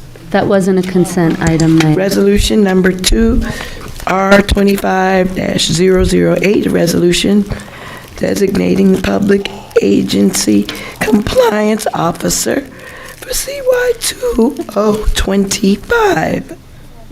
It's coming, it's coming. It was an asterisk, number 2. I so move. I second. Any discussion? Yes. Yes, Counselor Toller. Yep, thank you. I guess the purchasing agent is not here tonight. This is to a point, I guess what I'm trying to say is, how are we, the council, going to be kept abreast of spending under $44,000? How will we see the affirmative action reports and the other things that we need to see if we pass this resolution? I know that the township has certain ordinances in places when we're hiring and using contractors and vendors. We won't be able to see if this is going to apply. Anything under $44,005 or either $44,000 even, you know, how are we going to be kept abreast of the funds that are being spent? There's no Yes, checks and Counselor Williams. balances for this. Well, we're not getting that information right now. Right. But I mean, to your point, Mhm. would you want to set up some sort of process where where this We should. information is, Mhm. all right, so that's, Yeah, we should, because without it, we don't get to see it. Ma'am? Yes. Councilor Lockman? Isn't there a certain trust that you have to have for the people who It's are not about- working? Yeah, we can working trust the in person, town, but yeah. how do we keep our eyes on where money's being spent? But Maybe we we- don't want to spend X amount of dollars on something that we don't have a say on. We're giving power to a person without, But it's not like he doesn't have any oversight. He has, the town manager is watching what he's doing, the department heads are looking at what he's doing. we don't It's- get any department head reports No, from no, but anybody. I know We don't that. get any reports from anybody here, so we don't know where the money's going or what it's being spent on. And I guess if you're saying you're comfortable with I am, yeah. with him I am. spending this kind of money. $44,000. Okay, well, that adds up. You're not authorizing him to spend Right. 44, without council approval. You're authorizing expenditures under the bid, Right. basically under the bid Right. threshold. That's- you don't- Right. So you don't have to, yeah, you're just not bidding it. You still have to approve it, Right. right? They still have to, I can't spend $20,000, or nobody can spend $20,000. That's If I have an attorney that has a bill, it's $20,000. I need, I still need you to approve that. It still has to be signed off by everybody. Right, and by then it's too late. And on the bills list then. We have to, We have to approve it. he just Yeah, doesn't right? have to get a formal. Right. And this appointment here for the compliance officer, it's always been the QPA, is my understanding from the I clerk. understand how, Yeah. I And understand the that's- QPA and how it works. We have a purchasing department in our school district. I'm well aware of every single step involved with it. But if the majority of the council is okay with 44,000 being at the cap and not seeing exactly where it's going until it's on our bill list, to ask some questions, That's not this. so be it. But can we just be clear, because this is important in terms of the process. The bill list is money that's, like, been spent that we have to, but we would have to really do a resolution to even approve that this will be spent. Let's say, I'll just use No, my there's- department, right? Let's say hypothetically, someone makes a hostile work environment, right? And we decide we want to have outside counsel come in and do the investigation. That investigation is likely going to be under the bid threshold of 44,000. I still have to come to you for authorization to award that firm, and you do a Right. resolution, right? Awarding a contract to do Right. X, Y, and Z, Okay. in an amount not to exceed. So it still has to go to you. Yeah. I just don't have to go out to bid for it. If you need equipment for recreation department, and so I mean, you still have to authorize the expenditure. Also, we're looking at 25-008, right? This is just to hire, appoint the compliance officer. Correct. Who will make sure that when we do contracts, we're getting all of the. But isn't that one of the same person? He's going to be that person in the QPA? Yeah, Oh, that's acceptable? yeah, that's, I mean, we wouldn't Just nominate him asking. if it was. Yeah. Just asking. So we'll So get that- it on the bill list. But just back to this, because again, this is not something that but the QPA is also the compliance officer, so are we like asking him to ensure that his own work is compliant? I guess that's my question. Yes, that's my point. Okay, so this is, okay, I gotcha. All right. You go out to bid, I right? get it. There's mandatory language in every Right. bid that the clerk puts out, that's You gotta do this, EEO gotta do that. language and affirmative action Yeah, language. yeah. He just needs to make sure that we're complying with all those. I mean, it makes sense for it to be. Perfunctory, but. Got it. Yeah, yeah. Who else is going to do it? Okay. Any further discussion? No? Councilor Toller? No, I don't have any more discussion, but I just wanted to, I guess, try to answer Councilor Birmingham's question. You mentioned about the bill list. You had a question about when we get the bill list and when we see it?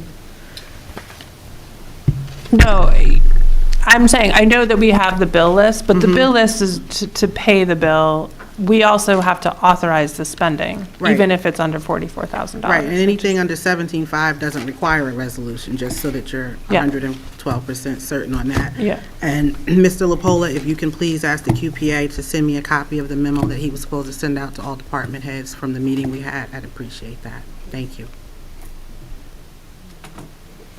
Okay, it's been moved and there was a second. Madam Clerk, please. Thank you. Deputy Mayor Anderson? Yes. Counselor Birmingham? This Yes. is on item 2, thank you. Counselor D'Amato? Yes. Counselor Lockman? Yes. Counselor Toller? No. Counselor Williams? Yes. Mayor Baskerville? Yes. Okay, thank you. So now we're up to resolution number 5. Counselor Williams, please.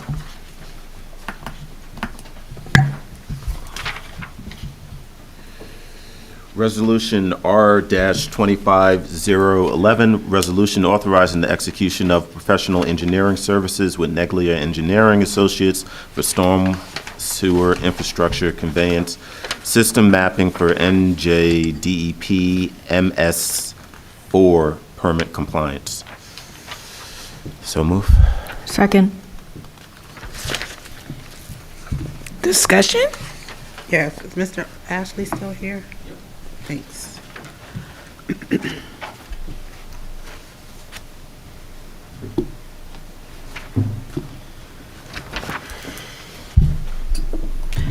Yep, so your memo states in the, I guess on the last page here, this contract amount is capped at $500,000. However, the township has received a grant for $25,000 from the state of New Jersey to offset the cost. So are we paying $425 to Neglia, $475, or $500? Thank you. Well, it's a not to exceed amount, so. Okay. The grant would be, whatever we spend would be offset by the 25,000. Okay, and it says to be in compliance with the NJDEP regulations. And can you share those regs with us that we need to be in compliance with? I'm sure you don't have them on you right now, but if you could send us an email Sure. with yeah. those regs. The other thing is, I just feel like, we're spending so much money every single meeting, there's something on here with ridiculous amounts of money to a Neglia? particular firm. It just, Yeah. we need an engineer. It's a lot.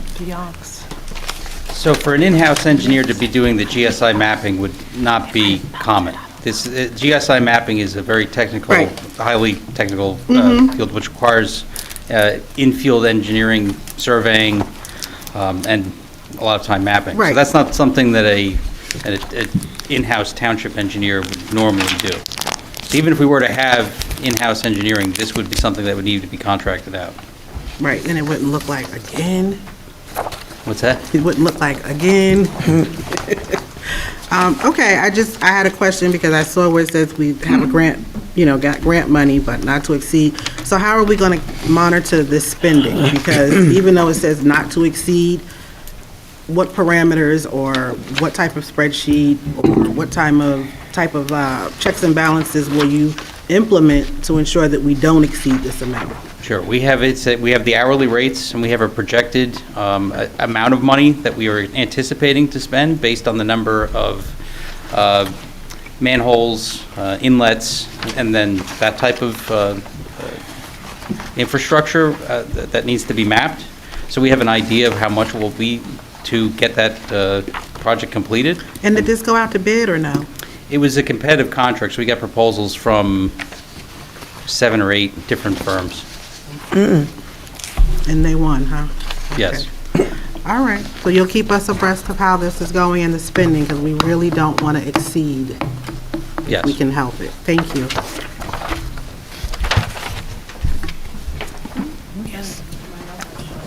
Okay. Madam Clerk, please roll call.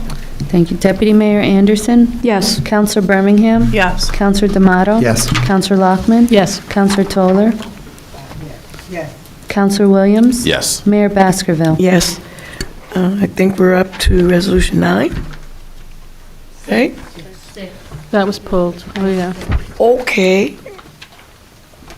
Resolution number 6. Counselor Toller, please. Resolution 25-012, resolution establishing a cash management plan and naming official depositories for the Township of Montclair for the calendar year 2025. I so move. Second. Discussion?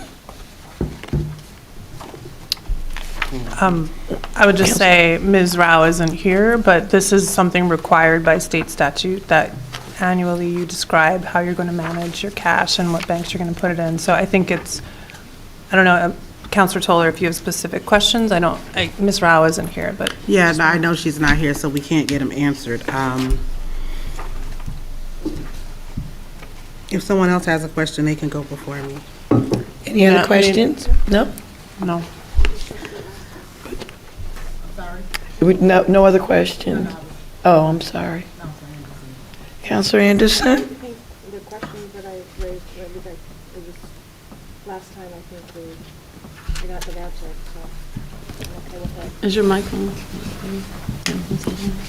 Yeah, any questions that I had were addressed last time.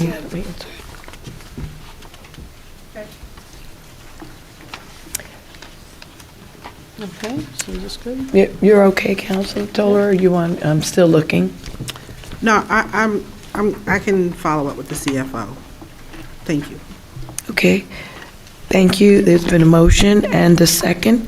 Madam Clerk, please do the roll call. Deputy Mayor Anderson, Yes. Counselor Birmingham, Yes. Counselor D'Amato, Yes. Counselor Lockman. Yes. Counselor Toller. Counselor Williams, Abstain. Mayor Baskerville. Yes. Okay. Now we're up to number 9. Number 9, resolution number 9, R-25-015 is a resolution amending fair and open contract, another contract for Neglia Engineering Associates, CY 2025 Municipal Engineering Services. If somebody wants to move it. Oh, did you move it, or No, shall I I say? didn't Oh, move it. So moved. Second. Discussion? Yeah. Counselor Toller? I'm just, again, this is same firm. Now, we're trying to spend not to exceed $800,000. And I thought as a council, we agreed we were going to start talking about looking for an in-house engineer. Not that this particular work right here is done by an in-house engineer, but, within a matter of 10 minutes, we've just spent $1.3 million on a firm. And I just want to know what's going to be done to curb the spending coming in from this firm here, and can we see a plan for a reduction of spending from them? Because I just also feel like this resolution, it precludes the council on prioritizing spending in other spaces without adding to the burden of, without adding to the burden of the taxpayer. I just think it's really time for us to have a deeper discussion about spending and looking into getting an in-house engineer. I mean, we're just funneling money out every single month.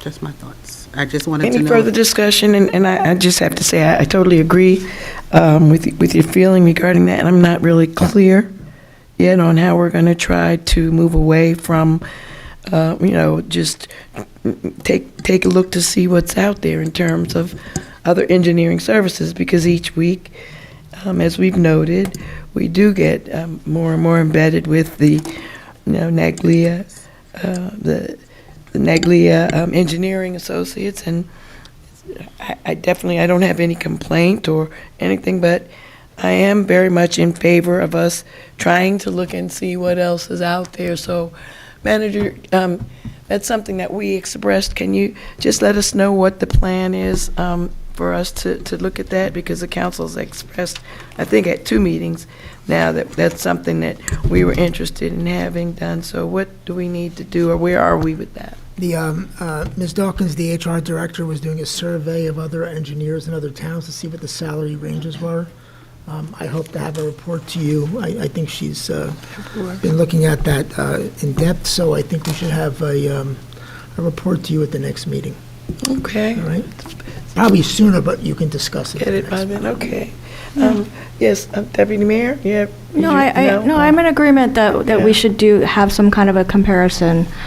But I just also wanted to note that it doesn't really, just based on what we as a town are prioritizing. I mean, we care about stormwater mitigation, we care about traffic and safety, so, and then we have this major redevelopment. So I don't know, I mean, I would like to know how much it would cost us to have somebody in-house, but I just feel like maybe as part of the larger conversation, we can also look at what other opportunities are there to curb spending, that, because it doesn't seem like engineering is necessarily going to be the area that we're going to be able to cut, whether we go with somebody in-house or continue to hire outside consultants. Councilor Birmingham? Can we also get, I know we've talked about that the change in the stormwater ordinance led to more engineering requirements. Can we actually get a number on that in terms of what we feel like I thought it was the approximately $100,000. Right. Maybe a little bit more. 100? So that was like, we imposed an ordinance that led to a $100,000 increase in spending. Okay. And hence the ordinance tonight to Yes. cover that. Okay. And this resolution is for 1 year because I'm reading it and it says initial period of 2 years with 3 years separate 1-year options. I believe it was 5. This is initially. just a part of the 5-year. This is part of the 5? Yeah, yeah. Yeah, this is the second of the 2 years. It needs to be amended because Yeah. it would be the increase in the amount. And then there's the option for 3 1-year extensions. When is that option available? That's beginning next year. There's an option for renewal each year. Thank you. And I agree, Deputy Mayor Anderson, with what you said, regarding cost savings, but I think for me, cost savings was just a small portion of the reason that I was very interested in trying to find out, about having a more internal person that is here and available, every day. And so it wasn't really geared around thinking that we were going to save a lot of money. And as the Essex County, when we were at the meeting with Councilor D'Amato, myself mentioned that, it was much easier for them when we had that one person here, and I found that the experience was just totally different. And maybe in addition to trying to figure out about the realities of if we can find an internal engineer, maybe we should revisit even how the people that are doing it are providing the services. Because I don't have anything negative to say against Neglia. I'm just trying to figure out how to have someone in here who we can just go to, point the finger, go to the office and say, hey, the residents over here want to do so-and-so, they're out, can you come measure the street? Whatever those things are. So, yeah. May I? Anybody else? Yes, Yep, I Councilor just have- Toller? Yep. One more question on number 3.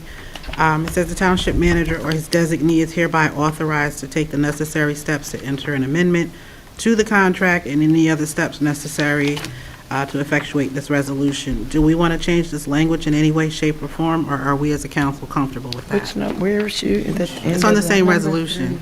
Okay, thanks. Number 3. Because again, this is going to be something we don't have a say on until it's sitting in front of us. Oh, I see what you're saying. Should we include another staff member? I think this authorizes me to effectuate whatever's listed above. Okay, I'm just asking. Anyone else? I would just say, Yes, sorry, no. that, we, as with the Complete Streets Ordinance, in a couple of months, we will have a new, possibly a new manager, and they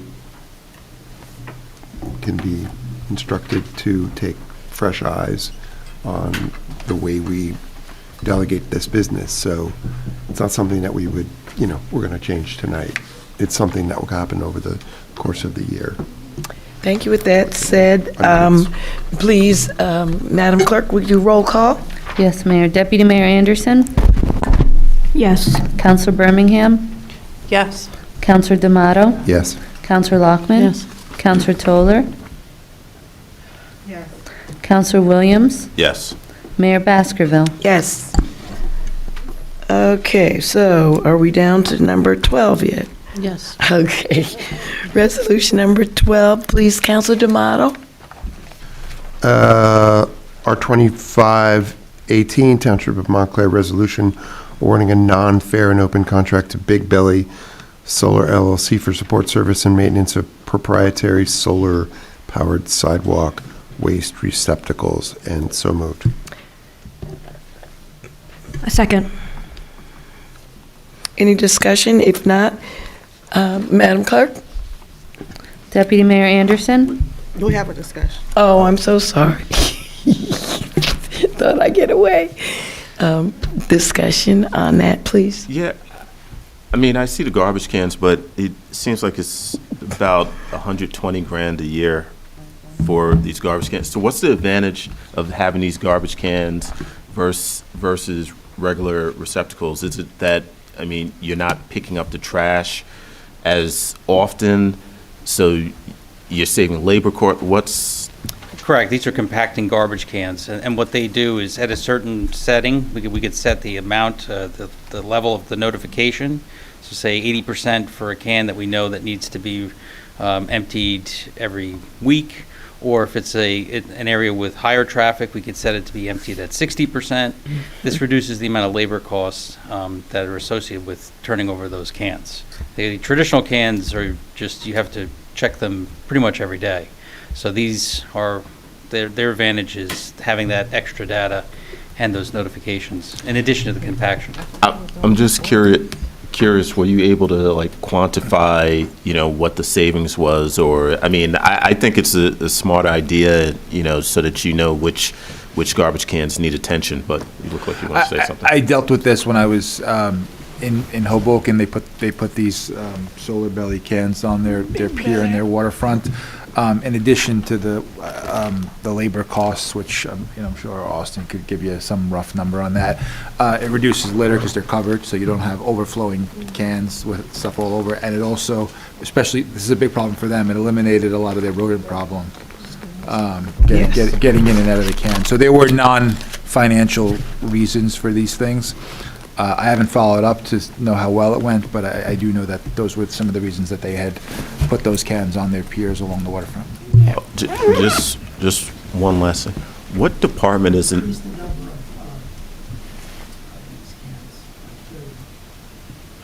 Oh, but, I was just about to say that. Yeah, because the first go-round, the fourth ward didn't get any, so. You weren't here, it wasn't you, I understand that. So, just one last thing, I'll be very quick. What department's in charge of rodent control? That's an interesting question. Yeah. Health. Yeah. Okay. Some cat-sized rodents running around There's Church no further Street. discussion. So, We will do the roll call, please. Deputy Mayor Anderson? Yes. Counselor Birmingham? Yes. Counselor D'Amato? Yes. Counselor Lockman? Yes. Counselor Toller? Yes. Counselor Williams? Yes. Mayor Baskerville? Yes. Number 13, Councilor Birmingham, please. Read this one? It's yours. Resolution R-25-019. Resolution authorizing the award of a conditional Class 5 Category A cannabis retailer license to Citrus, New Jersey LLC. And I so move. Second. Let me go. Discussion. Roll call vote. Deputy Mayor Anderson? Yes. Counselor Birmingham? Yes. Counselor D'Amato? Yes. Counselor Lockman? Yes. Counselor Toller? Yes. Counselor Williams? Yes. Mayor Baskerville? Yes. Resolution number 14, Councilor Lockman, please. Resolution 25-020, resolution authorizing the execution of an interlocal agreement with the Township of West Caldwell for the provision of nursing services. I so move. A second. I have some questions regarding the amount of money. Thank you so much for being here with us.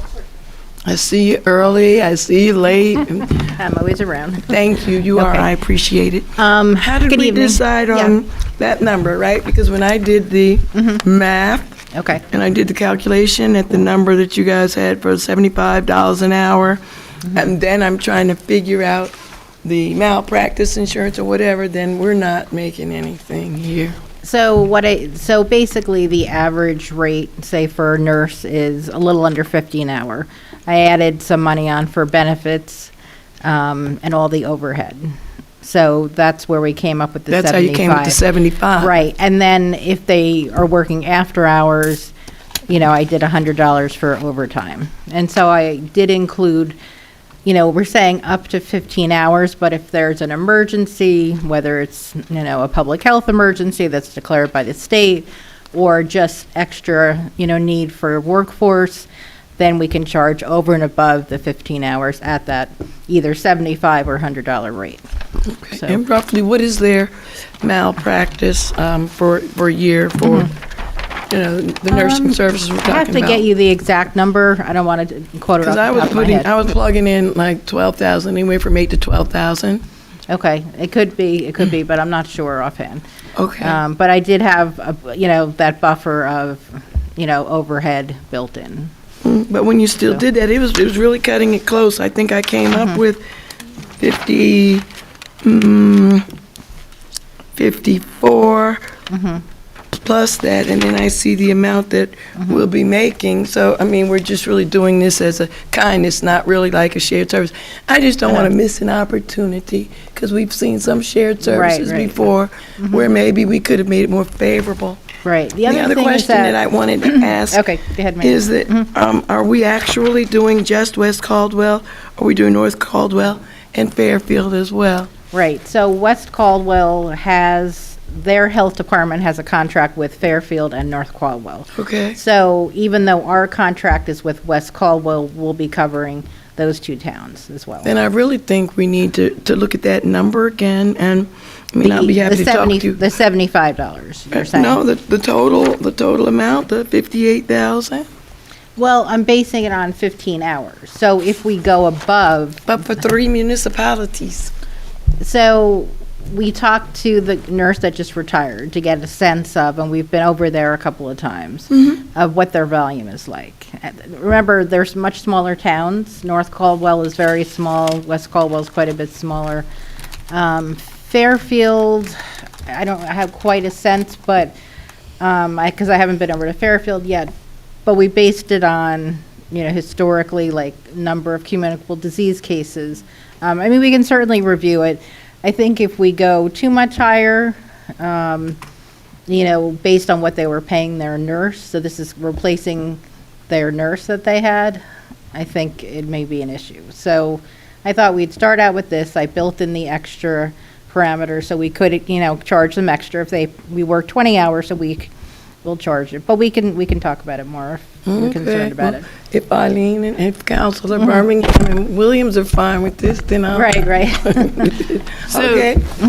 And just to piggyback on what the mayor was saying, Right. so this is different than like our contracts that we had, for example, with Verona, where we served, you were their health Right. officer, you also inspected all their restaurants, you were responsible for, I don't know, for rodent control, I'm not sure. But Yeah, like you we were did all doing of that. the Yeah. whole soup to nuts. Here, this is, Just you nursing. are sending one nurse so you don't need additional staffing. Right, correct. So you're not using additional staffing, you're sending one nurse 15 hours a week, and she's going to do things like audit vaccination records at schools. And if there is something like a communicable disease outbreak that causes an increase Yes. in work, so if, God forbid, we have another, something happening. Right. You have it built into the contract that you will charge for that. Exactly, right. And Yeah, I'm they're not thinking doing the like, school nursing. what's that? I'm They're sorry? not doing school nursing No, at all. no, nothing Okay. like that. Okay. Right, and so, to, Councilor Birmingham's point, right now, our contracts that we have existing with Cedar Grove, it's, if you look at the price difference, it's not that much more, but we're providing, REHS services, so we're in Yep. charge of all the inspections. Yep. as the health officer, I was just at their budget hearing last night. I do all their Board of Health meetings. So there's a lot of extra things built in. So this number just for nursing services sounds good. And I have these extra, like sort of clauses built in that we can increase, we'll send them an additional invoice. And the health officer is fine with that. We've had discussions. So I have a What good is that working. nurse getting just for, because I would guess, 88 to 100,000 for the nurse that you mentioned, plus benefits, pensions, benefits, and healthcare? I don't know if I can really that just went say up? what, he did tell me, and it's very close to what the contract is for. Okay, That well, without benefits. I appreciate all your work on this. Yeah, so I think it's a good opportunity, and, maybe we'll pick up some additional services from them, so. Anyone else? Anyone else? I'm getting a side eye. Okay. My bad. Okay, it's a roll call vote, please. Deputy Mayor Anderson? Thank you. Yes. You're welcome. Counselor Birmingham? Yes. Counselor D'Amato? Yes? Counselor Lockman? Yes. Counselor Toller? Counselor Williams? Yes. Mayor Baskerville? Yes, thank you. Next one, please. Counselor Lockman? I thought it was me. I'm sorry, Deputy Mayor? Is it me? Yeah. Oh, okay. Resolution R-25. Are you on? No. Oops, so Thanks. Resolution R-25-023, resolution extending the timeframe for the execution of a redevelopment agreement and planning board submission between BDP Holdings LLC and the submissions between BDP Holdings LLC and the Township for a Lackawanna redevelopment project. I so move.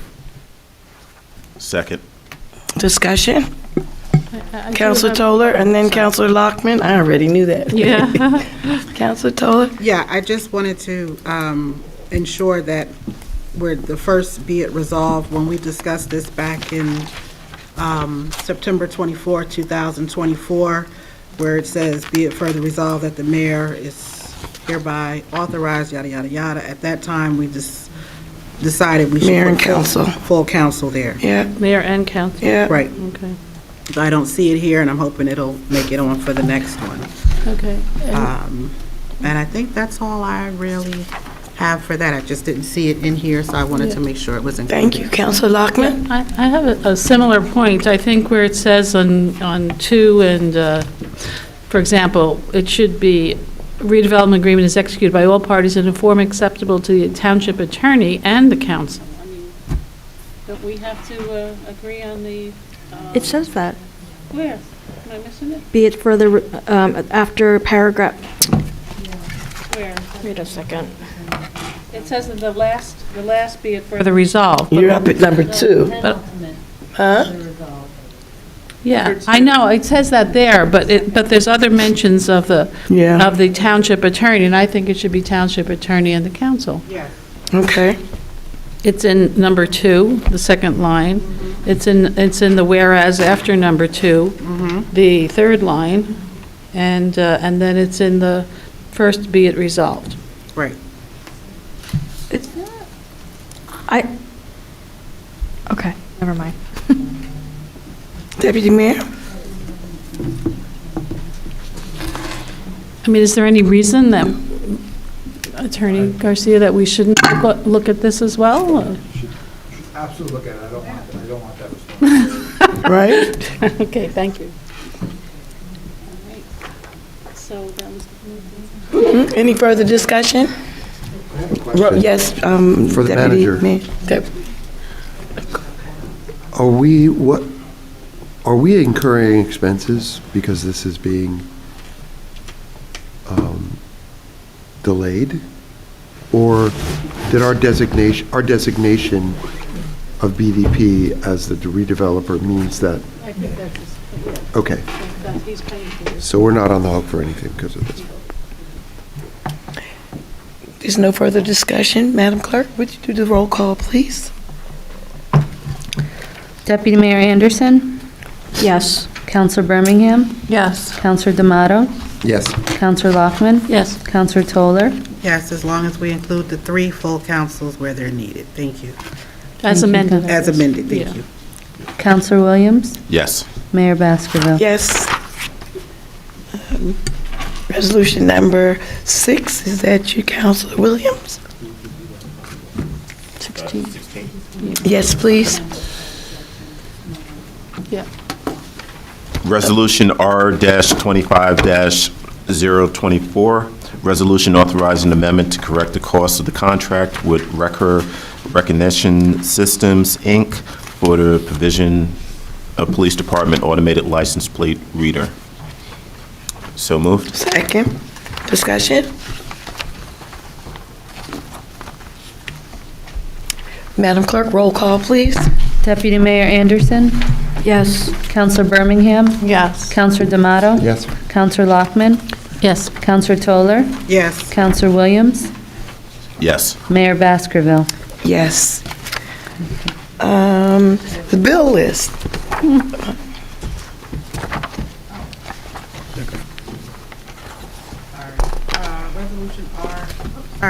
Resolution R-25-025, bill list resolution. Whereas invoices against the Township of Montclair in favor of the following persons for the amount set opposite their respective names have been received, duly audited, and found correct. Now therefore, be it resolved by the Council of the Township of Montclair and the County of Essex that said invoices be and they are hereby ordered paid, and that checks be drawn by the Finance Department to the order of such persons for the amount respectively and herein after stated on the schedule attached herein to and made a part hereof. I so move. Second. Any discussion? Counselor Lockman? You have any discussion? Oh, no. Anybody? Counselor? Yep. Okay, Counselor Toller. Yes. I know our CFO isn't here tonight, but I just wanted some clarification on a couple of vendors. If maybe Mr. Lapola can share. There's Cloud Permit. I just need to know what that is and what it's for. We're paying a subscription. Cloud Permit, Inc. This is for planning department, for N.J.S.A department. This is about for the planning for any vendor to apply for applications so they can do it online. Submit all the application, everything online, and as well as payment in the near future. Okay, thank you for that clarification. And I'm just curious about this reimbursement for a staff member for $5,000. Do we know what that's for? Over $5,178. I'm trying not to say the staff member's name. I mean, I know it's public information, but. Oh, tuition, maybe. Possible tuition reimbursement. And then Lexipol LLC, it's a training software. I'm just wondering what kind of training software that is. And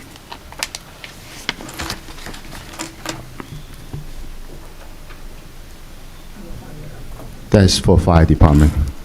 it's for the fire department? That is correct. Okay. If y'all have another one, y'all can go ahead. I can play catch up. Anyone else have any questions that they'd like to raise regarding I'll come back. the bill list? Quick question, the fire ladder truck lease for $101,000, is that an annual payment or is that quarterly? Okay.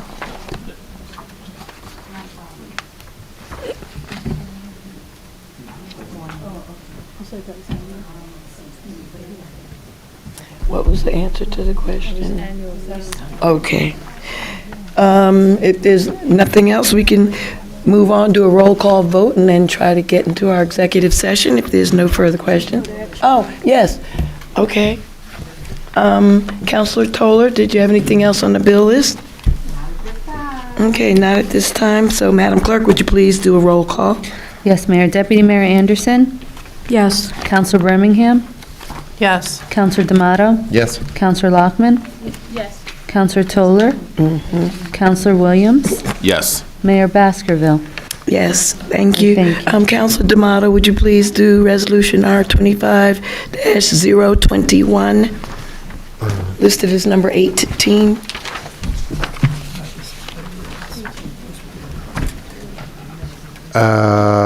R-25-021, resolution authorizing the township to pre-qualify and award fair and open contract for municipal auditor for calendar year 2025, RFP 24P21. So moved. Second. Discussion? Just a question. So, just refresh my memory, which is the current auditor we just used? Same I'm sorry. one. Oh, thank you. Anyone else? Madam Clerk, please. Deputy Mayor Anderson, Yes. Counselor Birmingham, Yes. Counselor D'Amato, Yes. Counselor Lockman, Yes. Counselor Toller, Counselor Williams, Yes. Mayor Baskerville. Yes, thank you. Thank you. Councilor Birmingham, please would you do number 19? Resolution R-25-022, resolution authorizing the township to pre-qualify and award fair and open contract for municipal financial advisor for calendar year 2025. And I so move. Second. Discussion? Hearing none, Madam Clerk, would you please do roll call? Deputy Mayor Anderson, Yes. Counselor Birmingham, Yes. Counselor D'Amato, Yes. Counselor Lockman, Yes. Counselor Toller, Counselor Williams, Yes. Mayor Baskerville. Yes. Okay. Thank you very much. And so now, at this time, oh, yes, I'm sorry. Manager Lapola? Just briefly, since there's only 5 minutes left in today, today is our council's birthday, so I figured we should wish him happy birthday on his birthday. Happy birthday to you. No place else I'd rather be. Happy birthday, Dear Mr. Garcia, happy birthday to you. Cumpleaños. No, we need to sing it in Espanol. Okay. So yes, happy birthday. Now we're going to move on to resolution authorizing executive session without the public being permitted, and we're allowed to do that under R-24-026 provision where it says any pending or anticipated litigation. That's what we're going to go into executive session for, pending and anticipated litigation or contract with the public, as well as personnel, and There you go. anything that may be of a attorney-client privilege nature. And we're going to ask people that remain here if you would leave, and thank you for joining us this evening. I second. And I so move. Yeah. Thank you. It's getting late. All right, we don't need to, oh, sorry.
liaise with which civic committee? I did. You didn't get mine. I had the three that I'm going to already.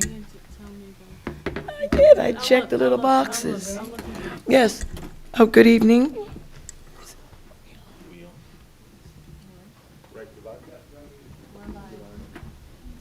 Thank you for your patience. I'd like to make a motion for us to return to the meeting. We're going to leave our executive session at this time.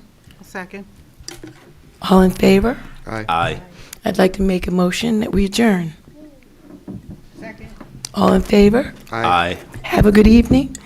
Happy birthday, Attorney Garcia. Ah.